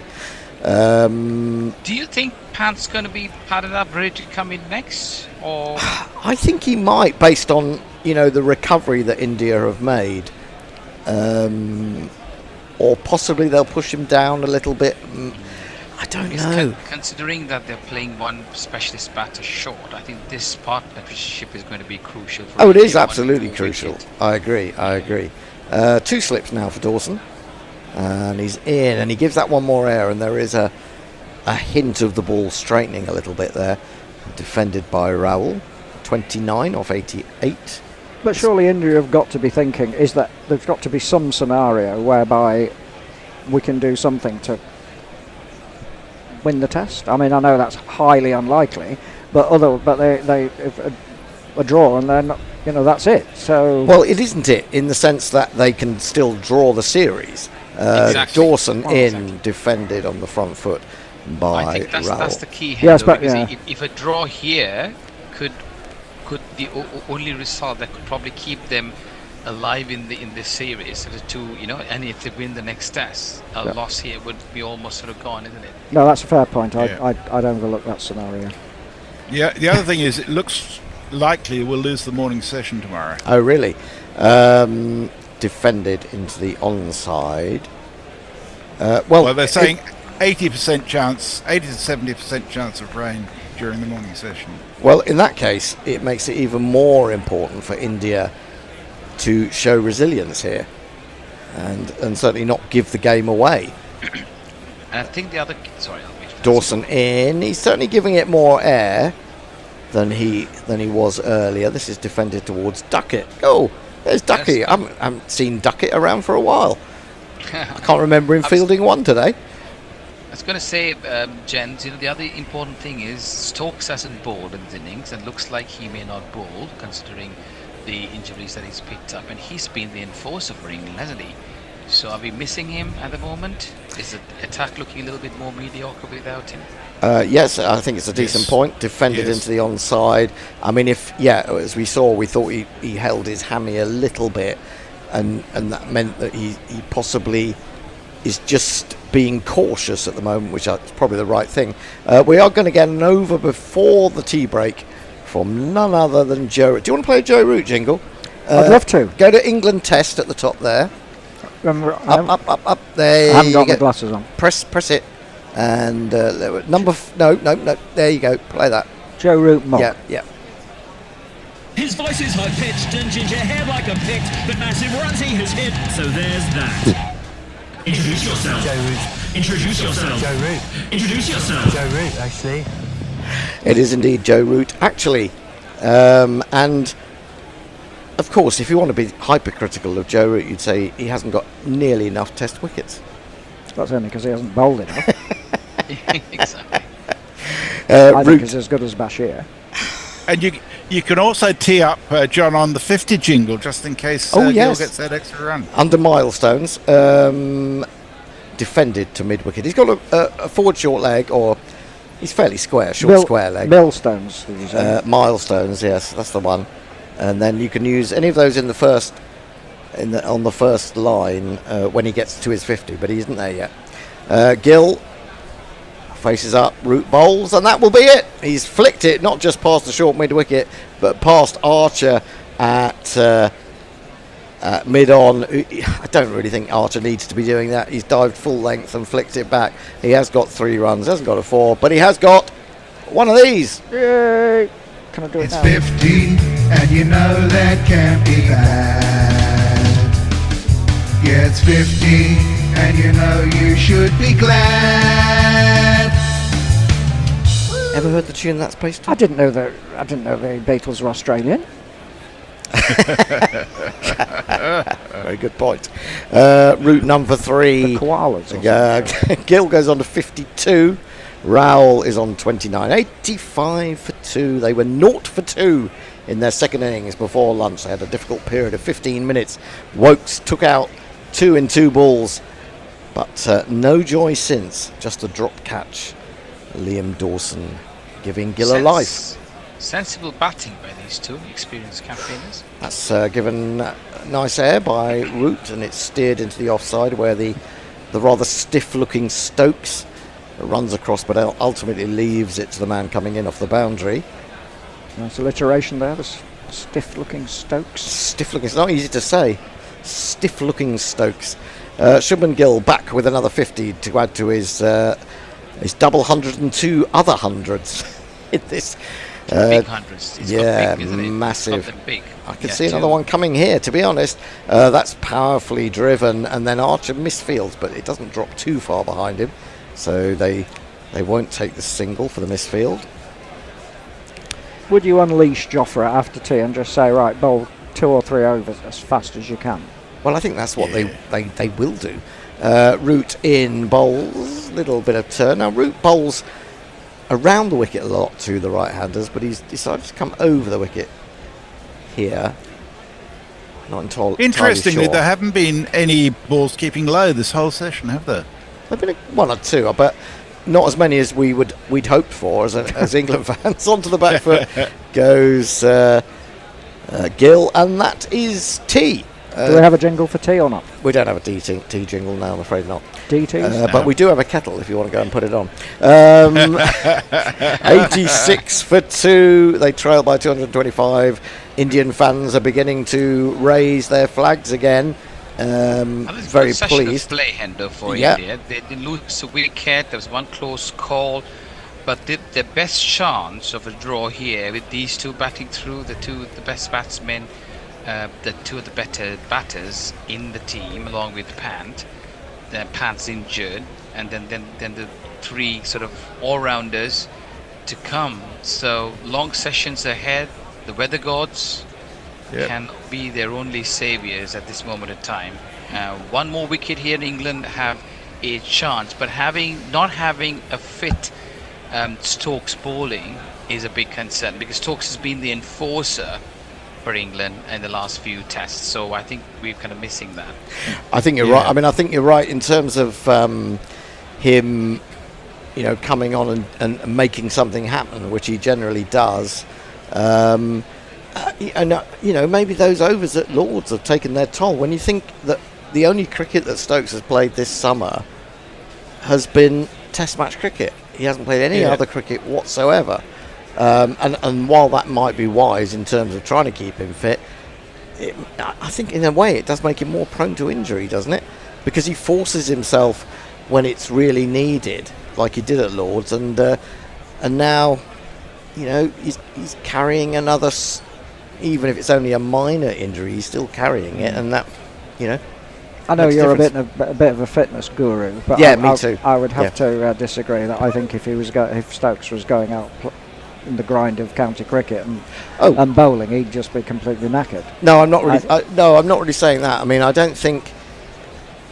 think he could have played a game or two. I think it might have been a good thing for him to do. Although I understand why he didn't, because, you know, he could have injured himself early on and, you know, been out the whole summer sort of thing. So, you know, you know, much as we talk about managing Archer, he's we're been managing such him. an integral part of the attack, hasn't he? Sort of what's happened over the last few tests. So I think England might need to come with a different plan, and perhaps Cars could sort of take the role of the enforcer with some shortish deliveries, have a plan B, something different, post-T, to sort of get back into the game. If not, in these two are very seasoned campaigners who could slowly but surely take India to safety if rain comes through the party as well tomorrow. Indeed. I think so. I mean, I don't think Cars is going to do that. I mean, Cars is, as the ball gets softer, Cars tends to get less effective, in my opinion. But yeah, they've got to think about it. They'll have to go into a tee and think, you know, what can we do? If it's true that Stokes isn't going to be able to bowl, then yeah, they do have to sort of think about it a little bit. That said, I think a couple of wickets and, you know, it's almost game over. So, but when you use this term enforcer, I mean, Stokes has been he's simply been the best bowler, hasn't he, by a considerable margin? Yes. But also you're talking about his personality, aren't you, to a certain extent, in as much he doesn't, he stands his ground. And I think that Cars possibly isn't that sort of person. I think as a batsman that actually someone like Stokes is more difficult to face than someone with outright pace, who hits the deck particularly hard. Stokes has got such a smooth action that he kind of kisses the surface when he's sort of bowling he's a good length. He's quite skiddy as well, right? Yeah, he's got something about the way he uses the angle quite well. He uses a different sort of different angles to create the opposition. He's always not afraid to bang the ball in short. The short ball, sort of a barrage of short balls to sort of, again, like how we got Sai Sudarshan, who was comfortable in the first innings out. I mean, there was like 5 fielders on the leg side.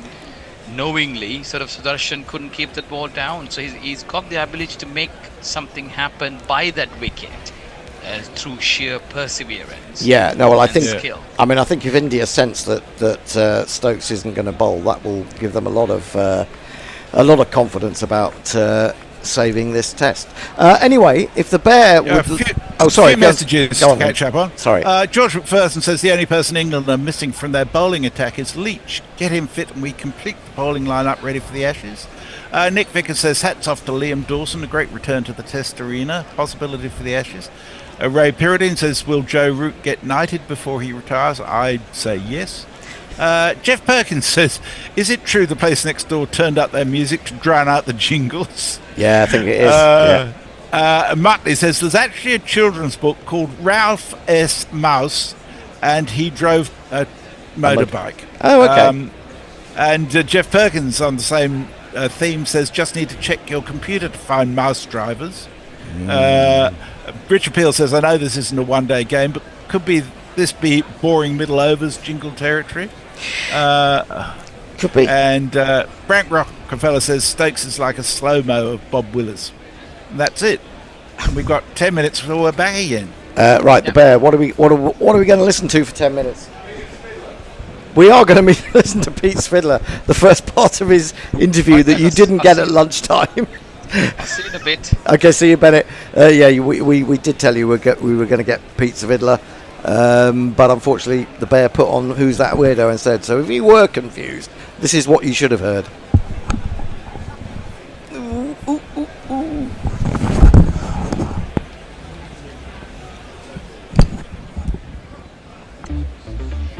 Adobe Express is the quick and easy create anything app. It has taken my content to the next level, making it simple to create everything I need to promote my business. From Instagram and TikTok posts to logos and flyers, all in just a few clicks. Build your brand with Adobe Express. Search for Adobe Express to find out more and get the app for free. Adobe Express, the quick and easy create anything app. And of course, I don't know if Tony told you, I'm hoping that Tony told you. If you have any questions for Peter, please send them through on YouTube and we will put them to him. But welcome, Peter Swidler, possibly one of the longest term listeners of the Sofa and now Guerilla Cricket, chess grandmaster from St. Petersburg in Russia, is here in Sydenham. He may not have been because he had a bit of a trouble with the Uber driver today. Yeah, didn't he? I was actually planning to have a long discussion of this on air because, I've had the weirdest Uber experience of my life where the guy accepted the ride. I got into the car and he said, "My screen is now saying it's not 25 minutes, it's 52." Bit close to it. Yeah, and I thought, okay, I mean, these things happen, but we're still going to get there, right? And after about a minute and a half, he said, nah, this is way too far. I'm at the end of my shift. I'm not interested. And just like politely told me to bugger off. And bugger off I did. And he also told me that this will not be charged. And then it was obviously charged. And this is the topic I wanted to discuss with people who I assume have more experience with British Uber and the etiquette thereof. Are you supposed to raise a complaint there, knowing it might get somebody fired? Yeah, it's a tricky one, isn't it? I wouldn't really want to get anyone fired, but it's bad customer service, isn't it? It's not really? great. Yeah, in the end, I went the way I always go. I gave the guy 5 stars and aborted the attempt to explain what happened to support. Support suddenly looked very interested, and I thought, nah, bad karma, not doing that. Well, I think that's good. It shows that you have the gorilla kind gene, which I think is very important in the world today. Now you're over doing the London Chess Classic, yes. Chess Classic, and that's apparently being staged at the Emirates. It is. It's a very strange experience being inside an empty stadium, watching those. Like you can get to the window and look outside, look onto the pitch, and there are those huge. I want to use the word super supper in a sentence, but they're not super suppers. Right. I think they warm the ground up more than anything else. They are lamps. But they are huge, big things spread all over the pitch, keeping the pitch in an ideal playing condition, I suppose. And not something I've experienced before. Have you ever been to a football match there, or is this your first? No. Me neither, actually. No. I've never been. Somebody said the other night, I was watching the Arsenal-Man United game, and someone said, been at the Emirates since 2006. I thought, blimey, 18 years. I can't believe that, because I quite enjoyed Highbury when I went there. I'm not an Arsenal fan, but anyway. I used to be one, but then I just gave up on the game altogether. And any particular reason for that, or just I like the money? The games better. Oh, okay. And I used to be. For me, it was kind of weird because I don't want to particularly bore you with the specifics of Russian football. But as a person born in Leningrad, you immediately become a Zenit supporter. Right. And at some point, they got sponsored by Gazprom. Right. And they became so rich that they stopped caring about anything at all. And in particular, there was one specific small blow-up which kind of ended my interest in that forever, probably. Right. Was at the time you were supposed to field, I think, no more than 3 foreign players for a match. Yeah. And it emerged. They got a technical loss for fielding 4. Oh, right. Okay. And if this is a blunder, you can understand. Yeah.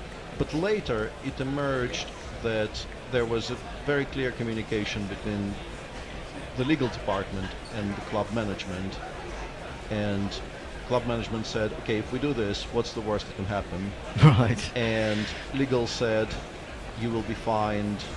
I don't remember the exact sum, but it's a astoundingly high sum of money for normal people. and something they find behind the sofa cushion for them. And they just thought, fuck it, we'll do it. Yeah. I'm yeah. allowed to say that, right? Yeah, of course, yeah. Yeah. And I thought, no.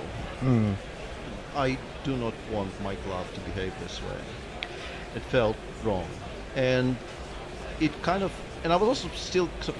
I was drifting away from football for reasons unexplained, really. I can't really trace it to one particular thing, apart from that one thing, which really doesn't explain why I don't support Arsenal anymore. It's just I kind of lost interest in the sport altogether. I follow cricket. I go through phases of being extremely interested in snooker and then kind of drifting out of that as well. But yeah, mainly cricket. Cricket never goes away. Well, this is the curious thing. I mean, we will come back to the chess as well. Hopefully, we'll have time to get through a lot of things. But you know, obviously, we don't know too many Russians that love cricket. Although that said, we used, I don't know if you remember, Chasing Willow, who was one of our supporters. I don't know where she's gone now. She had sort of American Russian background, and she was in LA for a long time and then moved to Moscow for a while, but I don't think she's back now in America. But we don't know many Russians who like cricket. How on earth did you get into cricket? Yeah, that's a story that I always feel kind of weird telling again. But actually, every time I told it was on a chess-related interview or broadcast, and I've never actually done it to people who are interested in cricket. So I feel less awkward about this now. In the late 90s, I was reasonably close with Nigel Short, who is probably the biggest and brightest talent England has ever produced, played a World Championship match and all that. And I would go to Greece, where he is now based. He's been based there since mid-90s. And we would look at some chess and just generally kind of hang out. And in 99, I went there for yet another of those sessions. And we were looking at some openings, as one does. And then Nigel said, no, this is kind of not what I want to do today. I'm going to introduce you to something new. And we got into a car and drove for about an hour and a half from Athens to Piraeus, which is a twin city of Athens, where he knew a Pakistani bar which two sky screens. Right. That was at the time where getting Sky outside of the UK was still kind of tricky, and internet, like streaming, wasn't the thing. Yeah. You had Cricinfo providing ball-by-ball coverage, but if you wanted pictures, you needed Sky, and he didn't have Sky. And there was a 1999 World Cup game between India and Pakistan. And I understood, obviously, like I knew nothing of the rules. Yeah. That was my first ever encounter with the game, and he would, like, in stage whispers, would explain some things to me. But mainly, I don't know, do you remember the game? I kind of even remember the game a little bit. That was the game where Tendulkar did unspeakable things to Shoaib Akhtar. Oh, right, okay. Yeah, and also, it's a very, very small, I mean, not a bar. I mean, it's not really a bar. There's probably not very much drinking going on. It's a cafe. People were sitting on top of each other. It was like, it probably seats like 20. There were like 70 people there, staring at those two screens. And the combination of, like, genuinely exciting cricket, even if you don't understand anything at all, somebody bowling at 100, and somebody smashing him to all parts in reply, is still going to be exciting, even if you really are kind of floundering with the finer points. But also the atmosphere was absolutely electric, and I could feel how much it meant to those people, and it's contagious. Yeah. And if your first experience is not that, I think it's extremely possible that, you know, I watch some random game somewhere for like half an hour or less, and decide that, I don't understand why this would be at all interesting to me. But this being the first experience, I got absolutely hooked. So that's interesting, because I think you're absolutely right. It's very difficult for us who've been sort of still cricket from a very young age to understand what it's like to come to the game at a later age. I don't know how old you were at that point. 23. 23, okay. But But I've been in that situation. I remember being in Barbados for an England Test match against the West Indies. This was back in 2009, and sort of just after lunch, a bunch of Americans off a cruise ship came in, obviously, curious, wanting to check out cricket, and it had to be the most boring passage of play in a boring game, and after 20 minutes they were off.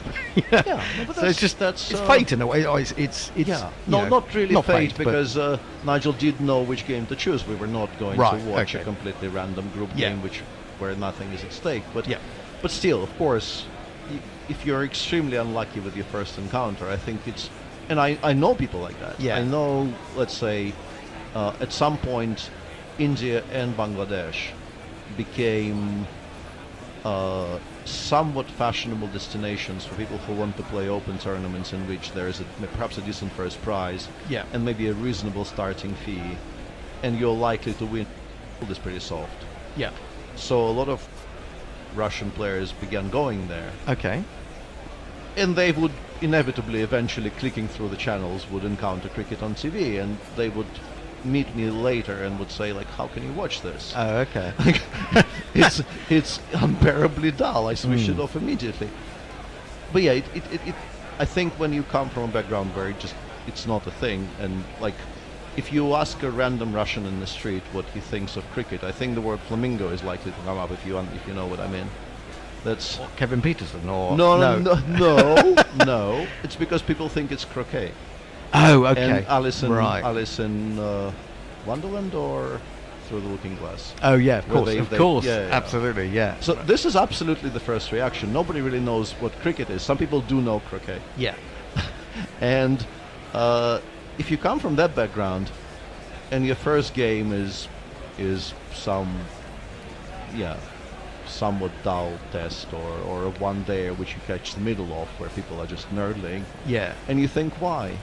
There are other things, you don't have to. But it's curious, isn't it? Because your first experience then was watching a very good one-day game. But that was special.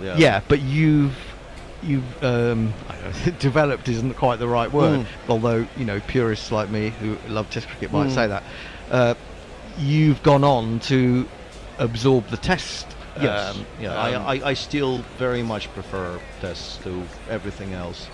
I have, as we were discussing a bit in the green room, I have finally developed some kind of a taste for T20s in their 20th year of existence or thereabouts. I used to just not watch that at all. Barely would watch the World Cup, and would just IPL. I thought, nah, not for me. I don't know. It just, the theater of it, is unparalleled when it's good. Obviously, when it's bad, it's less unparalleled. But when it's good. Do you find? I mean, I find it very disappointing these days when I look at, say, a series in South Africa where cricket has. I mean, South Africa might actually qualify for the World Test Championship, but it's been kind of downgraded. They brought in this 20-over competition, and you see these empty stands, and that's kind of in vast contrast to what you saw in your first game. And I find it difficult to watch that cricket to a certain extent. I mean, do you feel the same, or do you need an atmosphere, or do you find it sort of intellectually stimulating enough? I used to watch like, if there was live cricket on TV, I would try to find it, and I would try to watch it. These days, I've kind of downgraded it to only watching the teams I like, which is not just England, but it is primarily England. But I would still watch if the match was good, but I am, it's not at the top of my list of concerns, frankly, but I am very... Welcome back. England need wickets. 86 for 2, India, trailing by 225, but Bennett is the man with the ball-by-ball mic in his hand. Messi Jez is back. Thank you. Welcome back, Messi and Hendo. Hope you guys had a nice tea with the pastries and all of that sort of set aside. I wish. I understand. My diet does not permit. Did you not have a goose egg? I did not. I've never the goose lay an egg, actually. Have you not? I don't really know much about geese. I don't know about the... Very warm welcome to all of you if you're just tuning in. So it's going to be Hendo, Jess, and myself taking you to the next half an hour. It's Chris Walks starting proceedings after tea. So India in a slightly better position than they were when they went into lunch. 86 for 2. So 86 runs added by these two senior players of the team. Ideally, the captain, Shubham Gill, who's looked extremely comfortable and pleasing to the eye. He gave a chance to Liam Dawson in the gully when he was in his mid-40s. Kale Rahul looking as solid. You wish it was Rahul Dravid. He is cutting like the wall anyway, isn't he? And as we speak, shortish delivery from Chris Walks on the back foot, punches this one neatly, passing the two cover fielders, and they comfortably come back for 2. So Rahul's looking steady and comfortable on 32. Gill looking composed on 52. He's not really left anything away, anything loose. He's pounced on. He played some beautiful punches down the ground earlier on as well, and scoring at a much more faster pace than KL Rahul. Chris Walks has picked up 2 wickets earlier on, certainly proving his credentials as the man who's able to make things happen at home, Hendo. Well, yeah, although we looked at his average, didn't we, for this series, 10 wickets at 48. It's not that impressive, but then it has been a pretty high-scoring series. Indeed, it has. So day 4, session 3, India trailing by 223 runs. India batted first and scored 358, to which England replied with a mammoth 669 this morning, adding to their overnight score, with Stokes getting a good healthy 141, along with Liam Dawson 26 and Bryden Cars 47. Next one's played into the covers on the back foot by KL Rahul. Watchfully, he seems to be having a lot of time on his hands when he plays in that manner, Endo. KL Rahul. Yeah, I mean, I've gone on record saying it's what a class batsman I think he is, and really has shown it in this series. Absolutely, as Foxy comes in, this once again on the bended knee, over pitched and beautifully driven past the mid-off area, and the fielder there, I think is Ben Stokes giving chase, and he pulls it just inside of the boundary, but not before the batters can take 2 more. I don't think he's doing himself any justice, Ben Stokes, is he? Like, doing that kind of running and stretching, and he's fielding himself in awkward positions, Hendo. Yeah, I mean, that might not have even... It might have just about dribbled into the fence, but, he's chasing after something he could quite easily let go. I mean, he's only saved 1 run. He could probably stay in positions where he doesn't have to do running. If he's in a second slip or something and somebody else can run on his behalf, you know what I mean? Sometimes you've got to be a little bit more strategic and play well within yourself, especially if you're nursing an injury and knowing how crucial your contribution can be to the team. Shortish delivery on the back foot, gently pushes this one towards the mid-wicket area, in the vacant mid-wicket area, and the batters have enough time to go through for another single. Rahul 36, Gill 53. We haven't seen Stokes bowling yet, Hendo. No, I think with Ben Stokes, it's a captaincy thing, isn't it? I mean, he did used to field in the slips or the gully, but as captain, he likes to be near his bowlers, or nearer to them, should I say? That's a fair observation, but I guess in the context of his injury, and it's better than losing him in the field, isn't it? Yep. However, on the leg side, over pitch, this one's tickled away towards the square leg area. The batters comfortably go through for 1. 93 for 2. Jess, what have we got, Messi, from our viewers? JP says, I was having a conversation with some Sardinian friends the other day, and they asked me what I was listening to, and yeah, they thought I was talking about croquet. Kate Ellen's with us. Hello, Kate. I enjoyed the beginning of the podcast. Thank you, and hi all. We'll play some more of that at lunchtime tomorrow, I expect, if Hendo can manage it, because the bear won't be in. Oh, God. Farong says KL becomes the 16th highest run scorer for India. Needs another 20 to pass Kapil Dev. And then next in his sights is Big Ears Gambhir. Well, it tells you what a good player Kapil Dev was if he's that high in the Indian run makers, isn't it? Yeah. And Mike says if India bats 3 sessions, it's a draw. Don't bet on anything. I mean, if England need 180 to win in a session, they can do it. Exactly. And I say, viewers, please just contribute. Tell us what you think. And of course, don't forget the super chat along with your comments and thoughts, views. We're happy to engage. Keep Messi busy. His name Dawson. Left arm over. This one's on midland leg. And Rahul watchful as he pushes this one back to the bowler. No chance of a run. Liam Dawson has had a mountain of runs and a number of wickets over a long period of time in county cricket. Plays for Hampshire. Played his last test 8 years ago. Here he is, had the opportunity after Bashir got injured and he's contributed well with bat and ball. This one's on midland leg again. Watchfully, Rahul smothers the spin and plays it on the onside. No chance of a run. Liam Dawson, he dropped a very quite a straightforward chance earlier on in the gully. He'll probably want to make amends for it. This one's again on midland leg, pushed away, no chance of a run. Hendo, he's bowling more of a midland leg line to KL. Yeah,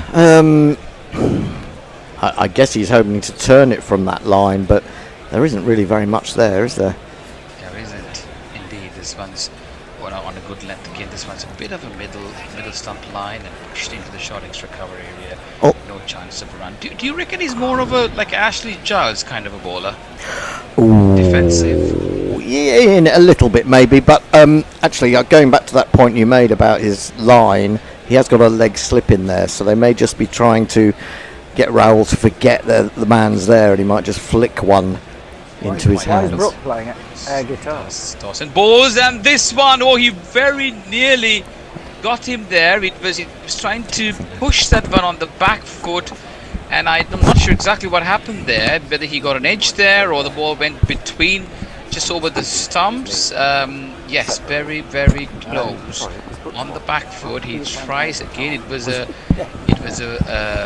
good delivery on a pitched on a good length, so the batter not sure whether to go on the front foot or the back, caught in no man's land and very nearly got himself in a bit of a muddle there, Hendo.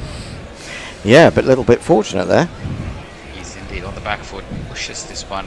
He looks a little bit of a bit untidy when he goes on that back foot, Hendo. Gets himself a little bit more muddled. We'll hold that thought. Jesse, what have you got? We're all up to date on our messages. Everybody's still having their pastries that you so enticingly suggested. So John's got a point he wanted to make. Yeah, I've just returned to the chair because Bear's eating some monster munches in a particularly unpleasant way. I'm making the assumption that Stokes, and apologies to anybody from the northeast here, but even as a Geordie, he's made the connection.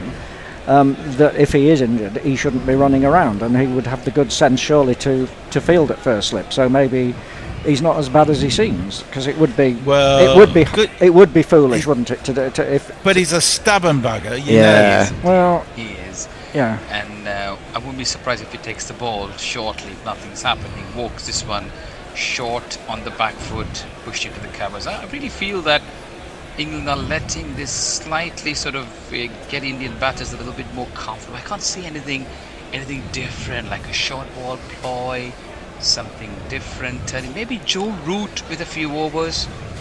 I know he bowled a one or two before the tea break. I mean, he can just bring some different dimension to the attack, Hendo. Well, we talked about Archer, didn't we, coming in, having a rip for a couple of overs.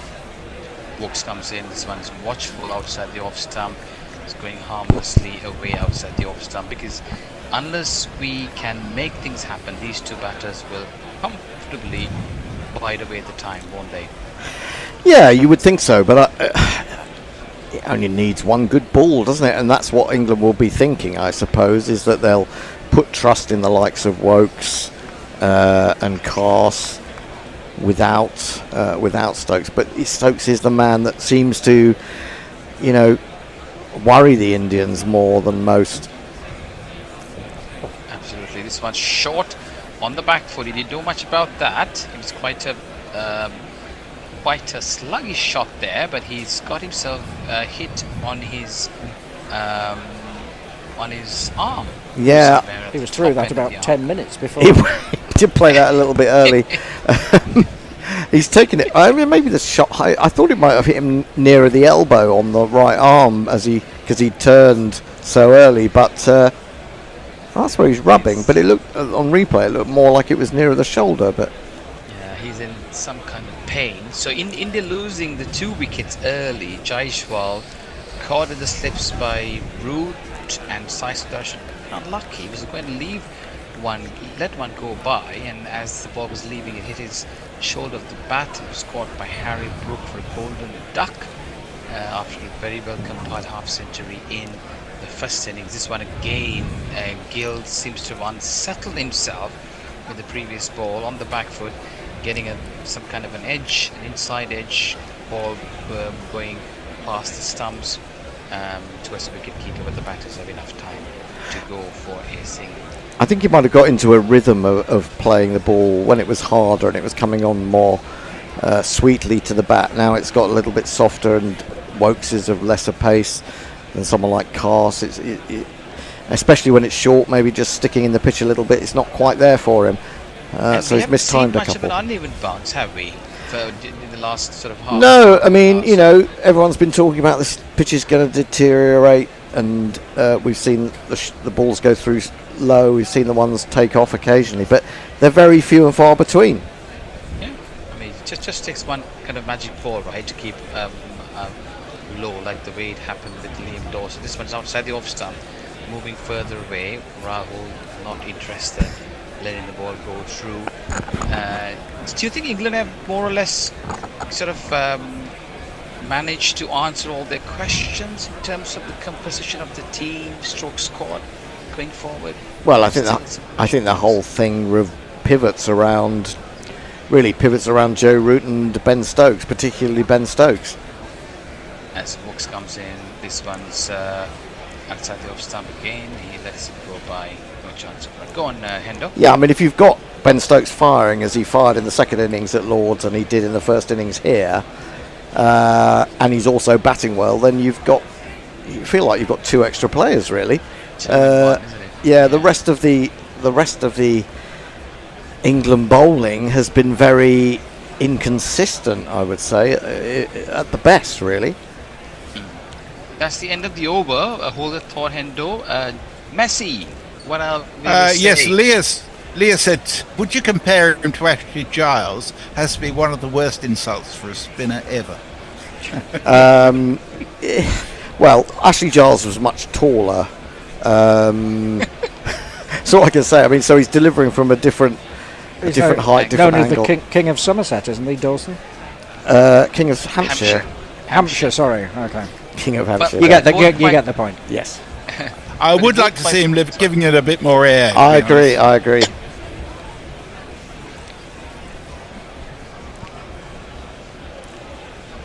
Hello, have we lost you, Bennett? I think Bennett's got a bit of a coughing fit. So yes, indeed. Sorry, apologies. I was just got into a bit of fit there. That one's Liam Dawson starts the new over, plays it back into the covers. Shubham Gill, no chance of a run. Dawson bowls. This one's on a better length, and he plays it back to the ball. What I was trying to say in terms of comparison, I mean, not the angle, not the flight of the ball, but they both seem a lot more defensive bowlers. They bowl line and length, and so not much of air or variation from that sense. That was my comparison from that sense. Dawson bowls. This one's on a good length again. On the front foot goes Gill. Watchfully plays it back to the bowler. Any thoughts on that? I think it's a reasonable point. I think though this pitch is doing nothing, and so he's probably taking into account that he's trying to stop runs. But at the moment, England don't really need to stop runs. They really need to take wickets.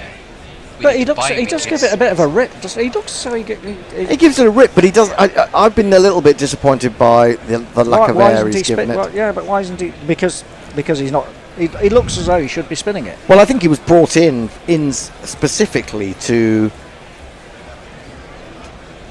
go on, Bennett. Yeah, but he's not deliberately not spinning it, is he? Overpitched, sorry guys. Overpitched and pushed towards the mid-wicket area. He's keeping it, there's no chance for it. He's keeping it tight for sure. But again, Hendo, I totally agree with you. In the context of the game, we've got 217 runs to play with. So I think we need sort of some form of wicket-taking strategy here. And I think these two probably back the whole day in this situation. Pitched on a good length. On the front foot goes Gill. Marks the end of over number 33. India trail by 217, 94 for 2. Messi. Leah says he was utter shite, Hindo. I owned the 2005 box set, and I've spent a lot of time watching Giles being not very good. I'm sorry, I don't think I actually expressed an opinion on whether he was good or bad. I did express an opinion that he was taller. That's true. Dawson. I think I have in the past heard you express an opinion. Damn with faint praise. Well, I mean, England have had a lot of spinners that don't spin the ball much, and I think that's been historically certainly in the last few couple of decades, maybe or more. As just a new over, Wokes bowls on the leg stump, harmlessly sort of goes into the ribs as Rahul nudges this one towards the fine leg area for a single. And I guess, gents, it's all to do with the way the pitches are in this part of the world as well, isn't it? There's not much turn. The amount of T20 games these boys play. If you throw throw the ball in the air, it's always going to disappear, isn't it, John? What do you think? I'm not sure. I'm not sure about that. I was just thinking about Wokes actually. I was about to say something about Wokes, but yeah, I think you've either got to. I mean, under the circumstances, I think he's doing a decent job. Leave it to India to be proactive. Although I think he could do with bowling it a bit slower and see if he does get any turn. Because he isn't going to get wickets unless he turns it by the look of it. Well, unless he gets that arm ball to just... But what I was going to say about Wokes is, watching the last 2 or 3 overs, he hasn't bowled many balls, which actually, unless the batsman committed suicide, are not many balls that don't stand a chance of taking a wicket.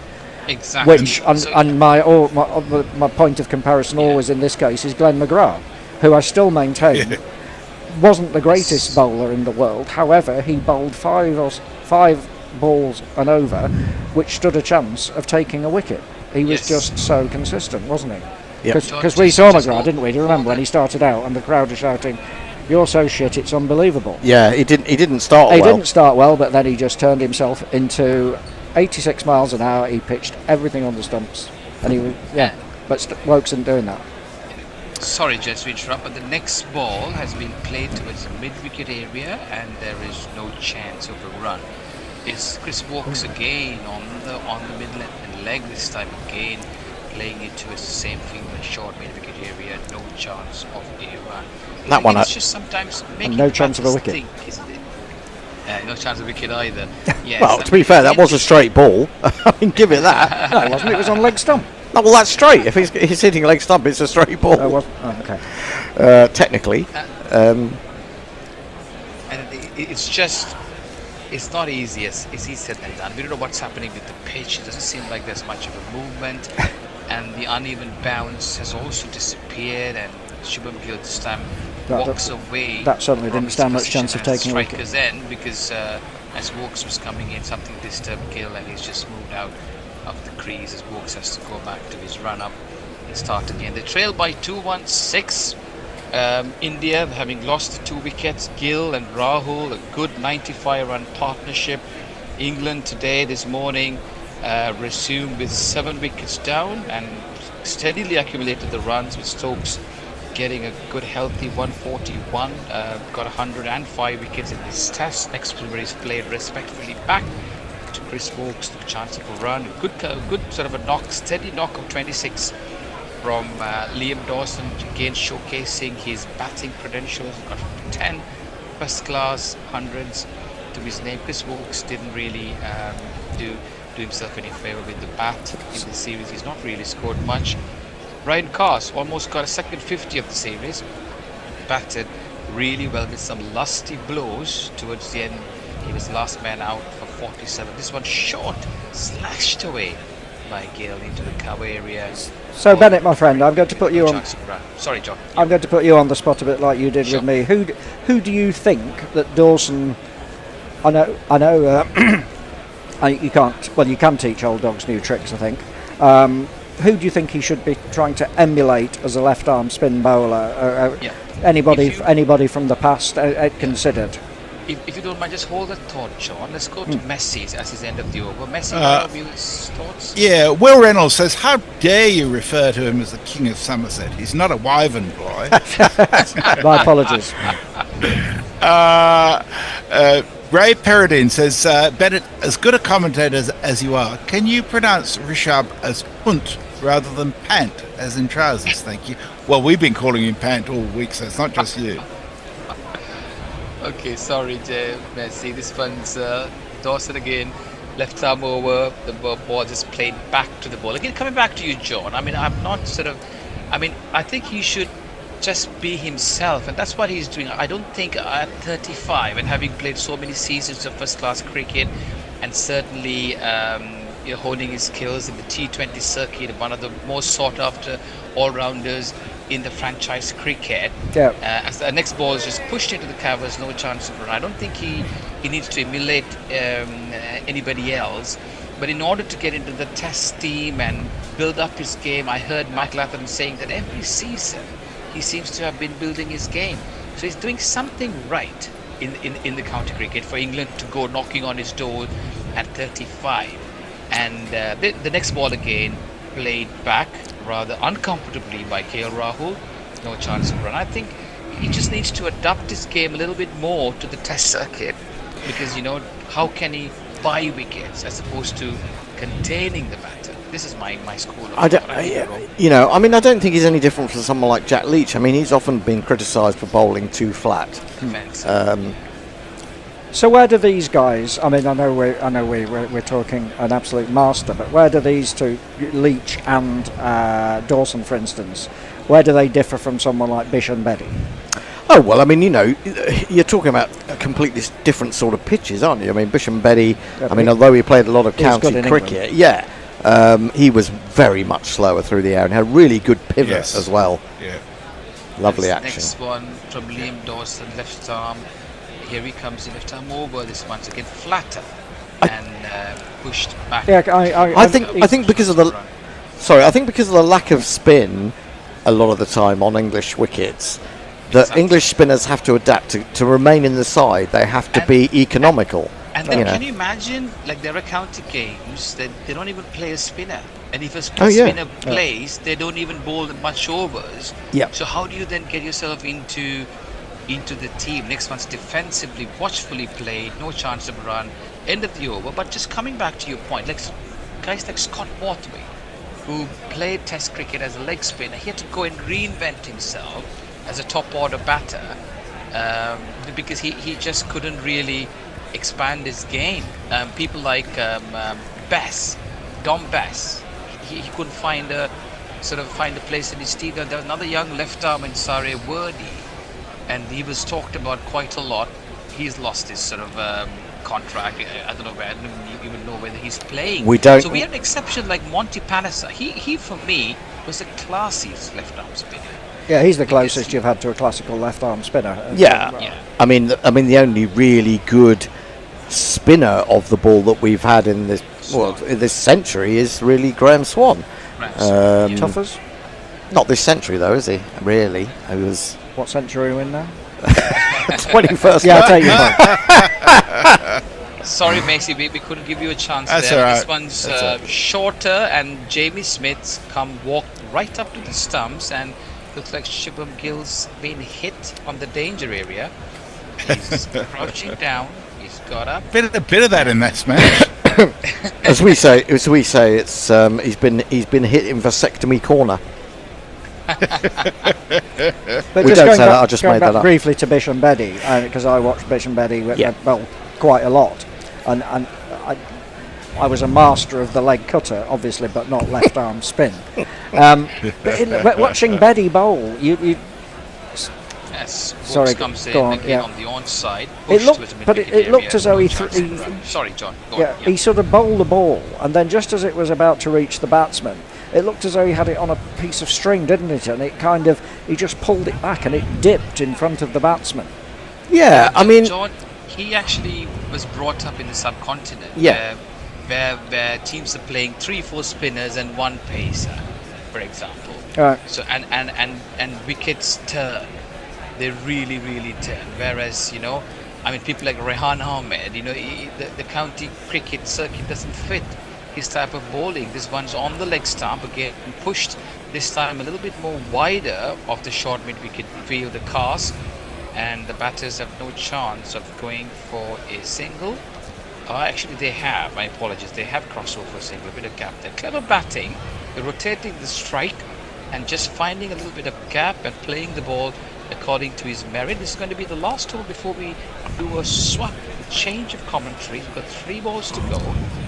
Before we do, could I ask you, as obviously a bit of a master of the art of spin bowling on the subcontinent, from the sound of it, we always talk about people say, "Oh yeah, the ball spins more on the subcontinent," but why? Obviously, the pitches are much drier and harder. Is that it?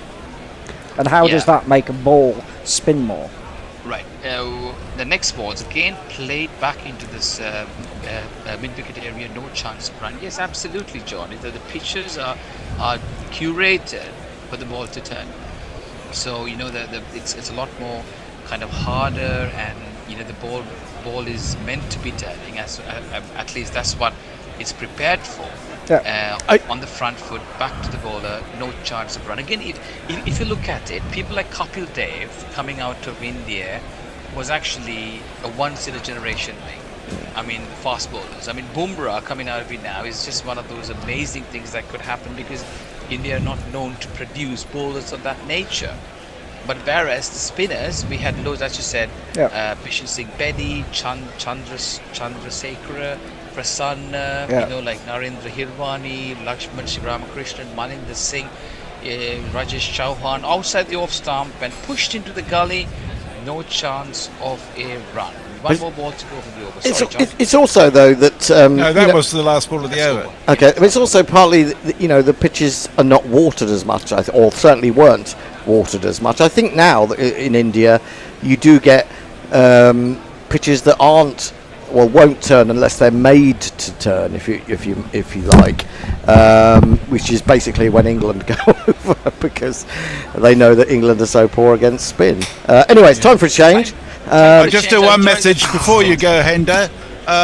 Leah apologised for misrepresenting you. It says Giles was possibly the worst kind of spinner on off that neither spun it nor was he able to bowl accurate darts. And Al, the next one I think is Will Reynolds talking about Leach's bowling. That's no problem. Thank you, gents. So over to Alan, Bear, and Will Reynolds. Indeed. All right, this is getting quite dreary, isn't it? We want a bloody wicket. Dawson is around the wicket, and it's driven out to the deep cover boundary, where it looks like Creeps is fielding, and is just a single, or is it Dawson? Sometimes you just got to be patient. Yeah, you do have to be patient. At the risk of some stats, in India were 260 for 4 in the first inning. Yeah, and England have scored over 600 in theirs. So it's we're not exactly talking that there's a lot of demons in here. I mean there is the odd up and down. We haven't seen a lot of it. I thought there'd be more. To be fair, that one's just defended back down the track, and there is no run.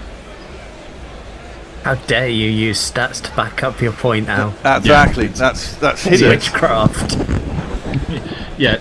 Normally, I just use stats to confuse and confound, and then disappear off into the distance. No, but it just seems we're at a point where you've got 2 set batsmen and you've got to work them out. Oh, that one did keep low and jabbed his bat down on it to Rahul. Back to the bowler, and there is no run. I mean, that's the hope, isn't it? I mean, actually, I'm hoping for a run out 25 to 1 because that's where I got my last £4 of my betting account. Some random little dink into the outfield and a bit of confusion. Nothing says the last £4 in your betting account like, I think the run out of 25 to 1. Exactly. Defended back to the bowler, and there is no run. It's go on. Oh, go on. No, I was going to say, yeah, right. Patience is the key. You kind of think that something will happen eventually. I mean, Dawson should have really caught Gill before tee. It wasn't that difficult a catch, but it was shelled, and you've got to take those moments. There is plenty of runs to play with. That's clipped into the leg side, and there'll be a single into the deep. I mean, you kind of think if you can get one of these two out, if Pant bats, he's not going to be able to do much, you'd have thought. Jadeja's another key figure. So if you can get one of these two out, Jadeja probably comes in next if it's reasonably soon, you'd have thought. Yeah. Then England have got a good chance of wrapping this up reasonably quickly and with an innings to spare. There is plenty of time. Dawson around the wickets, left alone by Gill. As I know, he's bowling pretty economically here. 10 overs for 19. Yeah. 11 overs for 19. Right, okay. Will Reynolds, I wonder who he is. Messi looks like a lord of the manor surveying all his lands. Well, never a true word spoken. Well, he also talked about Leach. He also talked, Will, give you your head on this, about Leach bowling a much more attacking line. And he's allowed to do that by Stokes. I think so. Yeah, I think that is generally true. Is that he's been allowed to kind of, because he's actually a really attacking bowler when he's given his sort of way. He does. And he's given his wickets down at Somerset. Fields. Yeah. Shut up. At the risk of looking at what's on the screen, it seems like there are two men who are attacking the pitch. Yeah, I think they're flattening out the standing areas. They were doing this yesterday as well. It's become a bit of a pit where they stand. Look, I'd love for them for Stokes to be like, if you could just put that mound of dirt you've created, yeah, right on a length, just on a length outside off stuff. That'd be very nice. Just like we planned, boys. Just like we planned. Absolutely. Right, got a couple more here then. Well, Kate Eleanor, back to my 91-year-old father once again, who thinks India have lost this. Your dad might have a point, to be honest. Dave Durrell talks about a couple of players in the JPL of old. He used to bat at number 11, didn't used to get brought on to bowl. Talks about Ray East. And Tim Lamb was another bold, medium pace partisan batted number 11. Ian Howe's toughest last test was in 2001. Zippy Tuna took a nap and dreamed these two were out. Better go back to sleep. Yeah. Toughest bowl in 2001. Christ. That's crazy. I didn't think he'd gone on that long, but must have done. Meanwhile, Rahul is going to face up and Wokes is going to continue. Presumably Joffre gets to go. Does Ben Stokes bowl at all today? Is he capable of it, or has he knackered himself? I mean, he probably has knackered himself, but he'll probably bowl anyway, because that's the Ben Stokes way, isn't it? Yeah, I think he will eventually. I think he'll give Archer a go after Wokes. It's not heroic enough to bowl now. Yeah, well, yeah, that's true. If he gets the breakthrough, it'll be all important, won't it? That's defended out to the offside, and there's no run. I mean, Gill was going along nearly a run a ball for his first 30 or 40. He's completely slowed up to 56 off 101. Rahul never goes long at a great pace, but he just stays there. So England are always in the game, and the ball's nearly 40 overs old now. England will definitely get a new ball probably before India even get to parity. So they'll be hoping that they can snuffle a couple out, 2 or 3 even before they get the new ball. Yeah. That one's into the pads, worked out to mid-wicket. There is no run. I was just thinking about, you know how like earlier today everyone was talking about who the best all-rounder is, and sort of like, and I said it's just whoever was the all-rounder in the England team when you were 11, if you're from England, obviously. Yeah. And I also like suddenly realised it's also who's got the biggest god complex, because all of the best all-rounders have got massive god complexes or hero complexes. Yeah, egos, definitely big egos. Wokes in. That one does keep a little low, and he manages to jab a bat down at KL Rahul. That's the spot. I mean, Wokes got one that kept really low yesterday, and there's no run. And Dawson got one today that kept really low. So it's there. The best all-rounder surely was Brian Jacks on Superstars. Well, he's certainly the best at squat thrust. He used to drag his feet, didn't he? And they're about 120 in a minute. Yeah, it was. Those gym tests looked absolutely brutal. Wokes to Rahul, beats the outside edge, dies just as it gets to Jamie Smith. There's no run. This fucking music outside in the back is tedious, man. What? When I spoke to you this morning, it sounded like they were warming up to a samba beat. No, yeah, and then it turned into a fucking deep house beat. It's just boom, boom, boom. Oh, God. Yeah. Umska. Yeah, it's definitely umska. And it's really tedious. It's been going on for about 3.5 hours now. They're not taking a break. Wokes is in. That one again, in at the pads. I mean, they're doing the right thing, England here. I think you've got to bowl at the stumps, really, haven't there? There's no point offering the fifth or sixth stump line. It's doing the odd thing, and it's swinging a little bit, but I think you've got to bowl kind of at the stumps, try and create a mistake there. I think they're at the point where you just have to bowl through this. Like, it's one of those like weird periods in that you only really get in Test cricket now, where you just have to keep going. Yeah, you just have to keep doing going. The right thing. Bowl the right length line and hope that something happens. That one zips through and seems to jump a little bit through to the keeper, and there's no run. Is that the end of the over? Yeah, it was the end of the over. 38 done, 98 for 2. Ow. Being on social media every once in a while allows you to be able to go, there are things that I never thought I'd read. Right? Okay, yeah. So the source man, is Bear taken? If not, I think he and Susanna Reid would make a handsome couple. Oh, I always thought Susanna Reid was quite foxy, actually, when she was doing the news. That she still does do the news, just not in the summer. Ravi, it's a good day to visit Aberdeen, Scotland. Does anyone have any plans? Well, yeah, if you want to go and take a placard, and well, I was reading yesterday in the news about some woman who was terminally ill in Israel, and she wanted to buy an RPG so she could shoot it at Netanyahu. I thought that was quite brave of her. That one's cut out to point, and there's no run. If there's someone terminally ill in Scotland who wants to do that and shoot it at a certain golf course, what a certain twat was there, well, you know, it would be a reasonable thing to do, is what I suggest.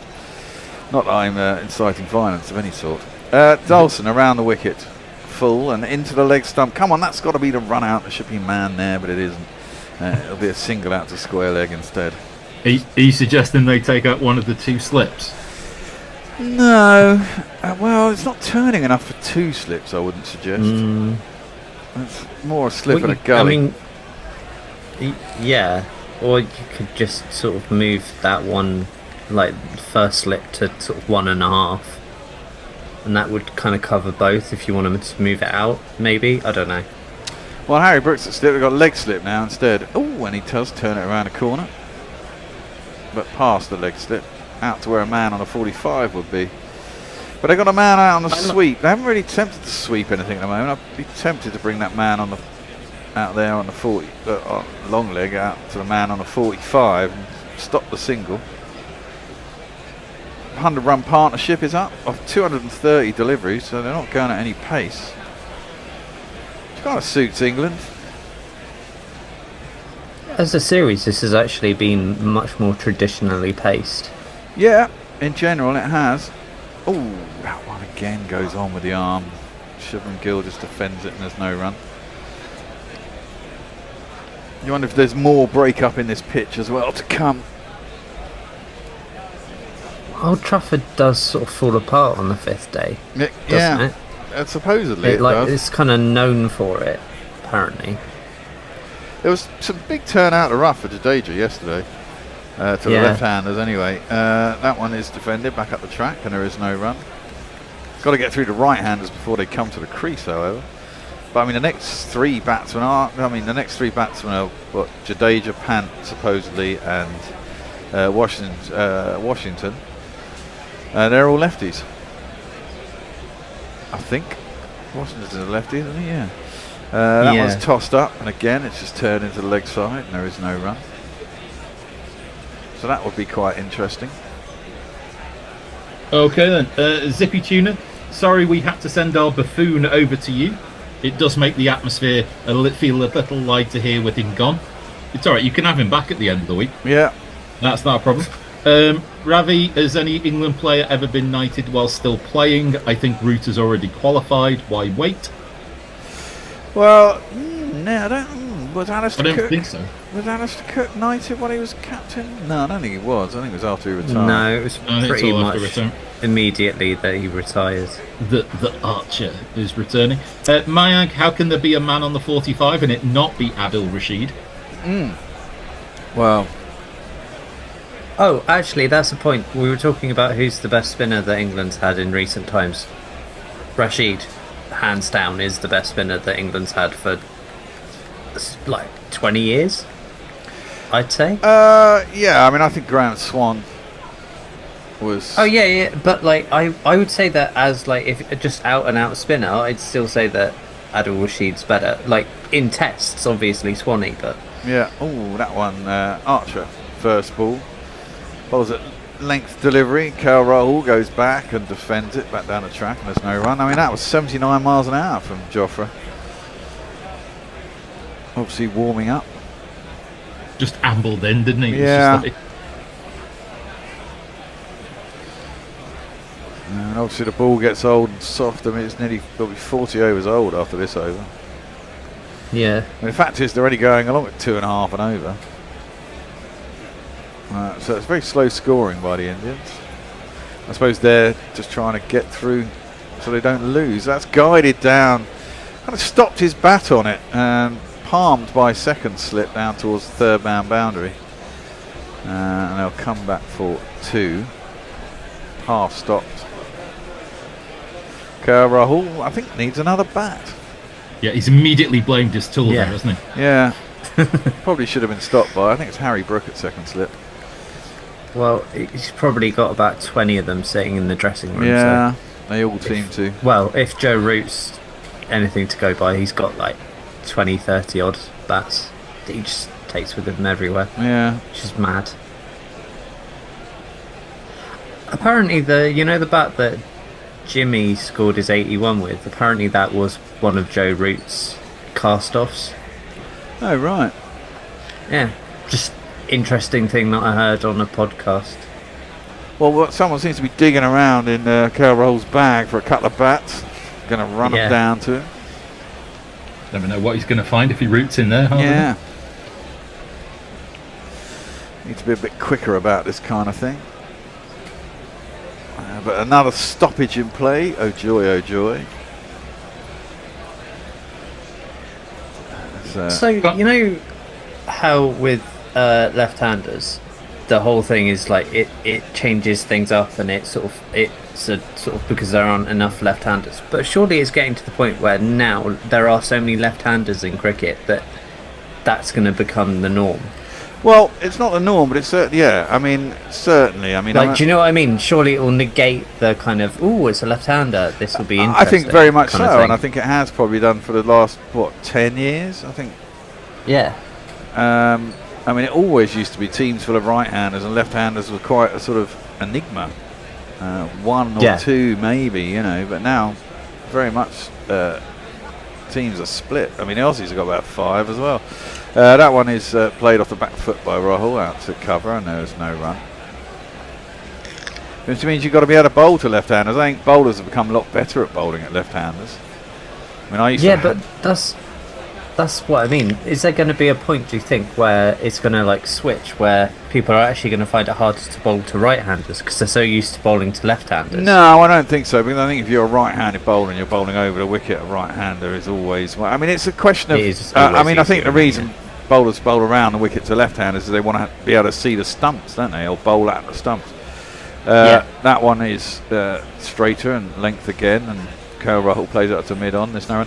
I mean, if you're bowling over the wicket as a right arm bowler, I mean, we don't have many left arm bowlers. We certainly don't have one in the England side. I mean, but it allows you to come over the wicket. You're bowling. You can bowl at the stumps. You can see the stumps. It brings LBW into play. Whereas I think if you're right arm over, I mean, if the ball's nipping off the seam and you can get it to nip off the straight away from a left-hander, and like your Jimmy Anderson, for example, I mean, he used to have the away swinger and the in swinger, and he could get it to nip away off the straight to the left-hander, and it's fantastic at bowling at left-handers.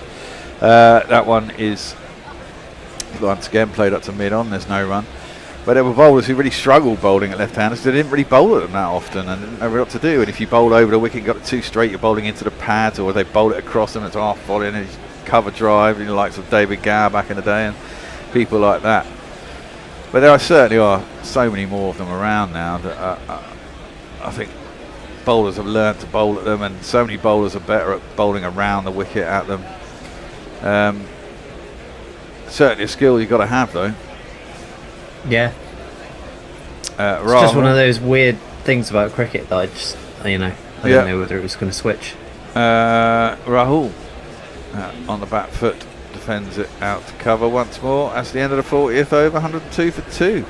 Okay, Steve Bruce. Alan, what a great pleasure it is to see you on. Thank you, Steve.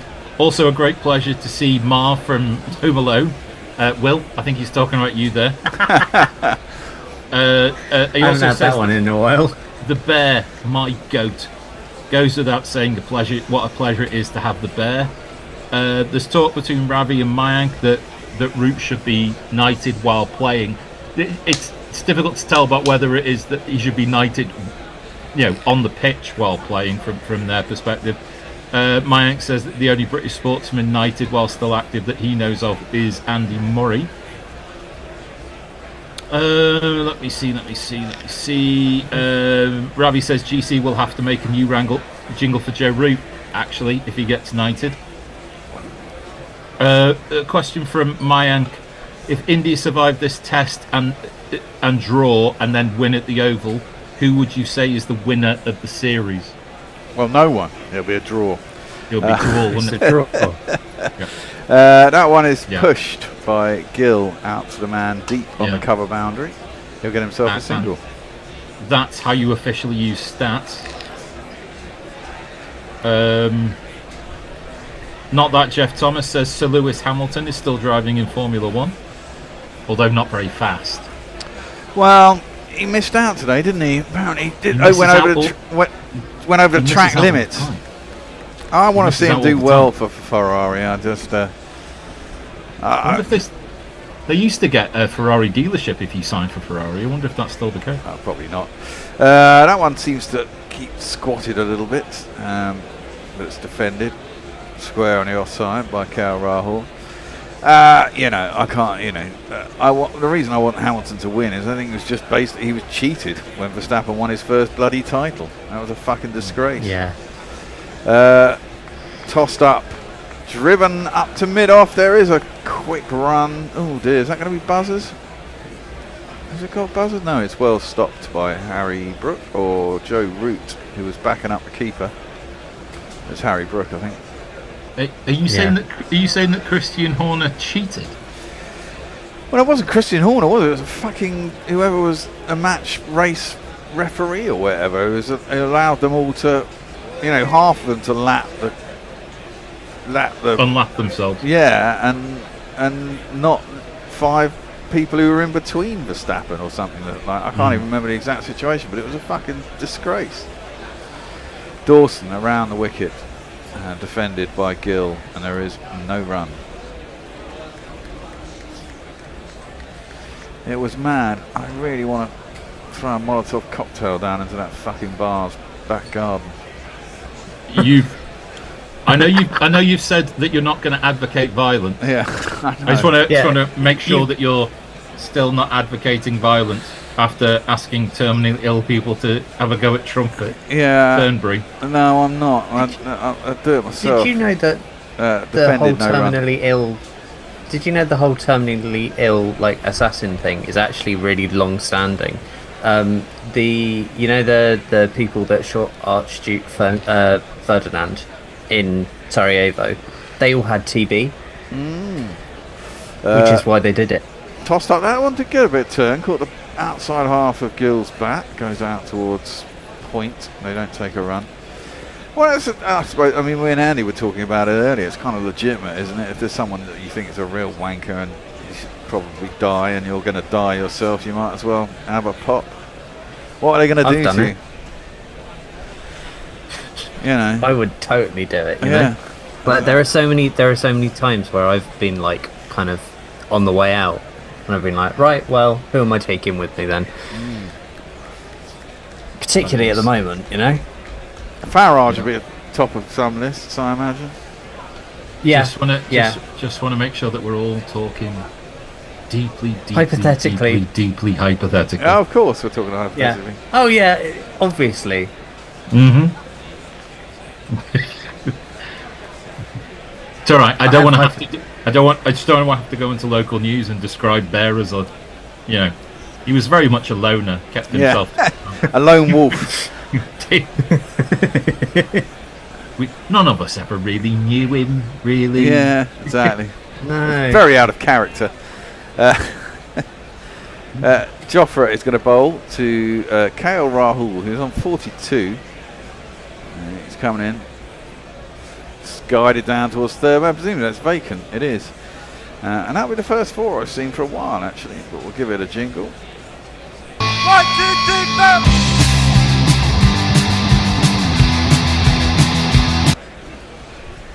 Pretty vacant. Yeah, very much vacant. We could. If only there was a song that sung that, we could make a jingle out of that. Well, we could do, but it probably gets dinged. In fact, who played the lull jingle earlier? Because that should be taken out of here, I think, really. Because it probably gets us dinged. Short, down the arse. In fact, over the keeper. Would it be 5 wides? Or just buys? Depends how far over his head it is. It's given as buys. But it is 4 of them.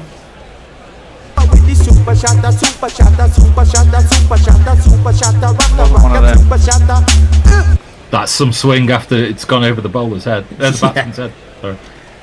That really had some after swing on it, didn't it? Yeah. Probably the look on Smith's face of, I'm not going to get there. No. They trail by less than 200 now, 199. Well, there's a short leg in, no? There's a man kind of backward square leg halfway, presumably for a mistimed pull. Bit of a top edge.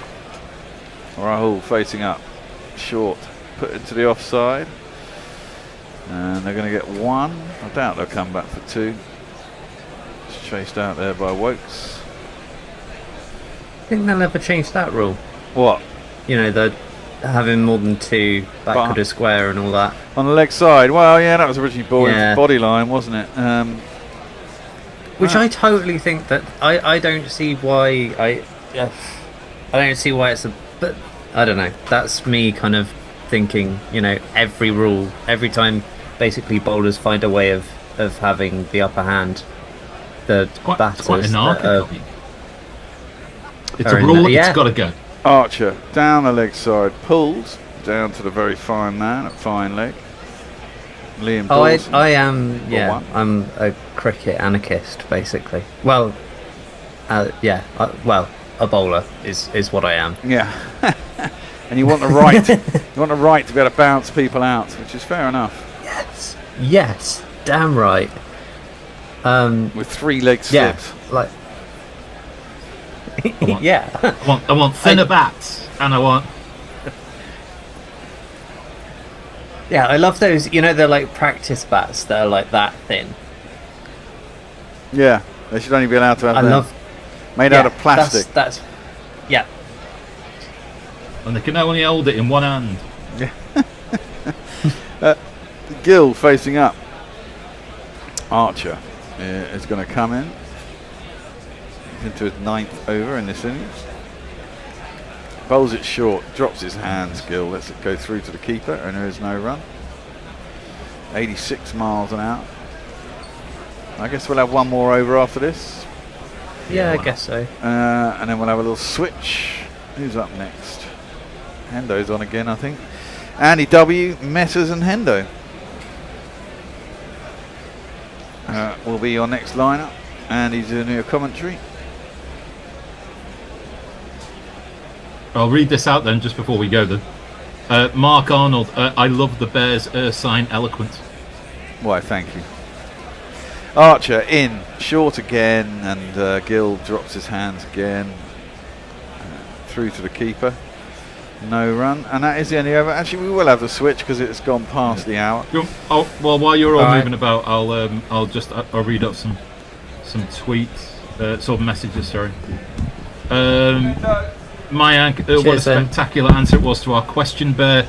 You rival Zoltzman in terms of stats. Ziggy Tuner, it's nice that I'm the only one thinking these things, but oh no, that's a bad sign. Parrot Bradshaw, I was under the impression Guerilla Princip developed TB after the assassination of Franz Ferdinand. Frank Rockefeller, keep the government out of cricket. Keep government out of everything. And John Palmer, hi from your fan in Warsaw. So, hiya John. Right, catch you guys in a bit. Thanks, Al. Well, this is boring. I'm going to call it what it is. I do think that Gill and Rahul are playing incredibly sensible cricket. Hate the game, not the player. Yep, they are playing well, but it's boring. they're batting out time in a game they can't win because they have to, and that's what Test cricket does too often. For me to pay a lot of attention, you do what you like, but for me to pay a lot of attention to it, too often it's like this. Anyway, here comes Dawson. He's got a slip, short leg, a sort of mid-off level with the batting, with the bowling crease. England trying this and that. It's full. Rahul defends. Into the offside, there's no run.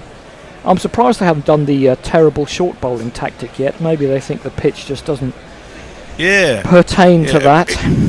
It does take a lot out of the bowler though, and it does. They've got a test starting on Thursday. Yep, there might be that. They might just try to grind this out, and they might just think, you know what, this is a draw. It's not our fault. We can't lose the series. So they got up a little bit. Rahul played it very well. Past wide slip, deep point comes around. Zip is resorting to bribery. He sent us a super chat for $2 saying, "Wicket, please." Well, if only we had the power. That is 50 for KL Rahul. As you say, I don't hate the players. They batted very well, and that is 50 for him. Don't stop just cause you got to 50. Don't stop, treat it as a start. It's Dawson again. That's a bit shorter, but Gill just drops it into the offside for no run. 116 for 2. India, after being ground down in yesterday and this morning in 4 sessions, and after being 0 for 2 in this innings, have done what they had to do. They put on 116 in 42 overs, but interesting and thrilling it has not been. That's a little bit too far on the leg and is tipped around to square leg for a single by Gill. Well, you would probably have enjoyed the T20 between Australia and the West Indies this morning. Apparently it was. Didn't Tim David smash a bunch of runs? 102 and 37 deliveries. Okay. Pretty well, like dynamic. I say, as long as, but if Australia won by 100 runs, then that would also have been boring. Oh, Shai Hope got 100 as well, but no one really mentioned that. No, that's true. That's definitely 2 full from Dawson. He doesn't quite cashed in Rahul. He drives it wide of mid-off. It gets down well, and in fact keeps him to 0. Should have been a run there, surely. Oh no, he did get one. Now let's talk about Dawson. He's doing the kind of job that he was here to do in the first innings. Really, he's going at less than 2 and over. But so is everyone. KL Rahul had a very consistent series. He's only got one score under 35. He's been brilliant. That is full, and he defends back down the wicket, despite again being shunted up and down the order. That's the end of the over. 118 for 2. I see we've got a super chat. Oh, we had that one, yeah. Yeah. Well, give us another Frank one. Rockefeller says, clarified perceptions help. A spontaneous change of fortune is cricket's mantra. Did you get that off Chat GPT?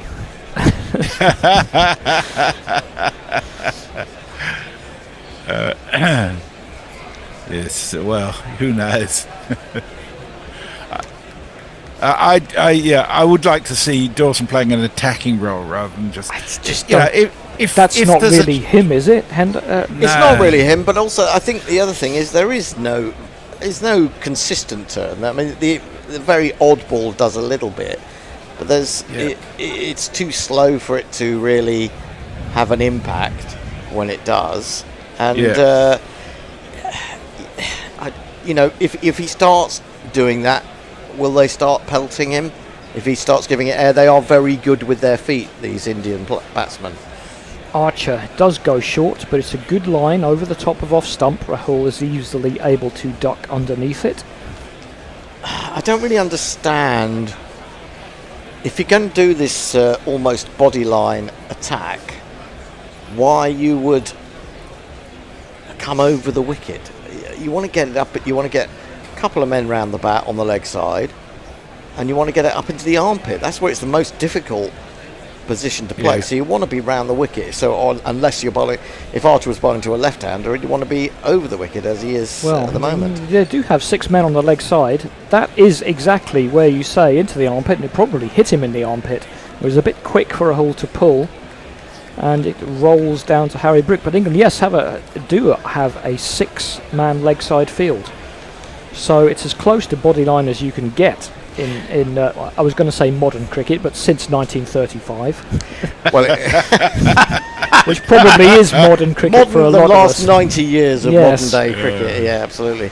There's been no body line since the Second World War, or before the Second World War, which is that frightening thought. Bring it back. Stop being war? No body line. Rahul again tried to duck under that one, and that one didn't really get up. It went past his helmet. Luckily he managed to stay inside it. It might just have flicked his helmet on the way through. Let's have another look. Could well have done. Like I say, he ducked down and it didn't get up, and it's just gone just a millimetre over his helmet. I think Stokes' approach when he goes to this form of attack is to pack the leg side with people who might take top edges from hooks or pulls. He doesn't really seem to buy into the idea of up into the armpit and fending it off. Oh, that one is too wide of off stump, and that allows Rahul to just guide it past backward point for a fairly straightforward 4. It's me, says she. It's me, says she. I actually thought that was a lovely shot because he stayed right inside the line of it, didn't he? Just led. I mean, it's got really big on him to actually control that shot. I mean, no, it wasn't. It wasn't vicious, but it's got tall on him to actually control that and get it away for 4. The thing with this is if there's no incentive, particularly for the batting team, to score runs, they just can just not try to hook the ball, and it's not going to work at all. They can, but most of them don't have the patience or intelligence. Rahul certainly has the patience. He lets that one go down the leg side. Well, I think these two of all the Indian batters are the ones who would have the patience. I think as well it's having a lack of ego. It's letting someone do that, and they might be they're probably chatting to him. Why don't you hook the ball? And having the as I say, lack of ego, that they don't have to prove anything and show them that they can hit them for 6, and that's what they're trying to get you to do. I don't think England are going to. I hope England are not going to run Archer into the ground trying to do this. I mean, he's the bowler most suited to it. That one again is outside off stump, and with only 3 men on the offside, he'd have been tempted to repeat the dose on that one, but he did let it go. That's the end of the over. It's 122 for 2. Yes, so Frank Rockefeller comes back and says, I am ChatGPT. I wouldn't be with surprised. The emphasis on chat. George McPherson says at this rate England will be batting again unless the bowlers can get a few wickets. Well, that's a truism. Will Reynolds says picking Dawson seems a defensive choice. He bats a bit as well as bowling within himself. But who is the attacking choice? That's just what I was going to say. There isn't there are young spinners coming through. Rayan Ahmed's just taken 13 wickets. Okay, it's in And Division 2. and scored 150, didn't he? But he was being trailed round by England for almost, it seemed like, a couple of summers and winters. As the drinks boy. As the drinks man. So he's never been given a chance. And even though he took 13 wickets in that game, he's quite regularly not bowled for Leicestershire. So, you know. It is weird, isn't it? It is very weird. And I noticed that, was it Warwickshire that brought in Curry Rocchiacholi, who's a West Australian spinner, for the 4 games they were playing with the Kookaburra ball, because they thought he'd be able to handle it better. Surely that's an opportunity to let an Englishman spin with it. You know, well, I think probably where everyone comes down to is other counties should do things for the England team, but we shouldn't because we need to win games. And the problem is everybody thinks like that. It's true. But I do think that Bennett made the point about some of the Surrey spinners, Verdi, the other guy who's gone up to Yorkshire now, forgotten his name, left arm spinner. You know, Verdi was around the England squad, being used as a net bowler, as I recall. Dawson throws it up outside leg stump, and Gill can just stick his pad in the way with all the immunity in the world. But what you've got now is they brought in a guy from India to play 2 county championship matches as a spinner. Well, that's sorry for you, isn't it? I know, and it's just incredibly aggravating. Last year they brought in Shakib Al Hassan for 1 game. So they're developing these players, then dispensing with them, and then bringing in guys from abroad for 2 games or a game. Yeah.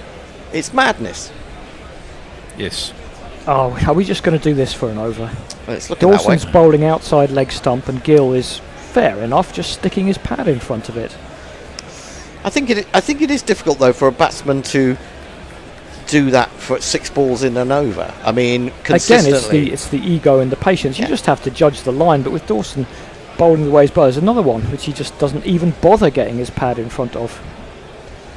Thrill an hour this is. Well, you know, the other thing is you could argue that and I know India don't really need to score runs, but you know, when you've got attacking players like Gill, not so much Raoul, but Gill in particular, that if you frustrate him for a long period, that he might make a mistake. It's just who gets the most bored. Answer, it's me. That's what Test cricket can be about. Yeah, exactly. That's the problem. Well, it's not the problem. Yes, it is. It's not. Well, it may be to you, but it's not. It's about because you'll pretend so many different things, and one of those things is pretend patience. it's interesting when it's It is boring. interesting. No, it's not. Well, you know, not right now. It isn't.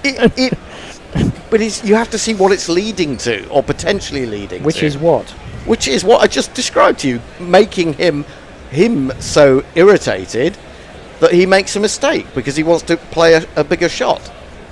It's making me irritated. Well, it may be, but you know, if you want to watch fucking smash it around the you know, There's a middle, 6 sixes per over, as then fine. usual, Hendo. There is a middle ground. There is, but you know, there are periods in Test cricket where nothing much is happening in terms of the ability to move the ball or whatever, that you have to think of other strategies. I'm not saying it's a successful one or will be, but it might be. And Gill allows that one to bounce off his pad as well. End of. Oh no, there's one. Yes, end of over. Frank Rockefeller says England are laying siege. Will's got a fan. Kate Eleanor says, somebody please direct me to Will's hairdresser. The corkscrew is back, finally. Bernard Mooney says, if they can clone a mammoth, why not clone Derek Underwood? We need a spinner. Raj Patel says, if county teams are allowing overseas players to play for 1 or 2 matches in the championship, it means that the overseas players are in demand at the county's teams. That's the county team's management's lookout. Well, I agree. I'm not disagreeing with you, but I just think that it's difficult for young spinners to have any faith in having a career if your team is going to act like that and bring in effectively mercenaries. I mean, I'm not blaming them for coming, because who wouldn't? Who was the guy who played a couple of tests in India and then gave up to be a lawyer? Can't say I blame him. Oh yes, Zafar That's the one. Yeah. Because I don't think red ball spinner is a profitable career path. That is a good shot by Rahul, who has played the pull shot, but he's played it very well, kept it down, found the gap on the leg side, and he's got 4. 4 on the floor, and one more 4 than the 4 before. That's what 4s are for, to get funky on the dance floor. I mean, I do take what you're saying. I mean, I want to see more exciting cricket, but at the same time, there's a strategy. You've got to try things. Well, the one thing I want you to explain to me right now is why 3 England fielders are in a direct line with each other, like a terrible Sunday team. Well, yeah, that's hard to understand. I guess they're all going for that catch in different positions on the square leg line, but it looks rather weird. Yeah. Archer is round the wicket, but he actually puts... that one was quite good. Bit of zip to that one. It does... Rahul can basically just lean out of the way, as it was slightly over the off stump. I mean, that's the thing. I agree with him now coming round the wicket, but he's got to get his line right. And I can't see whether he's brought in a leg gully or anything like that. There is one. There's sort of the backward square leg is really in a leg gully position. But England absolutely have 3 men in a direct line on square leg. I mean, I understand the in outfield, but that's the middle and the outfield. Rahul again doesn't get hold of that one with a pull, and that will just give him a little bit of encouragement. It's so funny because if I saw that when I was captain, I would go, "What the fuck are you doing?" Well, I know, and also because if you're a fielder behind the other player, you can't actually see the batsman. So I mean, this is just it's so funny because, like I say, in an amateur team, you'd expect fielders to know better, and England at the very top level of cricket are deliberately putting them there. I suppose the argument is that if they're there to catch the ball, not to stop 4s. Yeah. If you get it over him, if you get it over the first fielder, then you've got to worry about the second and then the third. And Rahul again can't really help himself. He just kind of shovels that one round behind fine leg. I think you are right that the round the wicket approach. I mean, Rahul almost has to use his bat to defend his body a little bit more anyway. I mean, if you think about it, if you're trying to play a ball that's coming up under your armpit, it's very hard to keep your bat straight. So that's why you're tempted to try and get it away from harm by playing with a cross bat. So a little bit of encouragement for Archer. He's got Gill on strike now. He's going to continue round the wicket, and Gill shovels that into the leg side, but it goes straight to Ben Stokes at mid-wicket. And actually that kept a bit low, didn't it? I think it ended up. Have we seen Stokes bowling yet? No, I think he's not fit to bowl, is he? Obviously. Well, titanic effort in this game so far. 5 wickets in the first innings, 140 to add to it. I think I saw his number of 5 wickets and centuries is up there with like only 4 players. It's Sobers, Callis. Yeah, possibly Botham. Botham's got a lot more fifers than Stokes, but I think they're equal now on centuries. And that was it. Those was the top 4. Now that's just a bad ball to that field. Archer goes across Gill, he goes full, and Gill just drops a bat on it. There's only one man in front of square on the offside, and that was an easy peasy 4 runs. The number of the day. Who could ask for more? The number of the day is 4. And that's the end of the over. Bread and butter, isn't it? Yep, 131 for 2. Will Reynolds apologises for setting the Hendo off. Did you set me off? What about saying it was boring? Yeah, I know. Look, it is a little bit boring. I understand that, but I think, if nothing's happening, you've got to find a way, and it may not work, but it may. So Well, as David says, Test cricket is the name. It's a test. Mayank says, fight, fight, fight, fight. If wordplay says, need a change, need wickets. It's time. I think Ben Stokes said something like, well, it's not called easy cricket. And I thought, well, that sounds good. I'd like to play easy cricket. Mayank says the best kind of Test cricket is where all the players just fuck around and do nothing, run rate of 2 or less, and the players relax around and have cucumber sandwiches and tea. See, you're just a masochist. Will explains his haircut. He says it was just an NHS buzz cut that grew out. I'm just lucky. Funky on the dance floor, says Pirate Badshaw. Raj Patel says the future of cricket is very healthy, growing all over the world, driven by the shortest format of the game, which will allow the longest format of the game to survive. But in how many countries, I don't know. And Lockie Six says it took until day 4 to get funky. We're on a drinks break, by the way, because it's so hot in Manchester. You see, I don't feel as if cricket is growing as quickly No, as it should be. I would agree. You know, you can argue that there are more teams playing the shortest form, but they don't seem to be getting much better at it. And they still seem to be very reliant on expats. Yes. I think that's true. If they're going to actually make any inroads in the game, so you get a lot of players from India at the lower levels, good levels, but lower levels going over to play, because there are plenty of them who are never going to get anywhere near the Indian team. It must be incredibly competitive, so difficult to get into that sort of position in India. Now, one thing I should remind you to keep an eye on, because I'm not on after this, but the GPL is active. We have 13 entries. 13 entries, wow. Yes, and England scored, I think, 125 runs today. So it's a matter of adding that. The guesses spread from 220 through to 383, which I don't think will be coming into play. But I think someone thought it might rain for 220, I think. Yeah, possibly. Or that India would get bowled out, perhaps. That was the thinking. Well, I was thinking the afternoon session might be the end of it after they were 2 for none. Or none for 2. Yeah, and you've got to give them amazing credit, really, for that. It would have been easy, and we've seen plenty of teams just crumble from that sort of position and that sort of start. With the uphill battle that they've got. But they've responded really well. I mean, England will look to the fact that they dropped Gill on 45. Was it 46? Should have taken that. International cricket. Yep. But there you go. These things happen. Catches go down all the time. So even relatively straightforward ones. I think England have caught pretty well in this series. Yeah, generally speaking. They have. Yeah, definitely. Yeah. It's improved an awful lot. I think they're catching.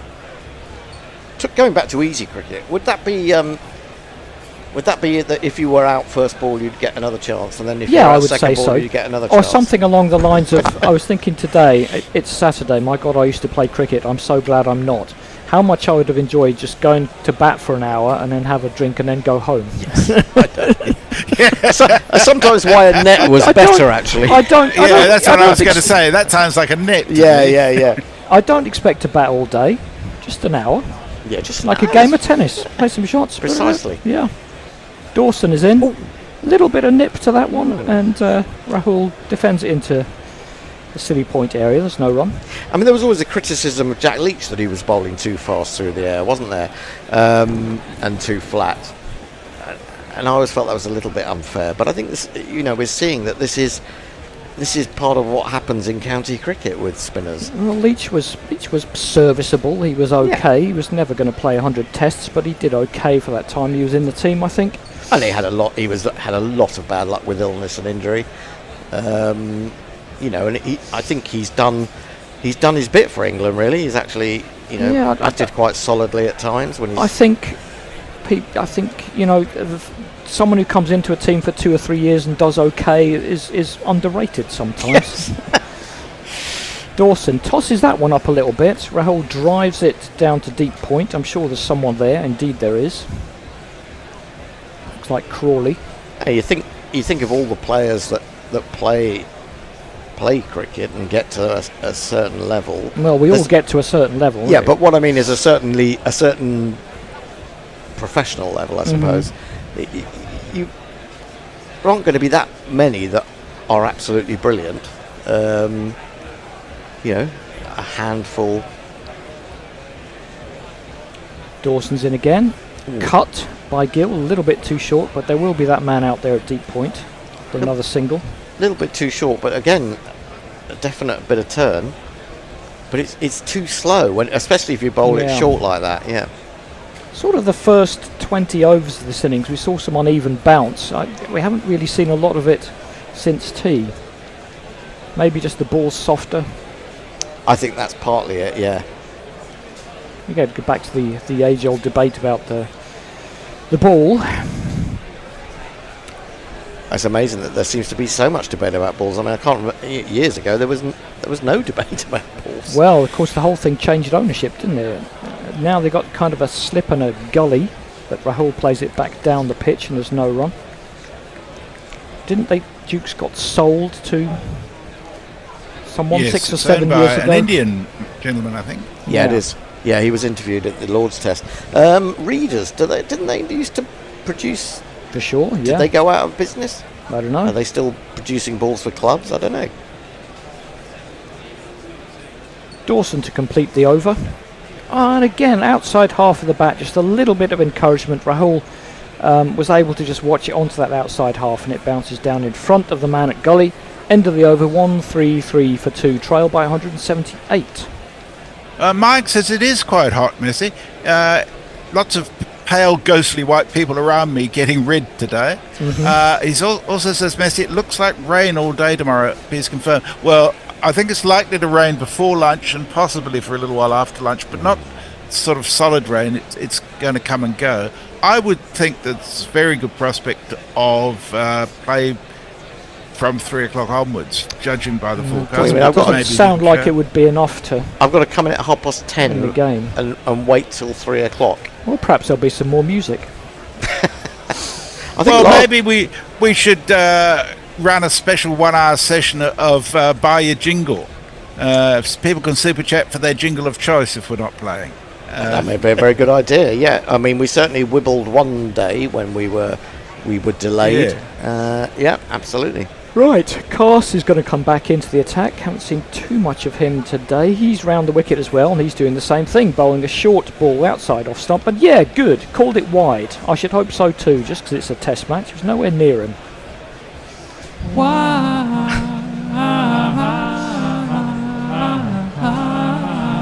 I agree that it should be a wide, but there have been plenty of deliveries wide down the leg side in this match that were much wider than that and weren't called. The problem is with those ones, not that one. I agree.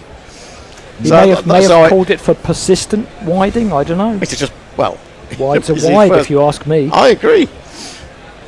That is onto the hip of Gill, but as I say, it's on the hip, not the shoulder, and that makes it a lot easier to play. He shovels it around to deep square and will get a single. I mean, this is the trouble. When you go to this sort of short ball attack, when the ball has got softer, it's then much harder to get it up where you want it to be. Yeah. But it's kind of then when you get the new ball, you don't want to waste those 15 overs when it's actually going to do something. Yeah, so absolutely. That's why in some games they have to bowl it in their own half, and that's not an expression. Literally in their own half to get that tennis ball bounce. Rahul is on strike to Cars. He is short, and Rahul shovels it around, but not even sure what you call that position. It's a very backward square leg. He's sort of at 30 degrees from square. Yeah, so he isn't really... Well, I suppose he is slightly in a catching position, but not a close fielder. No, he's sort of on the ring, but in a position where you wouldn't normally be. You'd normally have a square leg and a sort of 45. Yeah, he's more in... But this is very much a field unto itself, as we said, with the 3 guys in a straight line. It's Cars again. And again, Rahul took his eye off that a little bit. It went off the bottom edge of the bat, hit him on the foot, rolled into the leg side. 2 little bits of encouragement, I think, there. I mean, that was a little bit of a false shot from Rahul. It was much straighter as a bouncer. And going back to the previous over, where I felt just that Dawson was beginning to get a little bit of turn. I mean, it may just be an outlier, but it was more than one ball. 2 or 3 of them did turn a little bit. Oh, maybe a little bit of encouragement for England if they can somehow get one of these out. I mean, I was watching that, I can't remember which one it was now. That's fairly comfortably played by Rahul down into the ground. One bounce up to square leg. Who is that? Is that a sub fielder? No, I think it's Brook, isn't it? No, he's a bit too small for Brooke. Will confirms that readers are still going. All right, okay. Which was that game where England couldn't take a wicket all morning, and then they had a crazy run out because someone was on 99, and then got another wicket just That after was the lunch. last test. Yeah, yeah. Yeah, they need something. They need a bit of inspiration. Perhaps Don't it's they? let these batsmen get to 99, and they'll do something stupid. Rahul ducks down and inside of that one, through to Smith. It's difficult to know where England go. I mean, if there were left-handers out there, I would say let Root have a go at them. They do need something. As you say, it to is a battle of patience. So be patient. Bowl the top of off stump. Yep. See if you can make something happen. See if they can make a mistake. I mean, they haven't gone to this short ball tactic as quickly as they have done sometimes in the past. No. Which is something, I guess. That's a very comfortable pull shot by Rahul, but it whacks into the fielder at square leg. It's Bethel, isn't it? I was going to say, that's another one not in the first 11. Is everyone just getting bored with this and going in and having a cup of tea? I think we've got to change. Yeah. I'll do a couple of messages. David says it's been a great series. India are trying to stay in the series and get some moan it is slow or boring. Get a grip, it's a great sport. Raj Patel says, what do you think India can pull off a draw here? If they indeed manage to secure a draw, would you guys or the English media appreciate the effort, or would it be boring cricket for you guys? I think it's fascinating. Mayank says, makes you think how people in regular cricket play 30 to 40 overs with the same £3 ball you get from Sports Direct. And Richard Peel says, I get that Stokes is playing the long game here, but would it kill him to stick a bunch of lads around the bat for 4 or 5 overs? Not like conceding runs is a problem.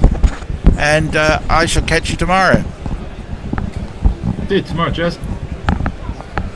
Hello, everyone.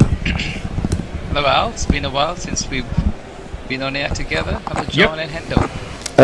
Al is with us as well. 135-2. Dawson starting his 17th over, and this is very Dawson-like. None for 28. Not many runs, but not much to get you very excited about. He's bowling to Gill.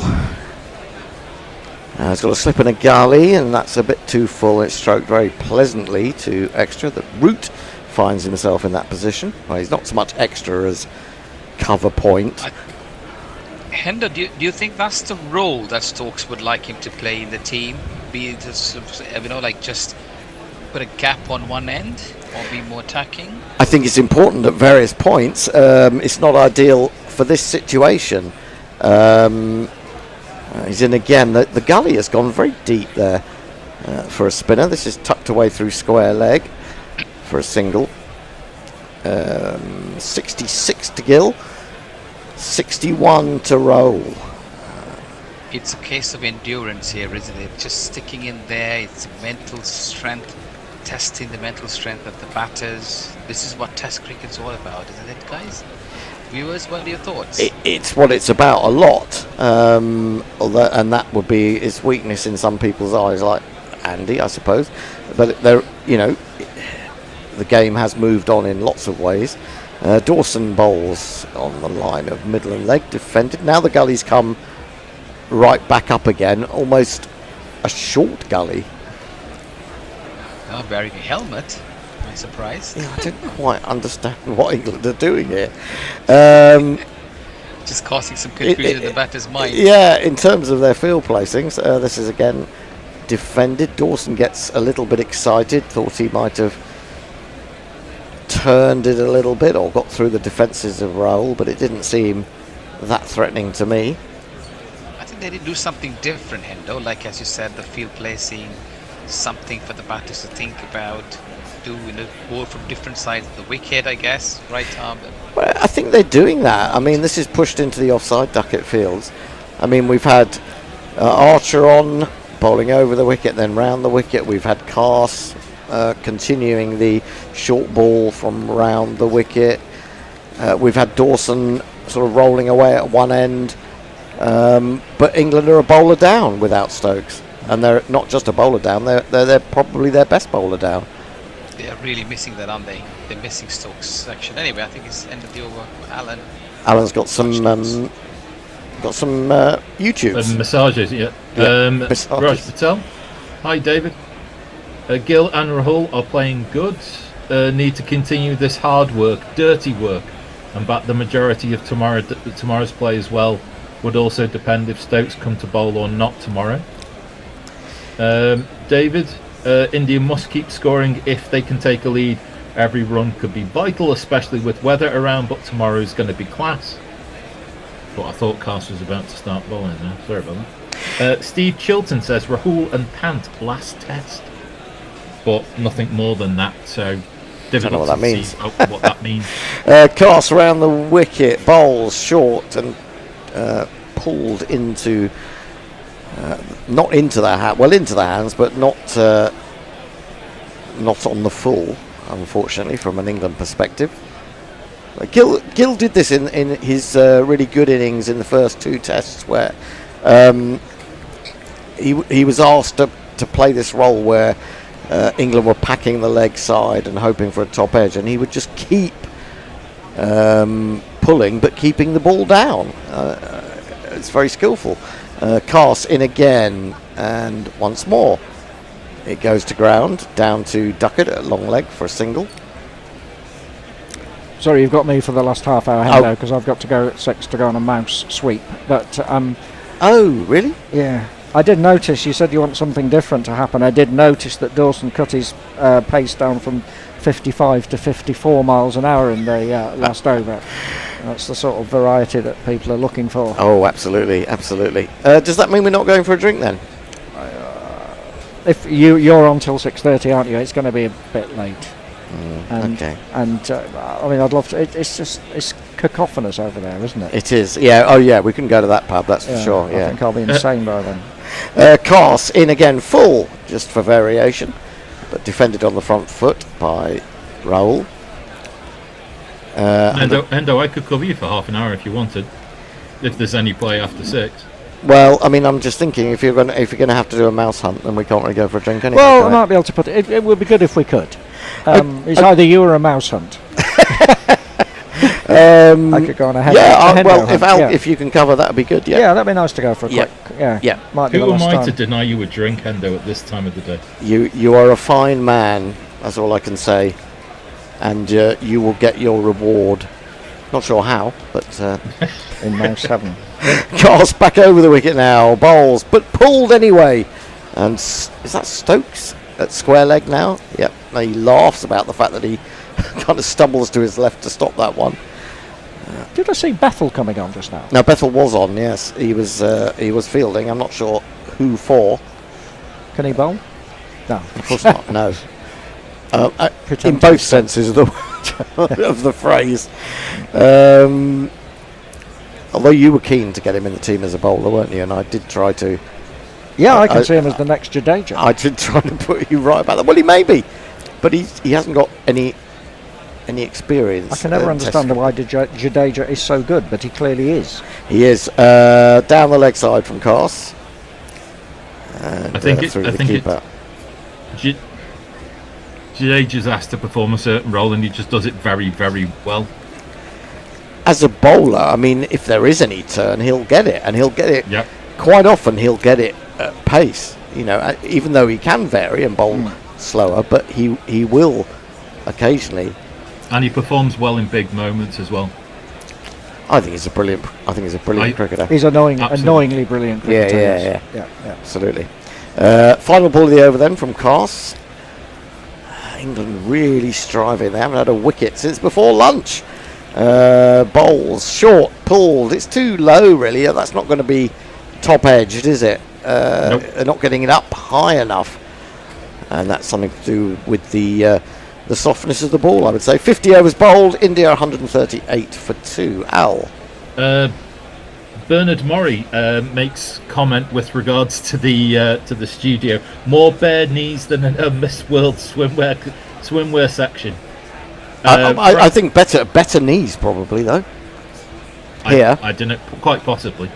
Oh God, I need to keep my legs together. Frank Rockefeller, Test cricket implicits there is that requires patience. This isn't Muggers T20 smash and grab. Mental strength required by Steve Chilton. Richard Peel says mice are nocturnal. Might as well go and have a few pints, then go hunting when it's dark. Okay, thank you. That's good advice. I'd love to see you. So how do you see them at night? Ferreting around. You need one of those mining lamp things on your. And a canary. You need to have, yeah, you do. You need to have the reactions of a test batsman playing Archer. Yeah. After a couple of pints. Yes. Probably be better after a couple of pints.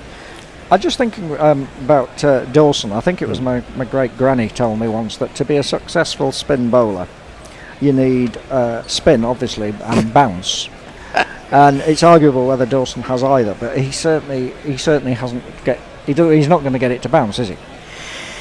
I mean, it obviously bounces because it hits the ground and then takes off, but it's not going to hit the ball, the pitch, and then bounce prodigiously. No, it's too. He doesn't give it enough, which is going back to my old mate Bisham, which is what he did used to do. He gave it every chance, didn't he? Because he tossed it up high and it bounced. Yeah, but even I think it would be an interesting experiment to see Dawson toss it up a lot more and see whether there is any turn there. Well, it would. But I don't know that it would. This is the thing. I mean, you're very argumentative today, aren't you? I am very argumentative because it doesn't suit you. It's a point that has to be kind of laboured in a way that it's a bit like the argument regarding the other one that really annoys me. The argument that a Yorker is such a good ball. Why don't we just bowl Yorkers? Because it's not actually easy to bowl Yorkers. Played out to deep point for a single. It is indeed. If it was, yes, you would bowl Yorkers most of the time. But how many Yorkers do we see, especially in one-day cricket or short-form cricket, when people are trying to bowl Yorkers in those death overs? How many of those end up being full tosses? I would suggest quite a lot. Surely the point about a Yorker is it only works if it's a surprise. If you know there's a Yorker coming, it's easy to play because you keep your bloody bat where it is. No, it's not easy to play if it's a really good Yorker. Oh, now that's a good ball, but I think it's doing too much. That was a genuine arm ball that he kept going, that Gill didn't really read, came into his pads, but didn't look out to me. I mean, Stokes, I think is signalling an edge, but I don't think that was the problem, really. It was just... You might get umpire's call down leg side, at best. I mean, England have only got one review left, haven't they? Let's have a little look. It is an inside edge, but it was definitely still going down the leg side. But a good variation from Dawson. So what's this crap you were saying about Yorkers? Yeah, if Yorkers... If it was easy to bowl Yorkers, people would bowl a lot more of them. Defended on the front foot up to mid-off. I mean, I do take your point that, there is an element of surprise involved. But if you are really good at bowling Yorkers, someone like Waka Yunis, then you bowl them a lot. Dawson bowls. Again, getting a little bit excited. Gill pressing forward, getting his bat in front of his pad just about. To kind of dovetail your argument, there's also nothing that suggests that extra flight would bring anything different out of the pitch. Sometimes you just have to bowl to your conditions and wait it out. I think so, but also I would like to see him toss it up more, just as an experiment. But he's got his arc. That's the way he bowls. England knew what they were getting. Maybe it's not in his skill set to do that. Yep. He's bowled 18 overs and only gone for 30 runs. Yep. India try about 172, 139, 4-2 out. We're up to date on messages. I did see that Bennett had disconnected. Oh, he's gone. I'm just wondering about whether he might be, if someone could check whether he's in a waiting room of some description to come back on. Bennett has disappeared. Anyone know why out there? He may just have thought there were quite a few of us, which there are. There is one more than usual. And in fact, we talked about having fewer on at a time in terms of 2 instead of 3 at times. But that is for later discussion. Cars into his 10th over, none for 26. There he is. Oh, he's back. Pulled by Raoul. What happened to you, Bennett? Gonna get a I'm single. not sure what happened. I just got sort of kicked out for whatever reason. Just tried to. I was waiting for somebody to let me in for a good amount of time. My something happened. God in heaven knows. But I'm here. He's back. Max let me in. He's back. I'd love to tell you what you missed, but it's not been. Not a great deal. I've been trying to follow it online. So just anyway. out of interest, let's analyse this over of Kars's. And so that first ball there was no chance of it taking a wicket, was there really? No, because at the moment they're not getting the ball up high enough. It's very difficult when it's gone that soft. Lovely shot from a ball that's outside the off stump this time, but Root is out in the deep, so it's only a single. 141 for 2. I just think bowling around the wicket, he looks even less likely to take a wicket than bowling over. Personally, there seem to be less scenarios for getting a batsman out. But. Well, I mean, they try this from time to time. Yeah, I don't think that it's something they should, go on with, because they're just not getting any life out of the pitch. They're not. I mean, even someone as tall and quick as Cast just can't get any lift, can he? Yeah. Oh, and he is back over the wicket, interestingly. This one is defended on the back foot, still quite short. Yeah. Good test match batting by these two, but I think here's a real sort of a scenario how much they're missing Stokes, isn't it? The kind of value he brings in these situations where he can make something happen when he gets the ball in his hand in this series particularly. So here's a good opportunity for somebody else like Cast to put their hand up and say, hey, you know what? I can fit in that gap and do that role of an enforcer. But I think England are struggling at the moment, running out of ideas. 5 people on the onside to take the short ball. But I mean, look at that. It's just absolutely died. I mean, he's played that from sort of almost knee height down to duck it. And I think that's been... whether it's to do with the weather, 70 miles an hour. That was slow ball, wasn't it? 70 miles an hour, to be fair. Did he try and bowl a slow ball there? I didn't pick that up, but maybe it was. Yeah. Well, whether he tried to or not, yeah, he must have done. He must have done for it to have been that slow. Yeah.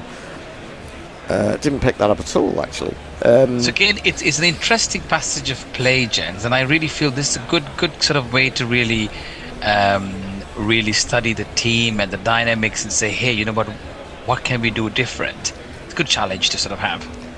It's horrible ball down the leg side. I suppose even a bad ball might be the one. We always talk about shit getting wickets, and it unfortunately not as often as we'd want in these sort of circumstances. Yeah. But it does happen, and that was a horrible ball down the leg side, which he tried to pull. But let's be honest, he did glove it, but he gloved it down to the ground because there's so little lift.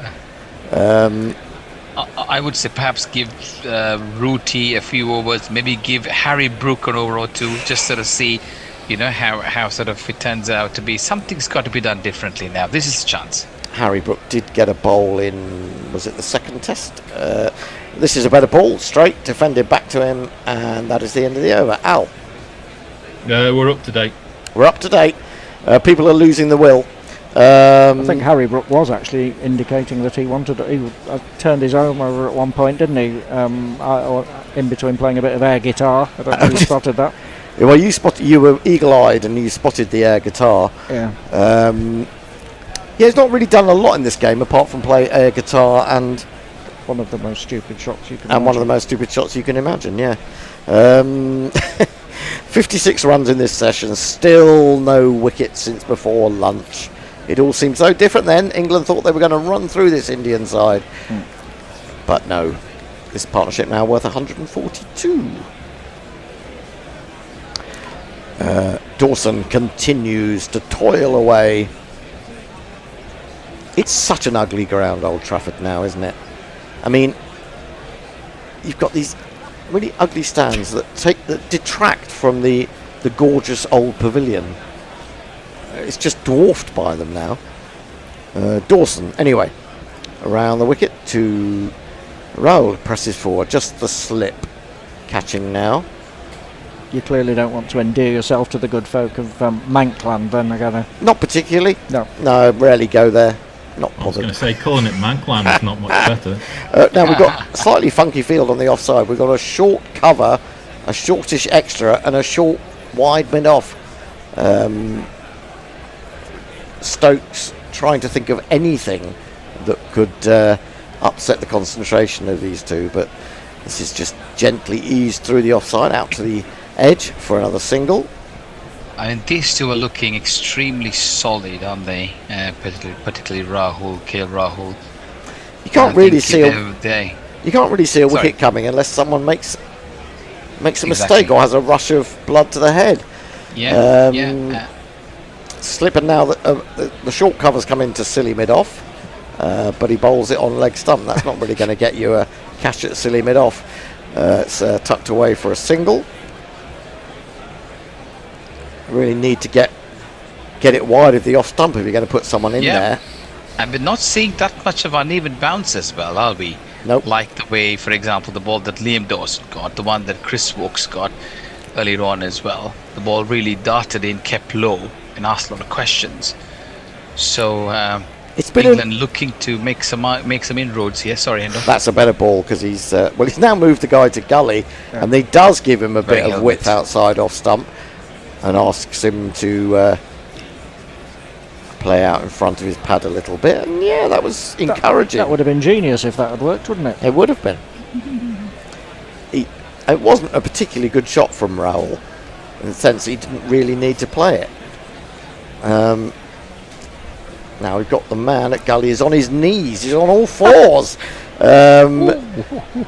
Defended. That was a decent ball. It's Pope. I mean, Pope is basically England's useful idiot, in the sense that they said go in number 3 because no one else will do it, and ruin your technique. And he has. And then get down on your knees. And then get down on your knees. And keep wickets when there's somebody. and keep wicket when there's someone else. down the order. A little bit more air from Dawson, but the line wasn't good. It didn't really dip. It was too full. Turned away for a single, 144 for 2. And I must say, he almost lost his place batting down the order and keeping wickets, didn't he? Because Jacob Bethel came in and put up a show. If not for the century versus Zimbabwe, I think there would have been some talk about Jacob Bethel playing. Anyway, Alan, over to you. End of 053.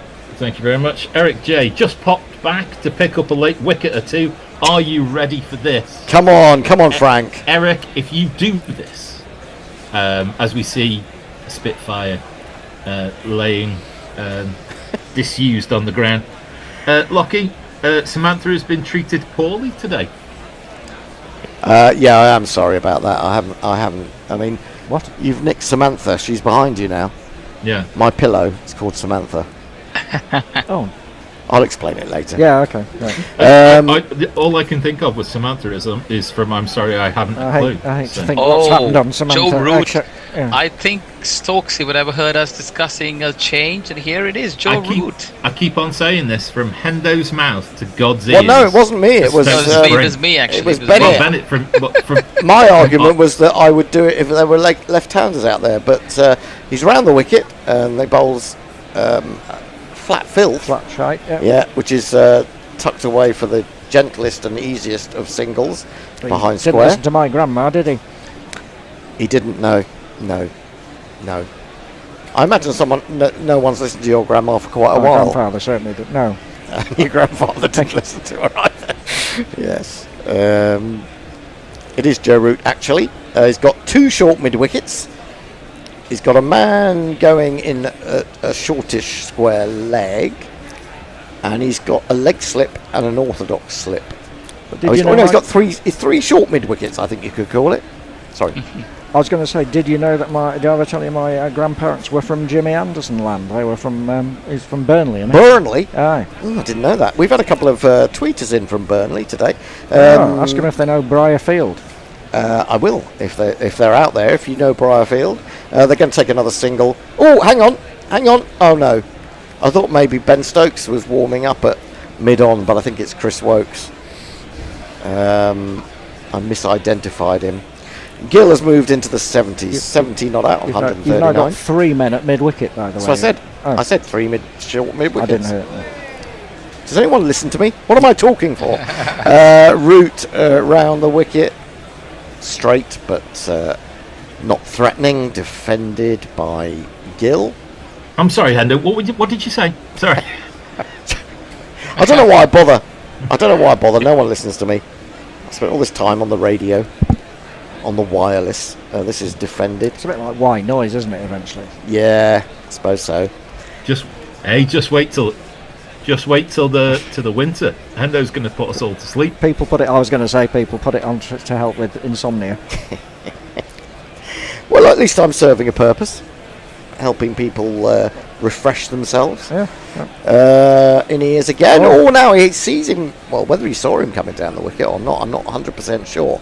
But he didn't get to the pitch of it. It was a bit quicker possibly than he expected, and I wouldn't say he padded it away, but he was uncomfortable with that one, wasn't he? Well, it was almost a rush of blood, almost like a trickle, possibly. A trickle of blood. Yeah. Well, that's what we've been talking about. That creeping down the pitch. Someone has to make a mistake, and concentration can easily be disrupted. I know. Sure, that's not. Well, actually, he's not hit it as well as I thought. That's the sort of shot that takes wickets. It might be, yes. I don't know whether that hit someone on the way through, but it seemed to slow up, didn't it? I thought that had gone for 4. End of the over, 148 for 2. Gill 71, Roll 68. Al. Andrew Kelsall. Yes. Hi there, you guys. I hope England win the Test match, and we did start well, and we need to be careful on our targeted. Kate Eleanor, just 1 wicket this evening would help, more than you know. Are you looking forward? Are you looking at the football tomorrow night, England versus Spain? I know we're not commentating on it, but we are looking forward to it. Should be a good game. Leah, you're just a nice background ambience, Sendo. I think you're more than that. Well, I want that on my gravestone. He was background ambience. I think there's many things you could put on your gravestone. There are, but that would be one of the better ones, probably. Chris Wokes is coming back into the attack. Wokes is fit, got out of bed, went and had himself a net, found this way that his heel had healed, passed the test, and he went to the team. 2 for 35 from 12 overs so far in this innings. And this will be our last over, I think. Talking of gravestones, I was playing golf with a guy the other day, and he came at this. He said it may well have been apocryphal, but he said I had a life plan, but I just didn't action it correctly, which I suppose sums our lives up, doesn't it? Really, anybody who's sat here. It does. Yes. Doing this. Yes. Hey, this is my high watermark. Oh, no. We got an on Hayden in. If you don't know what the on Hayden is, it's the position that Hayden once took up or got caught out. I can't remember now. It's just off the cut strip. It's in front of the non-striker. Very irritating for him. He's 20 years old. Never really takes a wicket as far as I can see. Wokes then in to roll, and he's dead on the mark.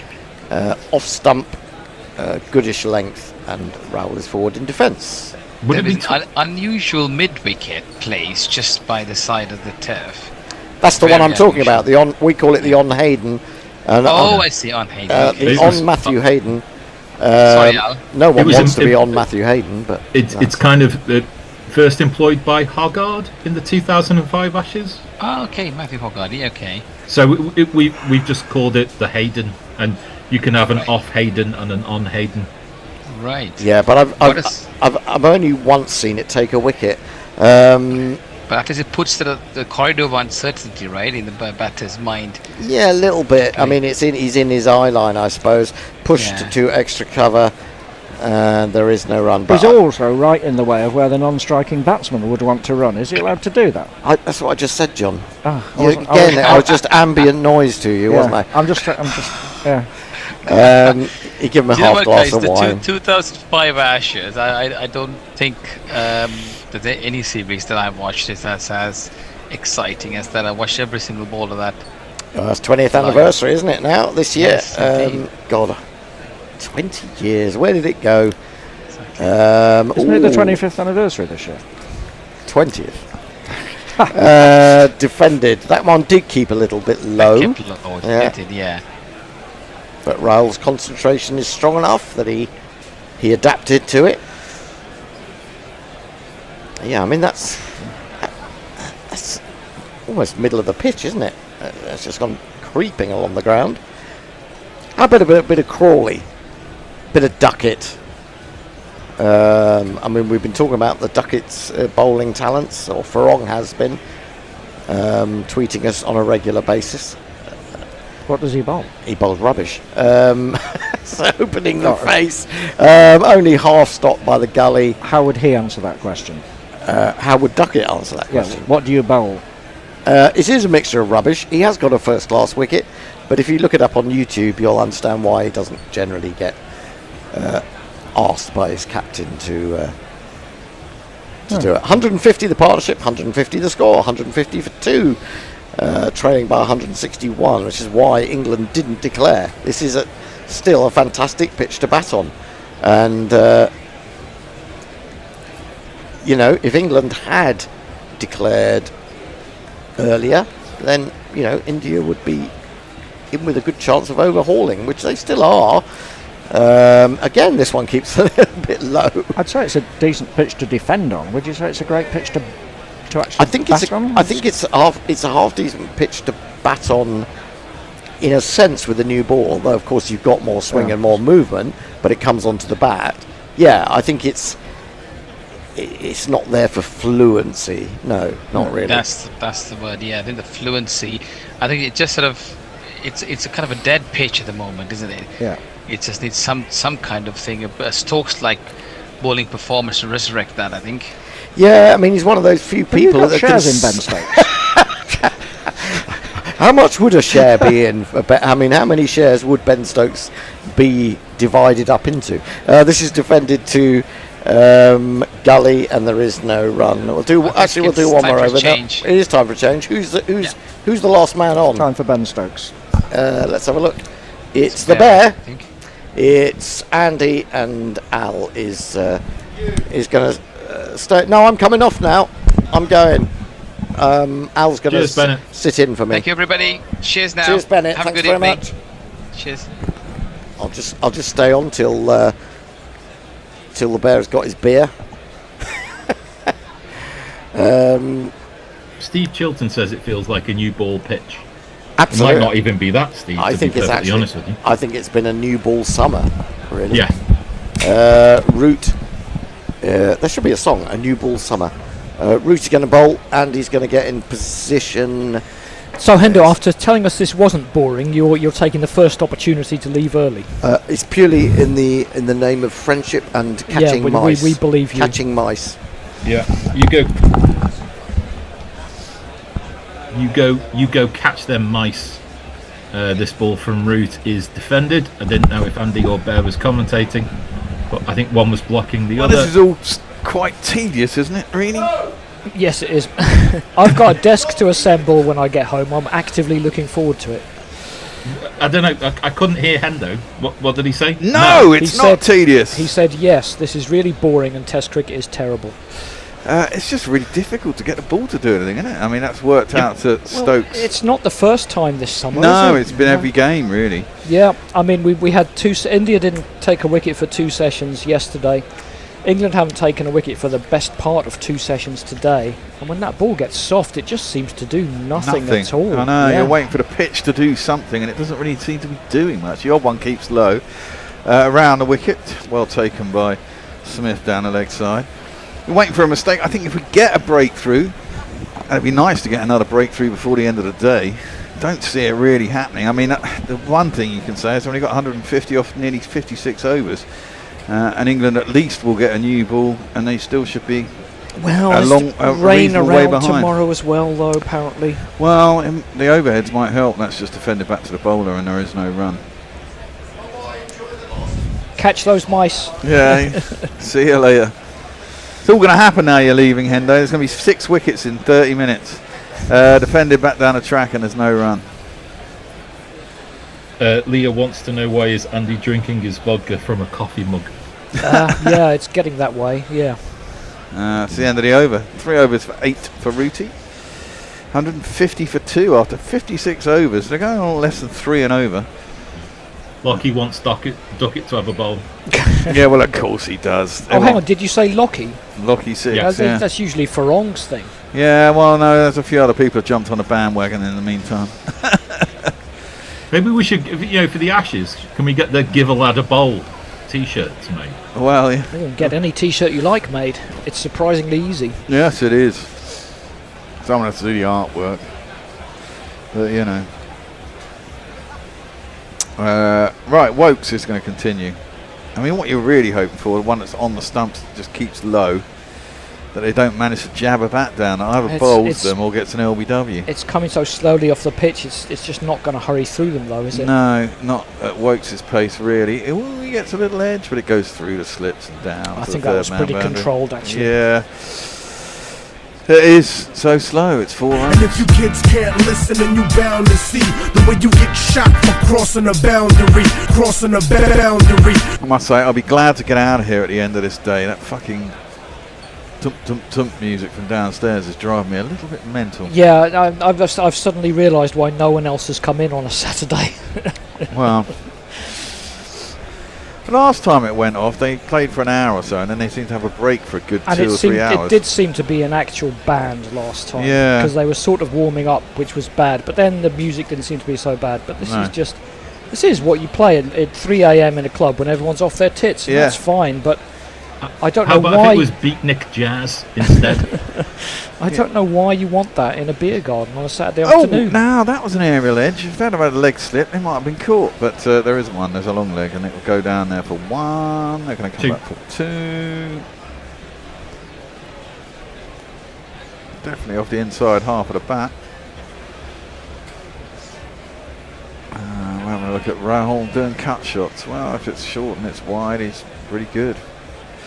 These are 2 of India's best batsmen throughout the series. I suppose you can get through these. Probably the 2 best. Yeah, along with Pant. Jadeja would be the next one, and he's still got to come as well. I mean, it is going to be tough, but if they can get a little breakthrough, you'd hope that it can cause a bit of mayhem. Wokes in, left alone outside the off stump, and there is no run. It's just no assistance off the pitch. Tomorrow's a 5th day wicket. Might break up a little more. You get a new ball, probably get a new ball in the morning. Have one blast with that, and like I say, if it doesn't rain, well, they should see if they can do something with that. Yeah, they should get it either side of lunch as well, shouldn't they? I mean, we've got another 20 minutes, so another 5 overs maybe, so they'll be up 61, so it'll be 18 overs. We should keep an eye on the GPL, however we do that. That's true. Cut by Rahul. This is another 4 down to the point boundary. Look how many people entered the GPL, if anyone did enter the GPL. Apparently they did, yeah. Oh, yeah, they did. There's quite a lot of entries. Minx Boo's in. 220. What's that? I think they said England scored 125 this morning. So we're on 290-ish. So a lot of people are out. We'll have to work it out. If someone can actually work it out, it'd be quite handy. Right, leave it with me. Yeah, basically we need to know how many England scored, and then we can just add it to whatever India have got. Right. Forgive me looking blank for the next 30 seconds then. That's okay. No more than normal. Rahul. There's a man with a pointless sign. And Wokes has gone for what, 11 this over? So far. Last ball into the stumps and defended up to mid-on, and there is no run. Still got my chance as a run out. Is that still going? Well, of course, it doesn't go. It's the next wicket. Oh, yeah. Do you get a refund if there's no wicket? No. I lose my money. 500 runs for KL Rahul in the series, 200s, and he's homing in on a 3rd. Yep. He's overtaken Gill now. slower of the two, though. 80 off 193 deliveries. But it was him, wasn't it, who caused that run out on when he was on 99, and then he got out on 100 after lunch. Yes. With Pant, wasn't it? Was it Pant? Yeah, Pant just knocked it into the offside and ran himself out. Yeah, Andy, you blamed him. I did for it. the I did run it. out. Did at the time. Yes. Yeah.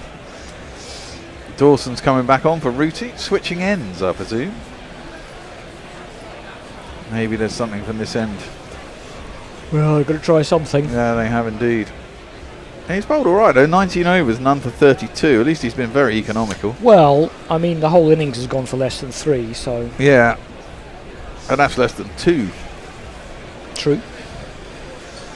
Looking at the rough. We've got a very close slip on his knees. Village. And the first ball he fucking helmet. throws down the leg side. Yep, which going is to be 4. Going to be 4. No, it's not. Yeah, Well, I think unless it might spins have back. been. Oh, it is going to be 4 because Crawley could only hook it back and hook it over the boundary. So another 4. There's not one boy for me, I must have 2 or 3, I need 4. I guess if there's a whole day tomorrow, I think they can bowl them out. They might have a chance to chase down a small total. Well, you know, you might get something exciting / riddled with time wasting. Yeah.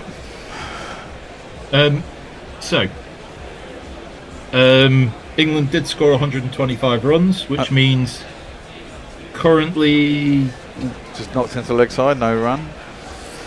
Which currently would mean 289. Yep. We got, I think, quite a lot of people are out then. Ombre Nuevo had 287. Next up is 291 and 300. 307. Ombre Nuevo might be there. So 125 basically got to add to the final score of whatever India get. That is played out into the covers and there is no run. Pope there is so close at the gully that, you know, if he bowls wide and the guy goes to cut, he might actually catch him on the head with his bat. Clonk him out. Oof. He's a little bit backward for that. I'm exaggerating, but only a little bit. I think the umpire's telling him you're too close. Well, can he do that? I don't He's know. not impinging on the strip. as long as he doesn't interfere with the batsman, it's fair game, isn't it? Well, maybe the bowler's telling him you're too close. Yeah. That one is. He bowls a decent line and length. I'll give him that. It's just the wicket's not offering anything for Dawson. I think maybe someone just said, "Come on, guys, that's Village." Whether it was umpire or player, I'm not sure. Gill facing up. Dawson around the wicket. Rolls that into the pads again. He's got the right line. Kind of middle and leg middle. I just want it to fucking grip a little bit. Jadeja got one. In fact, he got two, didn't he? He got one catch and he got one that spun past Root's edge and he got stumped. And, you know, Jadeja's not a big spinner of the ball. Anyway, Dawson, last ball of the over, is defended up towards mid-on. Taken by mid-wicket, thrown back. He has to evade the ball coming in. And there is no run. Mag, assuming no real rain tomorrow, India should go for 150, declare, then rip through England for a win. Now that's optimistic. I like that. Yeah. Andrew, are you looking at the football game tonight, Manchester United versus West Ham pre-season game? Me? Personally, no. Why would I be? Not sure why any of us would be. No. Eric J, remember when Sunday was a rest day in tests? Oh yeah, that's going back a bit. That's going back a long way. Yeah, they'd all way. have barbecues. Yep. Mid-80s, they got rid of that, what, end of the 80s, wasn't it, really? Mid, I think.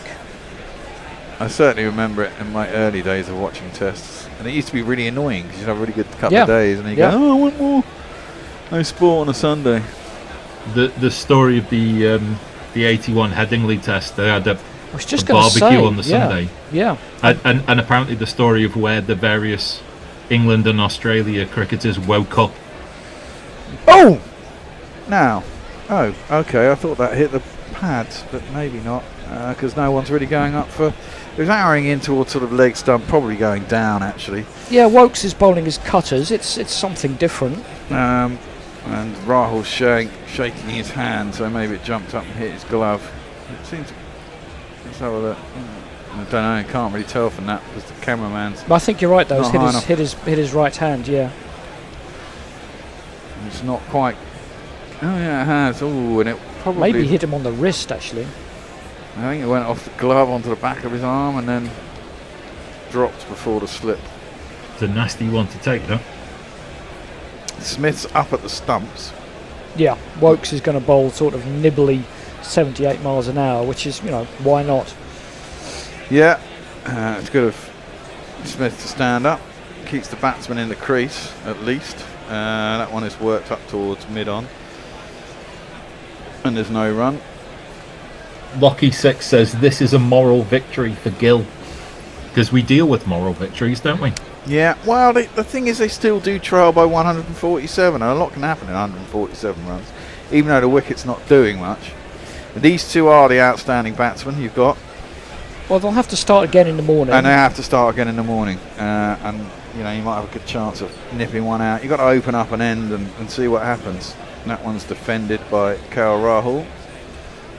Up to mid-off, and there is no run. But they're not going along at any lightning pace. I mean, it feels like they're trying to save the game rather than set up a situation where they can win it, which is fair enough. I think that's all they can do, and try to keep it live. So if they win the last game, at least they draw the series. Yeah. England would desperately want to win this. And with the amount of time left, they should think they can do it. But this pitch is really unhelpful. Wokes in, short, wide, cut. Is anyone down there? There is. It'll only be a single.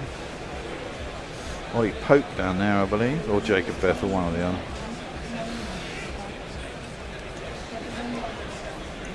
It's, the pitches this summer have been really disappointing. I think it's at least as much the ball. I think it is partly the ball, but I also think the heat this summer has not done any favours. I mean, we used to ball nibbling off the seam all the time and swinging in England, and it's not really done much of either of those this series. Wokes in, that's defended by Shubman Gill, no run. Well, we were all excited just before lunch. We were all talking about finishing the game today. Well, we were. 2 quick wickets in the first over, weren't there? And you thought, ooh. On a hat trick, everyone's around the bat, everyone's all excited, but it can go like that sometimes. And we always knew these two were going to be the tricky ones, so you have to get through these two. And it'll all depend whether they send Pant out and whether we can get through Jadeja quickly. If we get through these two, of course. They could both end up with double tons. I didn't mention that earlier today. I was kind of joking, but you never know. Defended up to mid-off by Shubman Gill to end the over, and there is no run. George McPherson, England have struggled with the ball. They need a breakthrough. Mayank says that New Zealand versus Sri Lanka had a rest day last year due to parliamentary elections in Sri Lanka, which seems fair. Tea-break Cricket League. India is kind of loosey-goosey right now, but the gears might be rusty in the morning. Yeah, well, that's what you got to. That's what you got to hope. If they don't get a breakthrough tonight, it'd be nice to get a breakthrough tonight. But what have we got left? We got 12 minutes. I can't see. Is that? That's, it's a Harbhajan, because I thought it was Monty for a second. I thought, that's what I thought. Really? Really, exactly. After our experience with Monty, Yeah, exactly. Well, Dawson's going to continue. And 290 is the runs on the board. 291 will put Minx Boo in the seat. Now what have we got? 12 minutes. 12 minutes left. It's a decent ball. So is anyone around No sort run. of like 10 more than this? Yeah, Minx Boo has 291 and 300. Those are 2 possible scores, considering there was 12 off and over 2 overs ago. But that 12 would take him out of it, wouldn't it? With 302. Yeah, 10 more for 300. Yeah. And what's in the pot? Gambling, that's how to spice things up. Oh, that's an inside edge that can't. There's a few that have done that, not taking the stumps. Wasn't it 66 plus? It was 66 plus about 6, so £72 will be won. Not to be sneezed at. Not to be sneezed at. He's actually gone. in front of his back pad, so it wasn't that near the stumps. But Dawson, I think, has bowled okay. He bowled okay. He's basically done what he's been brought in to do, bowl okay and add some runs. Yeah. Defended square on the offside, and there is no run. I'm not sure Bashir would have done any better. Not particularly impressed with him through the series, to be honest. No. Again, we're not helpful wickets, particularly at certain times. He's got some important wickets at times, though. Did Bashir. Got the crucial Siraj wicket. The last one, yeah. Oh, that's nearly York. It was a bit of a fluke, that wicket. Yeah, it was nearly York roll there. Dawson very full. How long was left when he took that wicket? 10 overs or something? There was quite a while left. There was about an hour to go, Yeah. It's more about the number of runs that were left, wasn't it? Rather than of course they were, actually, yes. Yeah, not that far away. They were 22 runs short, Yeah. That's 2 short, and it's hit into the offside. Did they go through for the single? They did not. So The one thing in its favour was that was an arm ball, so he was going to cut it, and then it kind of cramped him up a little bit. Presumably they won't try for many runs with 10 minutes left over. They'll just be trying to stay there till tomorrow. Well, they've really just only been taking what's on offer all day, really. Dawson tosses that one up and it's defended again. Ooh, patted back, took the bails off. Is he out of his ground? No. Would that have been a run out? Also, maybe. It would have been. It Maybe. would have been a run out. Yeah, it would have been a run out. I'd have been £100 richer. Is it a run out? If you're not, I thought the definition of a run out is you're attempting a run. No, if it's not taken down by the keeper and it's not stumping, it would be a run out. Oh, okay. I think because he'd hit it, it might be described as run out. Whereas if he hadn't hit it, it might have been a stumping, whether it was keeper regardless. No, I think it's going to be a stumping by the keeper. Everything else is a run out. It's a run out by the fielder. Probably, We must be approaching the end of the day's play because there is the obligatory shot of the clock. Yep, we're 9 minutes left. One run will have Mince Boo in the box seat, and with not many runs probably being offered to be taken. Oh, well, we got rid of Wokes. The Wokes experiment lasted 3 overs. I thought it wasn't that bad, those little cutters. Something different. Indeed, I quite like Root bowling around the wicket, though. If you can get it on the off stump and get it to straighten and one keep low, there's a chance. He's decided to go over the wicket. He's going over, yeah. But he's got a short leg in. There aren't many. The thing is, there aren't many kicking up that are going to take the gloves that are going to go short leg. Everything's keeping low. Tossed up, defended by Gill. Back to Root, no run. I guess they'll get Archer fit. Maybe Stokes can bowl tomorrow as well. Maybe. Is it just a matter of watching the cramp? I think so. That's tossed up, clipped into the leg side. There's going to be one. Minx Boo is on the box seat with 9 minutes to go. Well, the tension is palpable. Well, I'm hoping there'll be at least another run in the next 9 minutes. The bank always likes to win.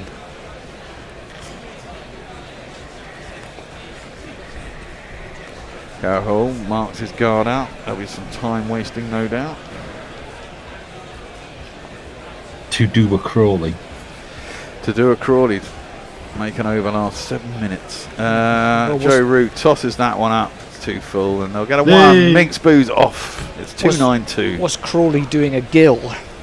Well, and so on, back through the mists of time. Well, exactly. I don't know what all that fuss is about, really. I mean, anyone else would have done it. I mean, KO even admitted it at the end of the game. It's like, well, you know, I'd have done it. Well, of course you fucking would.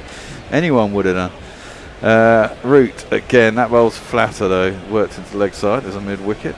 And there would be no run.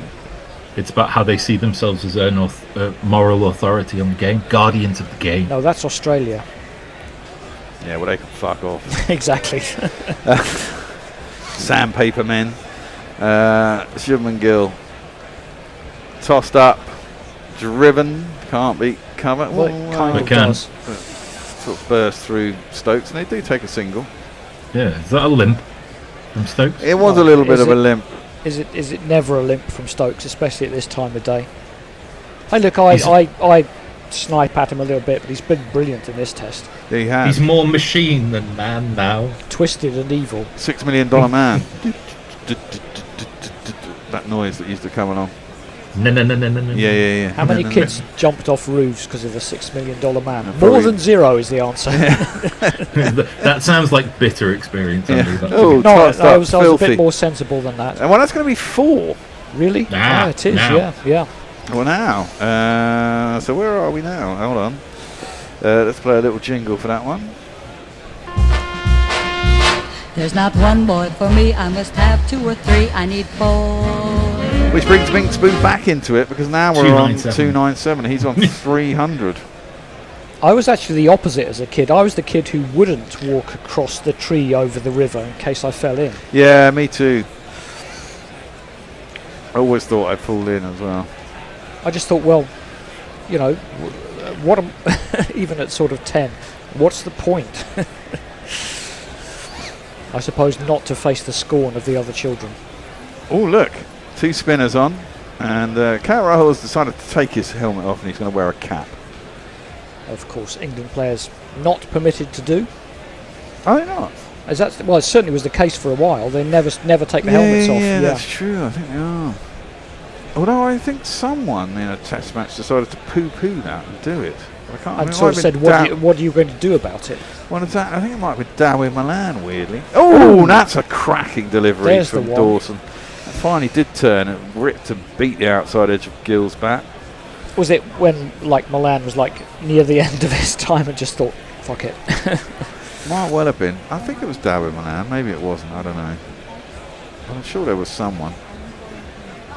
Well, it might have been in India last time they were out there. Which he might have been planning that actually. And again, that's a decent delivery by Dawson, defended by Shubman Gill. What are you worried about? 3 runs, isn't it, from here? Makes 3 runs from 300? here, yeah. Anyone past that? You got 307 on Brainwave. After that, it's 383 from Mad Okay, Woman. so it's definitely Yep, she's just definitely mad. Definitely just those 2 then. Yeah, defended to send it off, no run. Is that how they describe themselves? I hope so. I mean, you know, I hope you didn't just call someone. Oh, maybe you did call someone mad just because they had a very large number. Well, that's what she calls herself. Oh well, She's logged in okay. as Mad Woman. Okay, that's fair enough then. Okay, can't complain in that case. That's his muster. That's on the leg stump, played up to mid on. They don't go for the run. Well, you wonder if there's a wicket now, it'd be the end of the day, wouldn't it? Well, I think Presumably. England have a triple chance in the morning. I'll come on to it in a second. Fair enough. Dawson around the wicket, tosses it up. Shubman Gill plays up to mid off, and there's no run. The first, obviously, is they start again first thing. Yep. The second is going to be when they start approaching milestones, and then the third is the new ball. Yeah, which is only 18 overs, so they will get it before lunch at least. Tossed up, cut by Shubman Gill, but can't beat the man at back for points, Jofra. 1 ball left in the over. No, it's the over. Oh, it's the over. One over after this, probably, with a bit of, you know, gardening and head scratching. But there's one. Right. Yeah, I mean, it's 28 now, so there probably won't be 1 over. Let's whiz through these. Steve Chilton roots a better bowler than Bashir. Eric J. And he wears a cable knit sweater. Leah, the best time wasting ever was that very long golden duck by Broad in the 13-14 Ashes. Yep. Took a good 8 to 10 minutes. Steve Chilton, Eric Yorkshire should be safe, I reckon. Eric J, mathematically we can still win it. Of course, there's a long way to go. Mayank says, will GPL be up tomorrow? And the answer is, of course, yes. Yes, it will, because all results are possible. Yeah. Now, I mean, India have got 8 wickets in hand, and they're only 139 behind now. I mean, I can't see India trying to force a result on their end. They'll be just happy to get out of here with a draw, one would have thought. England will be upset if they come out of this with a draw. A little bit, but it can't be helped, really. It can't be helped, but I mean, with the situation they're in. They will ensure not losing the series. Yeah, that's true. And, you know, they'll moan at the groundsman for creating such a placid pitch. Again, one that hasn't really broken up. I mean, they did say before this test, actually, that games at Old Trafford have been really difficult to force results. There have been a terrible amount of draws in the county game. this season. Very difficult Lancashire to get have been results. pretty disappointing. Root's going to bowl around the wicket for the last over, and there is a leg slip, short leg, and a slip, and a very short mid-wicket. And the first ball is just defended by KL Rahul. I suppose if there's any runs in this over, it needs to be either a single or a 4. Would be handy. Defended up to mid-off, or none. Oh, Jofra Archer lets that go past him. Is that a comedy? Oh, now! They are going to take a They are going to take a single. Purpose misfield. That's Damn. 5 runs. Well, it's a single. Ben doesn't look very happy. So Yes. that takes it on to... If that was on purpose, I don't think Stokes was part of the plan. 298, 2 more runs, and Minsk-Boo will win the GPL with 4 balls left. It's in play. It definitely is. But Gill's facing up, Root is around the wicket. It's into his legs, and there's another fucking misfield, this time by... Is this clownish misfielding going to cost you £66? Well, Well, it's not really his money. No, it isn't. Tell you what, that did take a bit of a wicked bubble, though. 299. Minsk-Boo, if you're watching, you need a single with On 3 balls to go. tenterhooks. Root around the wicket. That's into the pad. Hit that missed the pad and hit the knee. Yeah, that's right on the side He went of to the knee. pad that away to KL Rahul, but it missed his pad and it's just gone straight into his knee. That's that is painful. Honestly, if he is acting that for time wasting, he needs an Oscar because it's very convincing. He doesn't need to time waste either at 6:31. Yeah. No, we can definitely tell that's like... He turned his leg, in fact, and left it open. It'd just catch you on the tendon, wouldn't it? On the inside of the kneecap. That takes the sharply taken single out of equation, doesn't Well, you'd have thought so, wouldn't you? Root.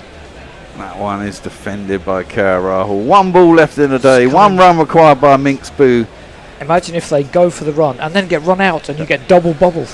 That would be genius. I can't see it happening. I think this will be dead batted. And you'd have to say, well done, India, considering they were 2 for none. None for 2. Yeah. They're now 174 for 2. Great innings from these two. KL Rahul faces up. It's just defended. That is the end of the day. They will walk off. Well battered. Gill 78 not out. Rahul 87 not out. India have got themselves 174 for 2 from none for 2.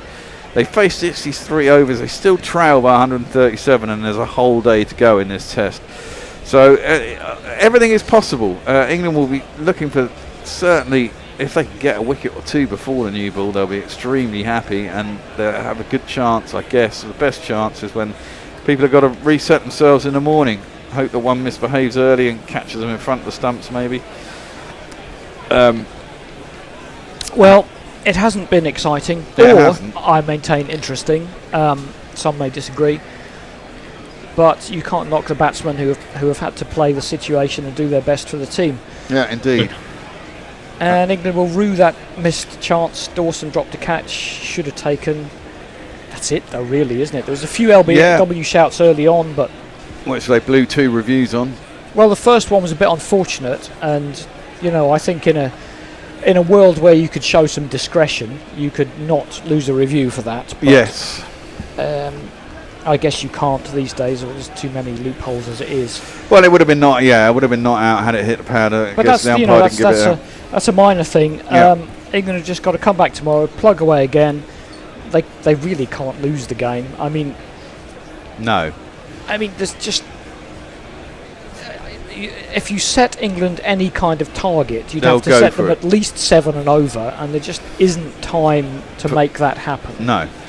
I mean, look, if they go along at the pace they're going to, it's going to be around about mid-afternoon. They'll get parity with England. Yeah, something like so. So it'll be about an hour after lunch. I think, but plus I think both teams will kind of shake hands on a draw because England will know they can't lose the series, and India will know they are still technically in it to get a draw. They will do, but England will feel that even if they had 20 overs to get, as you say, about 120 or something, they would certainly try and hunt that down, wouldn't they?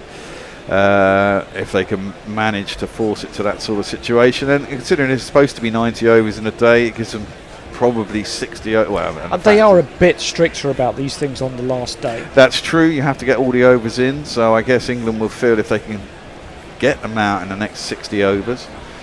Although, you know, they faced 60 odd overs and 62 overs and only lost 2 wickets. But I guess the further you get down the order, the easier they are to get. But it's not proved easy to take wickets on this track. England got 600 and what? 650? 660, yeah. 609. They've only lost 2 wickets in this innings. The first innings they were all out for 350, and they were in a similar position actually in the first innings. They got to 100 odd for 2, and then were all out for 354. If they got 354 in this, they would only be 54 ahead. Yeah. Not even that, which England will be able to hunt down. So England will have, you know, they'll have to believe, and there is a long way to go. And if there are Bear in overheads mind, tomorrow, that there's a good chance of some rain tomorrow as well. well, that might help the bowlers. You never know. It might freshen up the conditions and make it a little bit harder to bat. Offer a little bit more swing. But this pitch is fucking useless. It was all right for a couple of days, and then it's just gone dead, and it hasn't broken up. So, well, should we go? Yeah, we should go. I'm not around tomorrow. It's my day off on Sunday. Hendo will be running the ship with Jason and whoever else is coming in tomorrow. Right. See, that's what we need. Balls like that. Yeah, but they've got to be quick enough. Well, that was the ball that kept low and went through someone. Yeah, that was from Bumrah. Yeah, you need Jofra to be bowling that, or Cass. Or Stokes to have a, maybe he's not bowled today, maybe he comes back fresh tomorrow with a few little massages overnight and can do it tomorrow and add something to the bowling attack. Let's hope so, especially with a new ball due. Bear that in mind, we will be off now, and Hendo will open the show for you tomorrow with all this technical haphazardry that will no doubt ensue. I trust you'll be on call. I will 10 be to on 11. call, and Yes. I am not far from here, so I can always nip down if things get really disastrous. So that is all good. But until tomorrow, we shall see you all later. Goodbye. Bye-bye. Guerilla cricket. Whoa. Guerilla cricket. Whoa. Guerilla. Take guard, man the barricades, patrol the cover boundary. At last the time has come, this is a cricketing emergency. Hear this call to arms for every cricket revolutionary. Take up your bats and stumps for the test match insurgency. At first they tried to silence us, but we would not be silenced. They threatened us with lies, so we threatened them with violence. Che Guevara, Sangakkara, Joseph Stalin, Douglas Jardine, Robespierre, Darrell Hare, Vladimir Lenin, O'Brien Kevin, Guerilla cricket. It's not about the winning, it's about how many rules you break. Even in cricket commentary, this is the best advice to take. Pick Guerilla cricket, it's the finest choice you'll ever make. There's so much more to cricket than rev counters and a slice of cake. At first they tried to sanitize us and clean up our